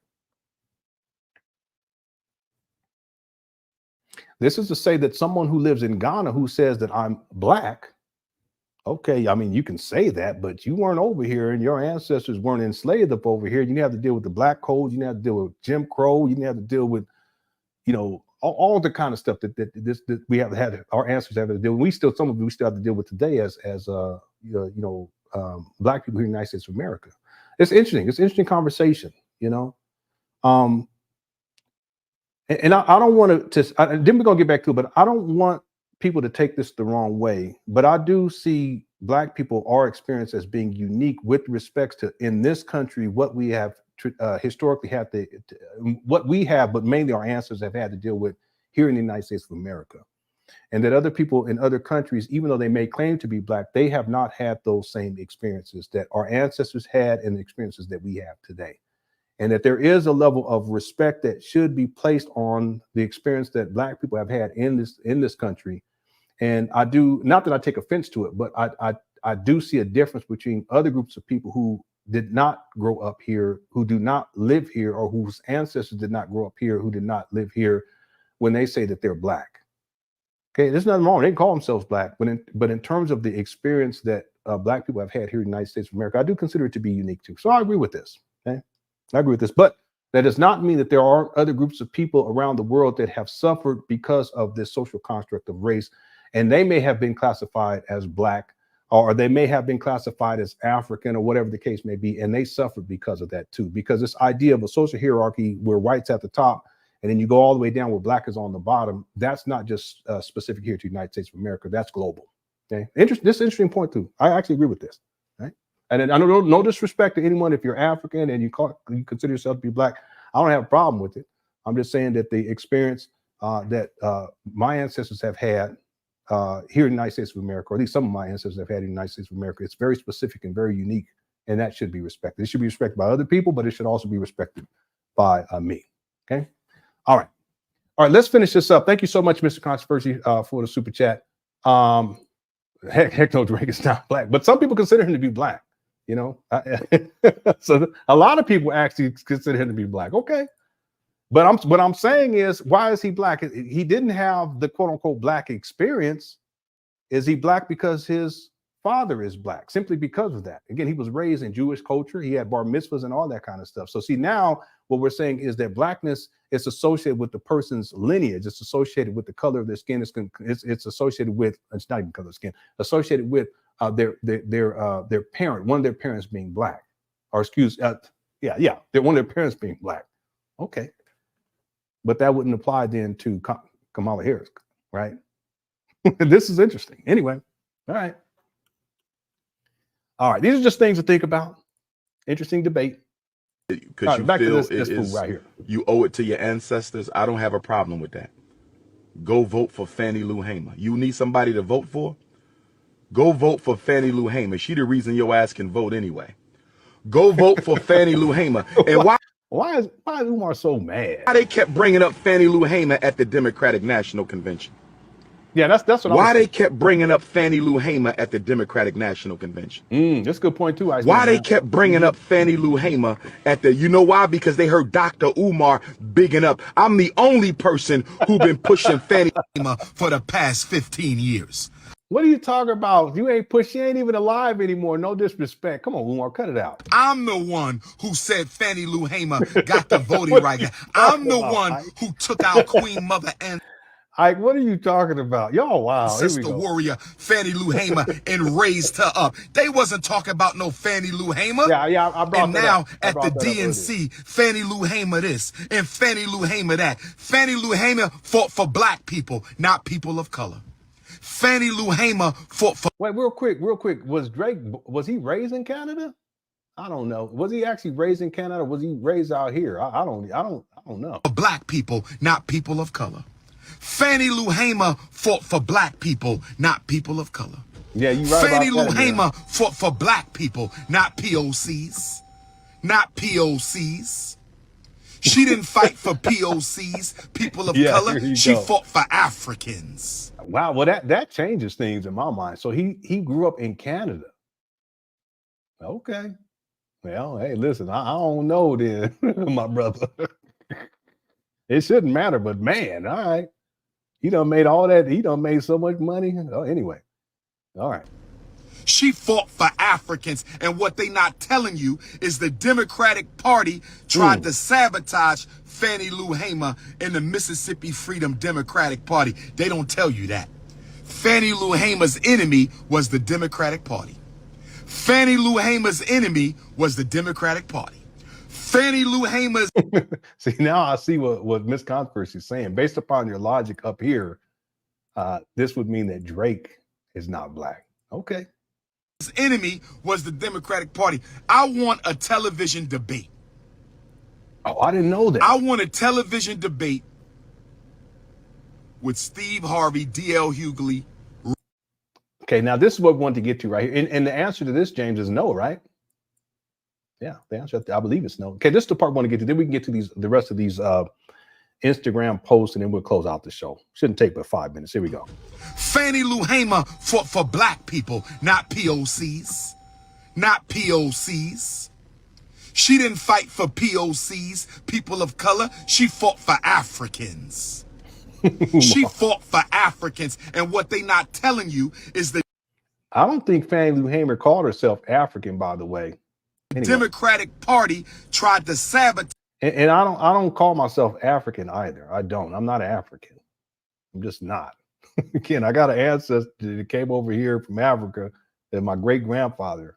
He lived to 104, 107. I met him, but I'm not African. See, Genghis Khan Gaming says the only person that can settle this debate is.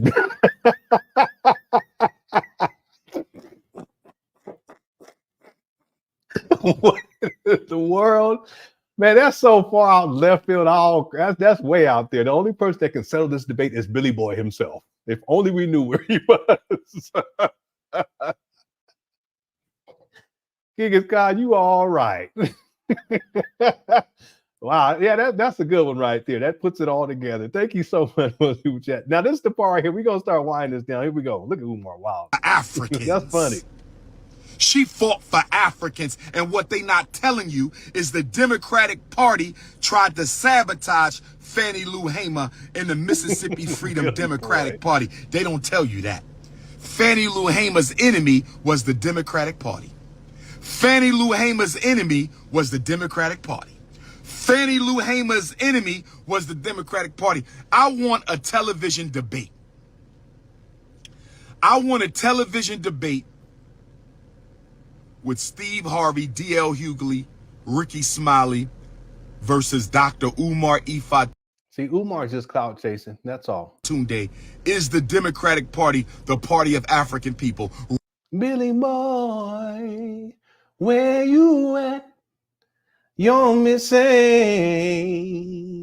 You made a promise and then you took it back. You're tripping. Something like that. That was a classic, huh?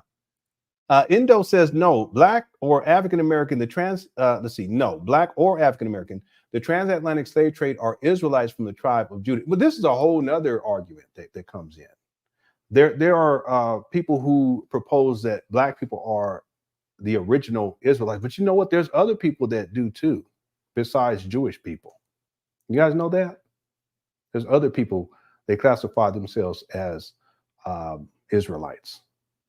I mean, this is a whole other thing to put into the pot for discussion. You know, even the classification. You know, how do we classify ourselves?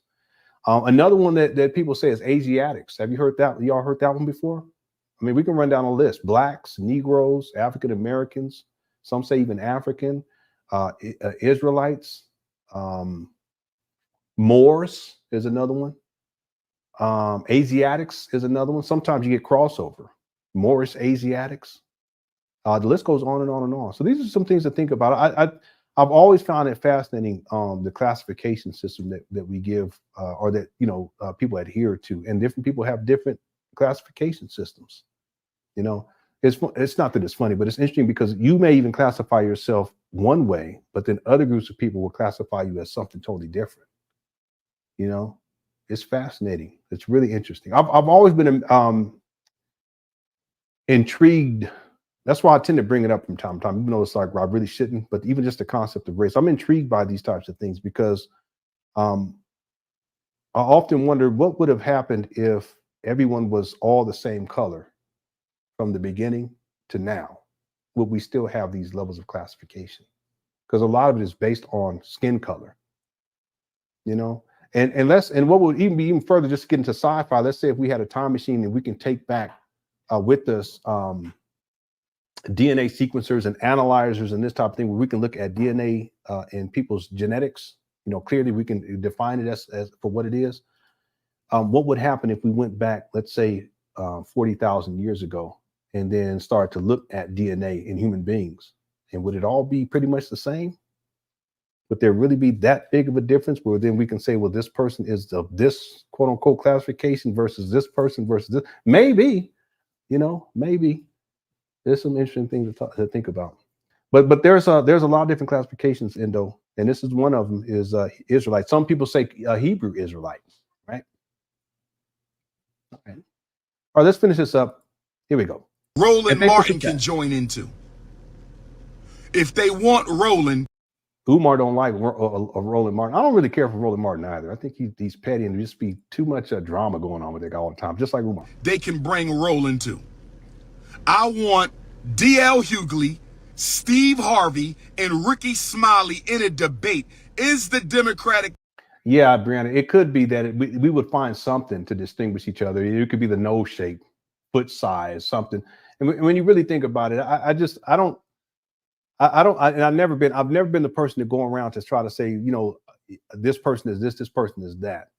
You know, and I never taught my children race either. Like, you know, you're of the black race. I don't do that. Now in society, they recognize that, okay, because they have to deal with the world.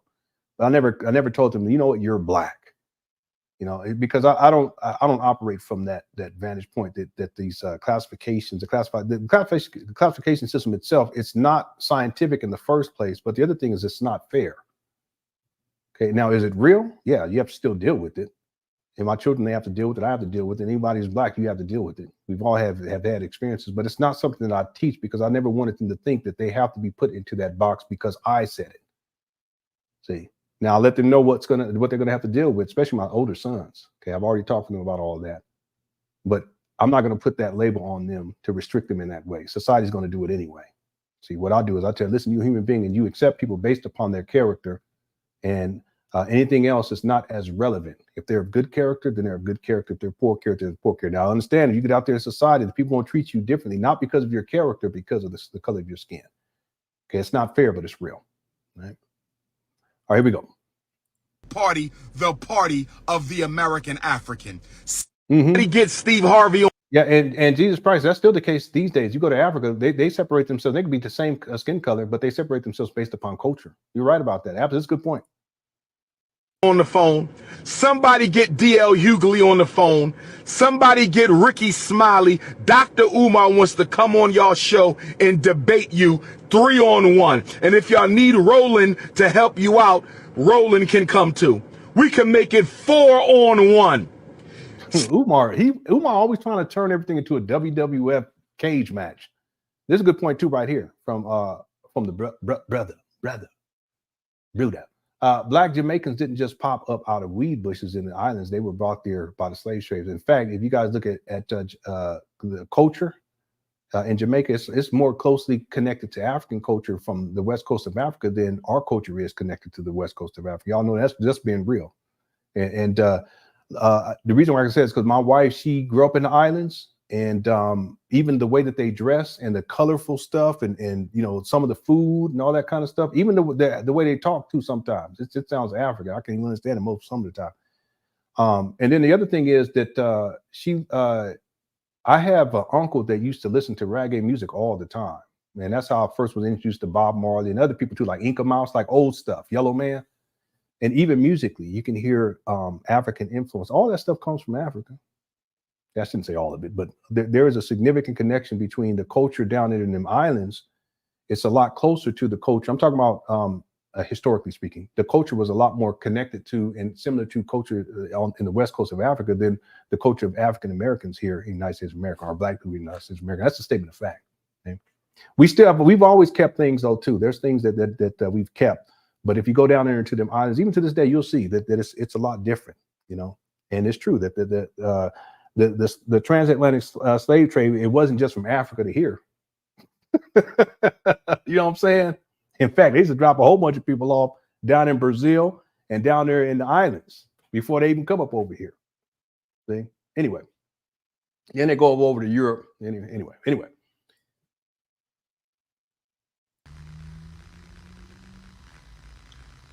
Kamala Harris is Barack Obama 2.0. Unlike many of my fellow American Africans, I didn't know that. There are 1,000 different dialects in the Philippines. And in the Philippines, they got people who are lighter skinned and darker skinned too. You guys know that? And especially if you go back far enough, because they have old pictures, they got people that were like really dark skinned. Same thing in Indonesia. You'll find it in Indonesia too. And in Africa, they got a gang of dialects up over there. It's interesting. Anyway, let's go. American Africans. Unlike many of my fellow American Africans who are caught up in the emotionalism of election 2024. I'm not caught up in the emotionalism of election 2024. If it's one thing political science has taught me. Because he's been turning the heat down. You cannot be emotional when making political decisions. You cannot be emotional when conducting political analysis. Yeah. 3 things. Yeah, my wife, she has ancestry that they was from what they call that Gula Geechee or something like that. Yeah, she has ancestors. I think that's what you call it. Came out. Or Gula Geechee? 4 things came out very clearly to me in Vice President Harris's lecture. And see, and my wife, she's interesting because she has lighter skin, but that's from her dad's side. He was African American though, but if you guys see her mom and her aunt, they were twins. Her aunt still is alive. Her mom passed away, rest in peace. They have really dark skin, real beautiful too. They had beautiful skin color. But the thing is that you wouldn't think that if you saw her. But that's the thing about genetics. You know, like in my family, we got people who are light skin and then dark skin. I'm like kind of like in the middle somewhere. So skin color really shouldn't be an indicator of anything really, because the way the genetics play, the genetics can be all over the place. You can have 2 parents who, you know, that they're one's brown, browner skin, the other one's really dark skin. The baby come out and is lighter than the brown skin, the brown skin parent, and then they have kids, and their kids come out darker than, you know what I'm saying? That's how it works. Anyway, let's go. For my Democratic Party plantation slaves. I am neither pro-Trump. Oh, you dark in your family? I want to be very clear. I am neither pro-Trump nor pro-Harris. I want to be very, very clear. Yeah, Geechee. I am neither pro-Trump or pro-Harris. Let me make this very, very clear. The reason Vice President Harris gets more attention That's interesting. is because... Wait a minute, I already played this part. Anyway, let me go back to here, and then we're gonna get back to the screenshots we close out. Only 4% of African slaves were brought to America, the United States. Yeah, but you know, there is a misconception, I think, for Black people here, where we, for whatever reason, we think that the vast majority of the slaves were just brought here. That's just simply not true. Most of them was, from what I understand, most of them went to Brazil. You know, and that's why if you guys go and you listen to Brazilian music, it's highly influenced by the rhythms of Africa. You know, that's the thing. That's the thing. Because I'm a musician, you can always trace things in that way too. You can trace things musically.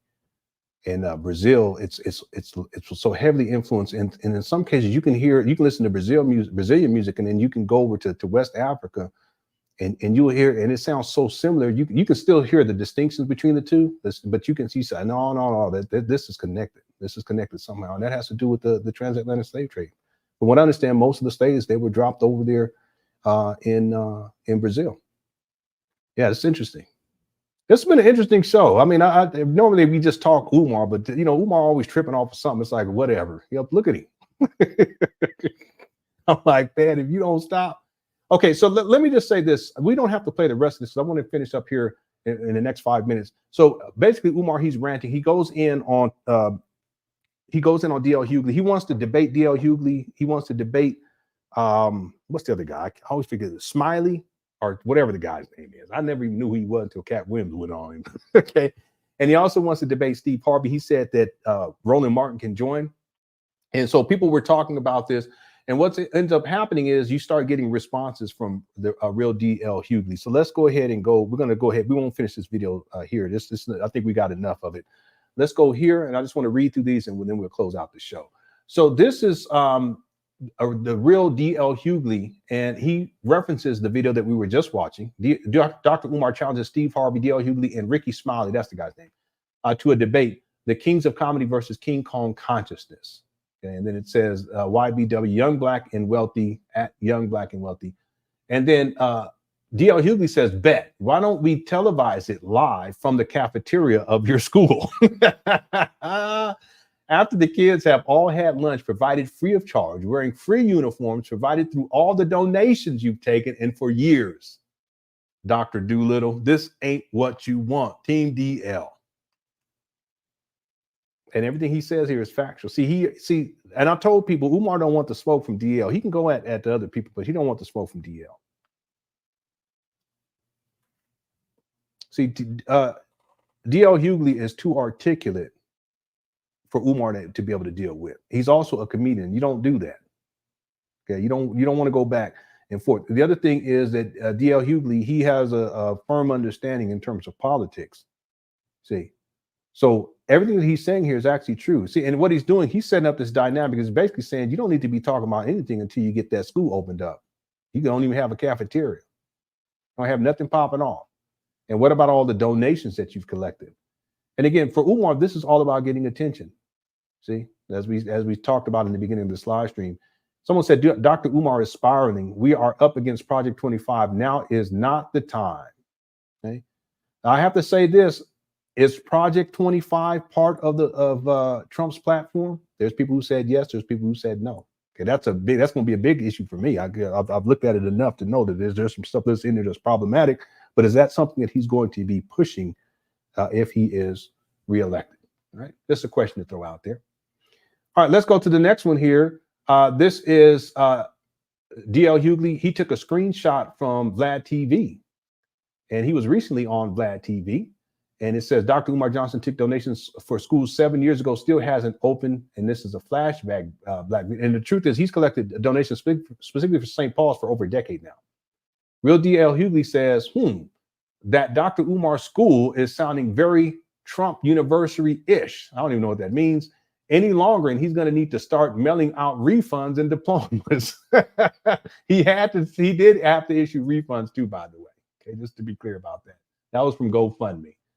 And then Tiffany says, don't feed into the distraction. Please keep going, and good work for Kamala Harris.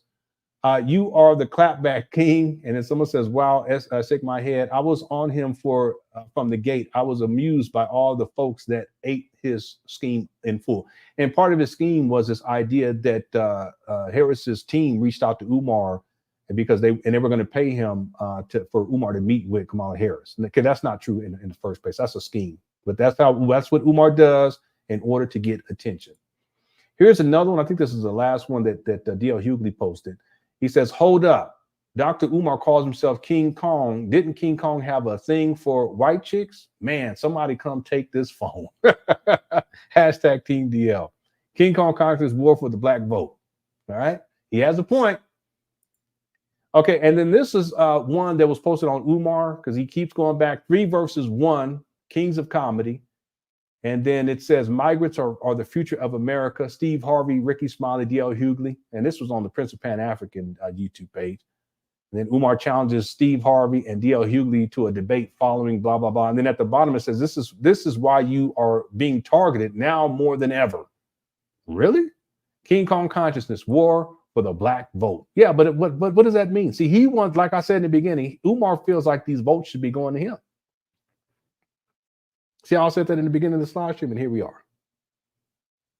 Okay, it doesn't even make sense. It's delusion. He's Delulu. None of that even makes sense. But he wants these votes to go to him. He doesn't want to go to Kamala because even though people, whether he calls fire as black or whatever, it's because it's the black vote, he thinks it should go to him, even though he's not running. If it's black money, he thinks it should go to him. Get on your Cash App, get on your PayPal. If it's black cookies, he thinks that it should go to him. He even said, you single, I'm never alone because these single black mothers. I can't find the video. I got to find it at some point. If anyone ever sends it to me, I'll be really appreciative. We covered it. I would have that in the shock menu for sure. But he said that he's never alone because the single black mothers belong to him. I'm paraphrasing. See, that's Umar. yeah. But didn't I say that though, Amira? I said in the beginning. I don't mean to say it that way. I stated that in the beginning. See, DL Hughley wasn't talking about Umar. Steve Harvey wasn't talking about Umar.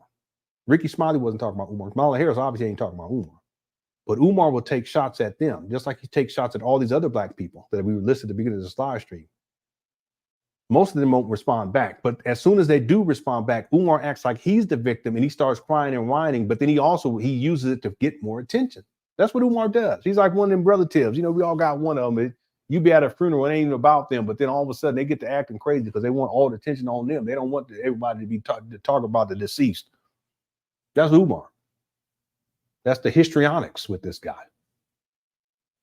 Yeah, and you're right. He actually thinks he owns black people. And this is not hyperbole either, because this is one of the things I noticed as I'm looking at these older Umar Johnson videos, the way that he talks to black people as if he's the owner of black people, as if he's like a slave master. He goes so far as to make it appear as if he owns the parents' children. You know, that's crazy. This is a really good point right here. And it's true, absolutely true. And I'll outline, if I do the documentary, because I have those in my notes, a segment that says, where I call it possession, where he feels like he possesses black people. He possesses, in particular, black children. And if these parents are so bad that he's going to come in and he don't want the children going back to you. See, this is the cult thing. Matter of fact, I have it phrased as cult, possession or possessive, and then cult. Because that's how cult leaders think. They feel like they own everyone who was inside the cult, including their children. See, that's a very good point right there. All right, let's get to, we got like 5 more to go. Let's do this real quickly. DL Hughley clowning. He says, I accept Umar's challenge to a debate under one condition. Okay, and it's one simple, small condition. We have it live in the auditorium of his school.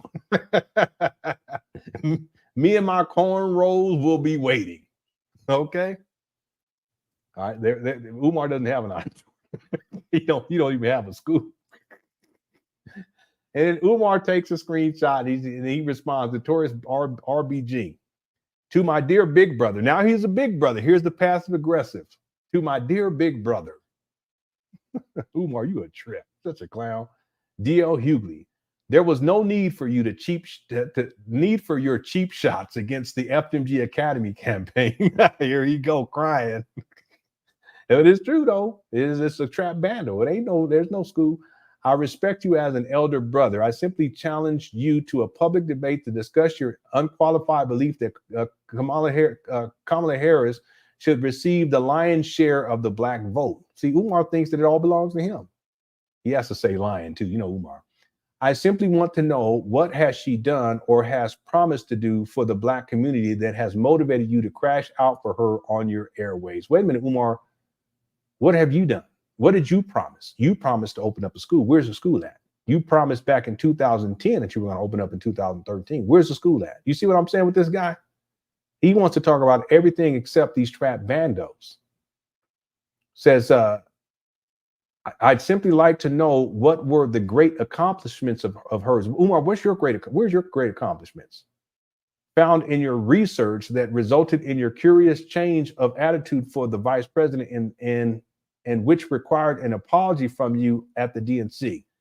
And Umar thinks that he really thinks he's in control of everything. Umar, you ain't got nothing to do with nothing. And your writing skills are horrible. They're deplorable. Inquiring minds want to know, big bruh, did you make this change on your own, or did the higher ups pull on your cornrows? What in the world? Umar, you tripping. There's no need to hate when all we have to do is respectfully debate. But see, Umar was the one that was hating in the first place, right? See? Umar wants to debate because he wants the attention. He wants to get into the theatrics and the histrionics like he did in other debates. Just like he did recently, talking about hip hop. Just admit that you're afraid of the intellectual.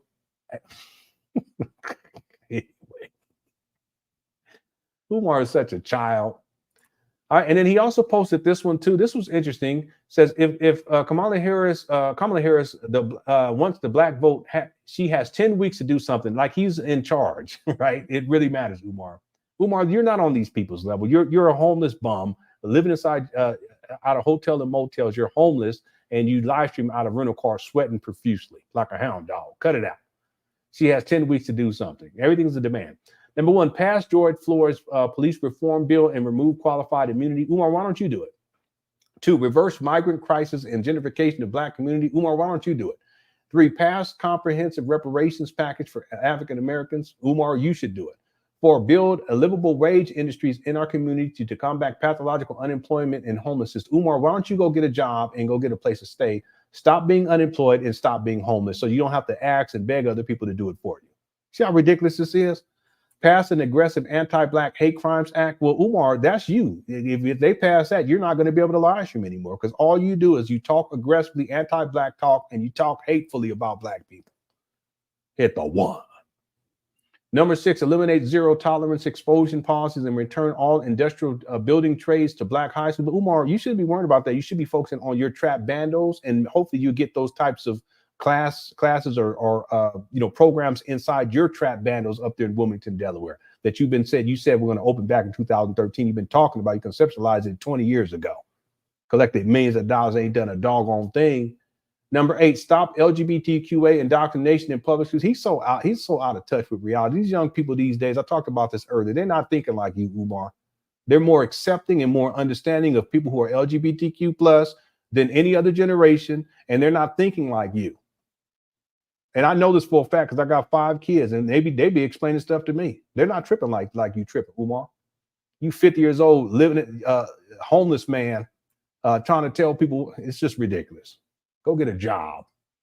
Number 7, I missed number 7. Pass a sweeping criminal justice reform, including plea bargaining, mandatory minimums, nonviolent drug usage. Well, Umar, that's going to benefit you.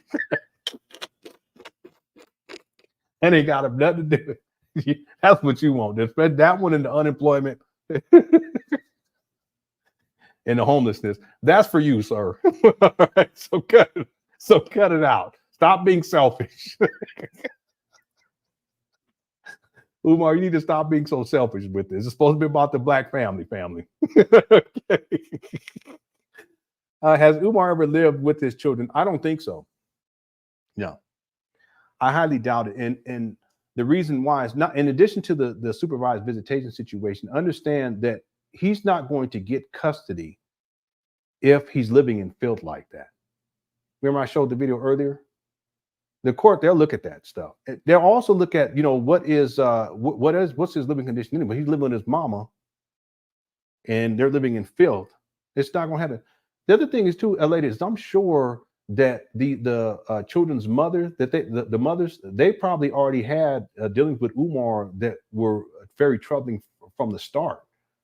And so all that would go to the judge too. I would highly, and look how he behaves. It's not like he wasn't crazy. It wasn't outlandish back then too. No, he's always had problems. That's why they shipped him off to the boarding school. He went to private school, boarding school. Daddy shipped him off. He had problems back then. They shipped him off when he was in the 9th grade. See, so the point that I'm making is that I highly doubt that he ever had custody. He's never talked about having custody or anything like that. I do know one time he said something about he took his daughter to a park or something like that. And I have it in my notes. It wasn't very clear. Okay, and let me say this. I could be wrong about that, but I highly doubt it. I highly doubt it. See, the thing is that if you're put on child support right away, and then if you listen to what he says about supervised visitation and how he talks about, he didn't even know one of the child's middle name until years later after the child was born. I highly doubt it. Again, living conditions matter. If he's living inside his mom, remember he flipped the phone? If he's living like that, do you think they're gonna let the children live with him? No, they're not gonna do that. Plus, he crazy anyway. Right? Yeah, it's a good question. I don't know for sure, but to the best of my mind, what I would say is, in my opinion, I highly doubt it. Okay? I'll say it that way. Mr. Conner says, read the book Invention of the White Race. Yeah, I'll write it down. Hopefully it's an audio book.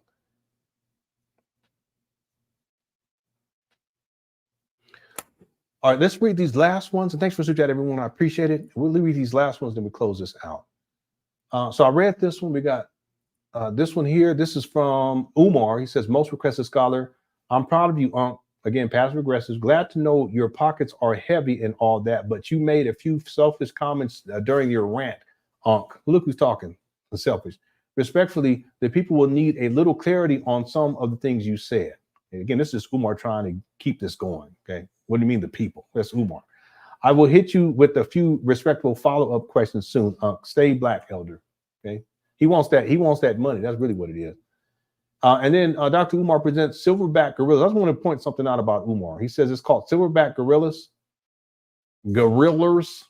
Under 30-year-old King Kong Political Consciousness Convention in March. Okay. This is a figment of his imagination. None of this is going to happen, but this is his way to insert himself into the political arena where he has no relevance. He doesn't have a place there. They're not talking about him. They're not. See, Umar hasn't organized anyone. He hasn't organized any votes. He hasn't organized any people. He hasn't opened up a school. He hasn't done anything. What has he done except run his mouth? But he'll throw this out here in the midst of all this to try to give the illusion that somehow he's a political activist, but he's not. I guarantee you there will not be an under 30-year-old King Kong political consciousness convention in March. It's not going to happen. Okay, this is Umar making things up like he always does. And I think this is the last one. Unapologetically, Infatunde. Number 2, Kamala Harris is in fact black. Honestly, I'm not even sure why this matters to so many of you. Kamala Harris identifies as black. She is of mixed heritage with a mother from India and a father from Jamaica. Her father, Donald Harris, is of Afro-Jamaican descent. Okay, well, people are saying he's African-Jamaican here, which contributes to her black identity. Additionally, she has often spoken about her pride in her diverse heritage and how it has shaped her identity and perspective. It actually doesn't matter if she was green. The other option is an orange racist felon who aims to be our dictator. Everything is always so extreme. You know what I'm saying? And then Umar says this statement fails to answer 3 serious questions. Number 1, how is Kamala black? Which we asked that question earlier, right? Jamaica is not a race. It is a nationality. Okay, but there are black Jamaicans and there are Jamaicans who have African descent. Wouldn't that be the race, Umar? I'm just throwing it out here. There are Chinese who identify as Jamaican. Really? 2, this says she identifies as black. There are men who identify as women, but that doesn't make them biologically women. Okay, this is a false equivalency though. He's conflating, let's say, race with gender. Okay, there's two separate things. Why not clarify how she is black, which is something I asked earlier, right? Through which of her ancestors is she a member of the African race? This is a question I asked earlier. Okay, which of her father's ancestors was a black man or woman? Okay, again, I'd ask similar questions. Okay, 3, you state that she has spoken of her pride in her diverse heritage, but there are multiple interviews where she is identified as South Asian, East Indian, and never once clarifies that she comes from a diverse heritage that includes Africa. Now, again, I put a link up where you go check it out when you have some time.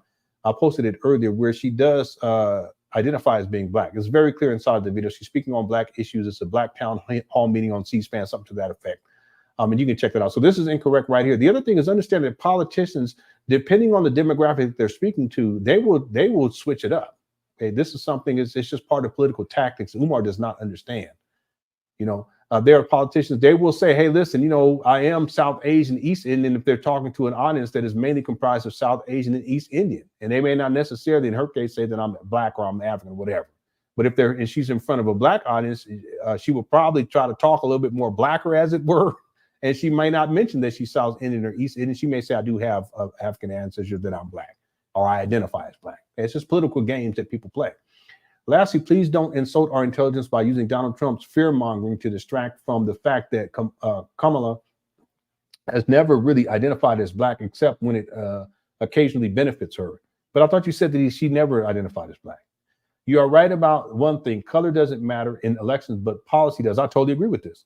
With that being said, here we go. What exactly is Kamala planning to do for the American African community? That's a legitimate question. If you don't want color to matter, then please give black people something other than her color as a reason to vote. Well, really, it should be the policy, like I said in the first place. Okay, that's what I would say. All right, that's all. That's everything. And then I just want to go back to this just to close out. That Umar, as you're focusing on all this other stuff, what you need to be focusing on is these trap banners up there in Wilmington, Delaware. There is a poll. If you guys can vote on the poll before we close out, I'll read the figures before we close out. Umar, January 6, 2010, you stated that promises in 2010 to begin laying the groundwork for the Frederick Douglass and Marcus Garvey Pan African School for Black boys specializing in learning disabilities and disruptive behavior disorders. This will be a private school, and yes, you will pay in order for your son to attend. Grand opening September 11, 2013. This is Chestnut Checkers. We're talking 20 years altogether. It's been 5.5 years since Umar, you acquired these abandoned buildings. There's no school in sight. You haven't educated one black boy. You've raised over $2.7 million at this point. Should you really be speaking on any of this? Shouldn't you be focusing on opening up these trap banners in Wilmington? You got everything to say about everyone else. You disparage black people at every single turn. Everyone that you talk about are more accomplished, more successful in life. You're homeless right now. You ain't got a job. You're a baby mama creator. You don't take care of your kids. You've been on child support for 20 years. And yet you got everything to say about everyone else. Umar, the question is, shouldn't you be focusing on, number one, getting your life together? Number two, maybe you should be trying to get these trap bandos in order. But no, you want to talk about everyone else, all these other black people. And what do? You disparage black people at every single turn. Like I said at the beginning, and I'll go back to what was posted in the beginning by an Umar Johnson follower, because it is relevant to everything that we discussed here today. And that is right here. He says, y'all downing your own people, black people really are brainwashed. That's crazy. Listen, Umar is not my people. Sorry about that. Umar is not my people. Umar is a scammer. He's a charlatan. He's a clout chaser. He's a hater of black people. He's a hater of black women. See, he disparages black people at every single turn. He's not my people. See, and from my vantage point, the only people who are in the state of mind control are those of y'all who still believe in Umar as this charlatan. That's on you. They ain't got nothing to do with me. And I provided plenty of receipts during this live stream already, but we're going to close it out, leave it there. Last thing I want to give you guys the figures. We had 1,347 votes. The question was, what should Umar Johnson be focusing on? Okay, the options were the FDMG school, Frederick Douglass Marcus Garvey Academy, black comedians, or his personal life. 1,348 votes. 37% said he should be focusing on the FDMG school. 5% says that he should be focusing on black comedians. And 57%, and this warms my heart, said that he should be focusing on his personal life. Umar, you should be focusing on getting your life turned around. And if you ain't willing to do that, you should be focusing on these trap banners, but you have no intention of opening up these schools because it's a money grab and you just keep taking money from black people and you take. You don't give nothing to nobody except run your mouth, and you take shots at successful people, black people all the time. You rarely target white people and you rarely call them out by name.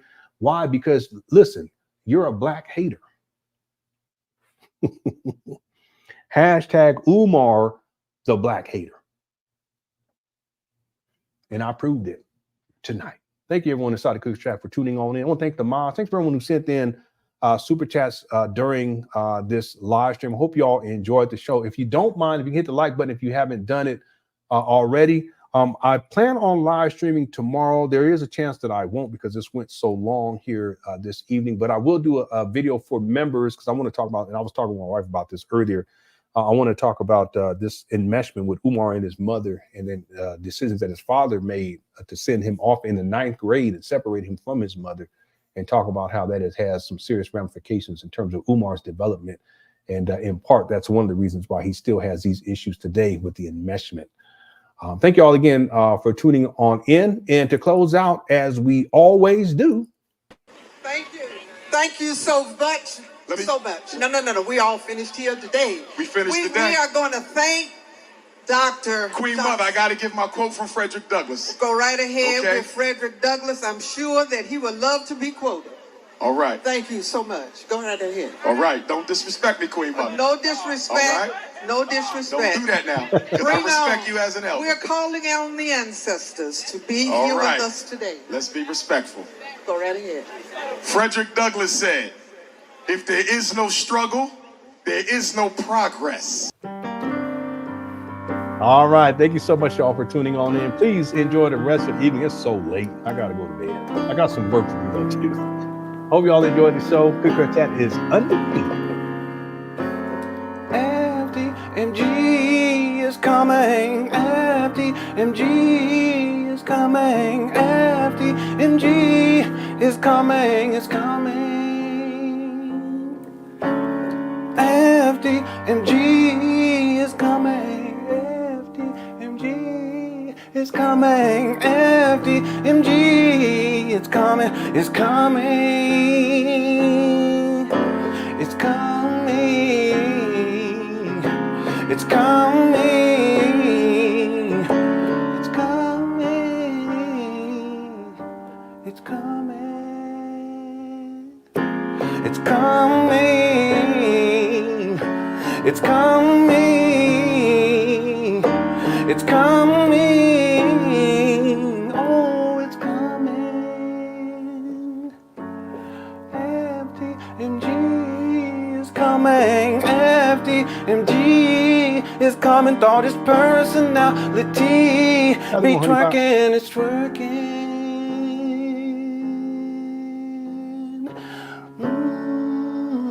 FDMG is coming today on Monday.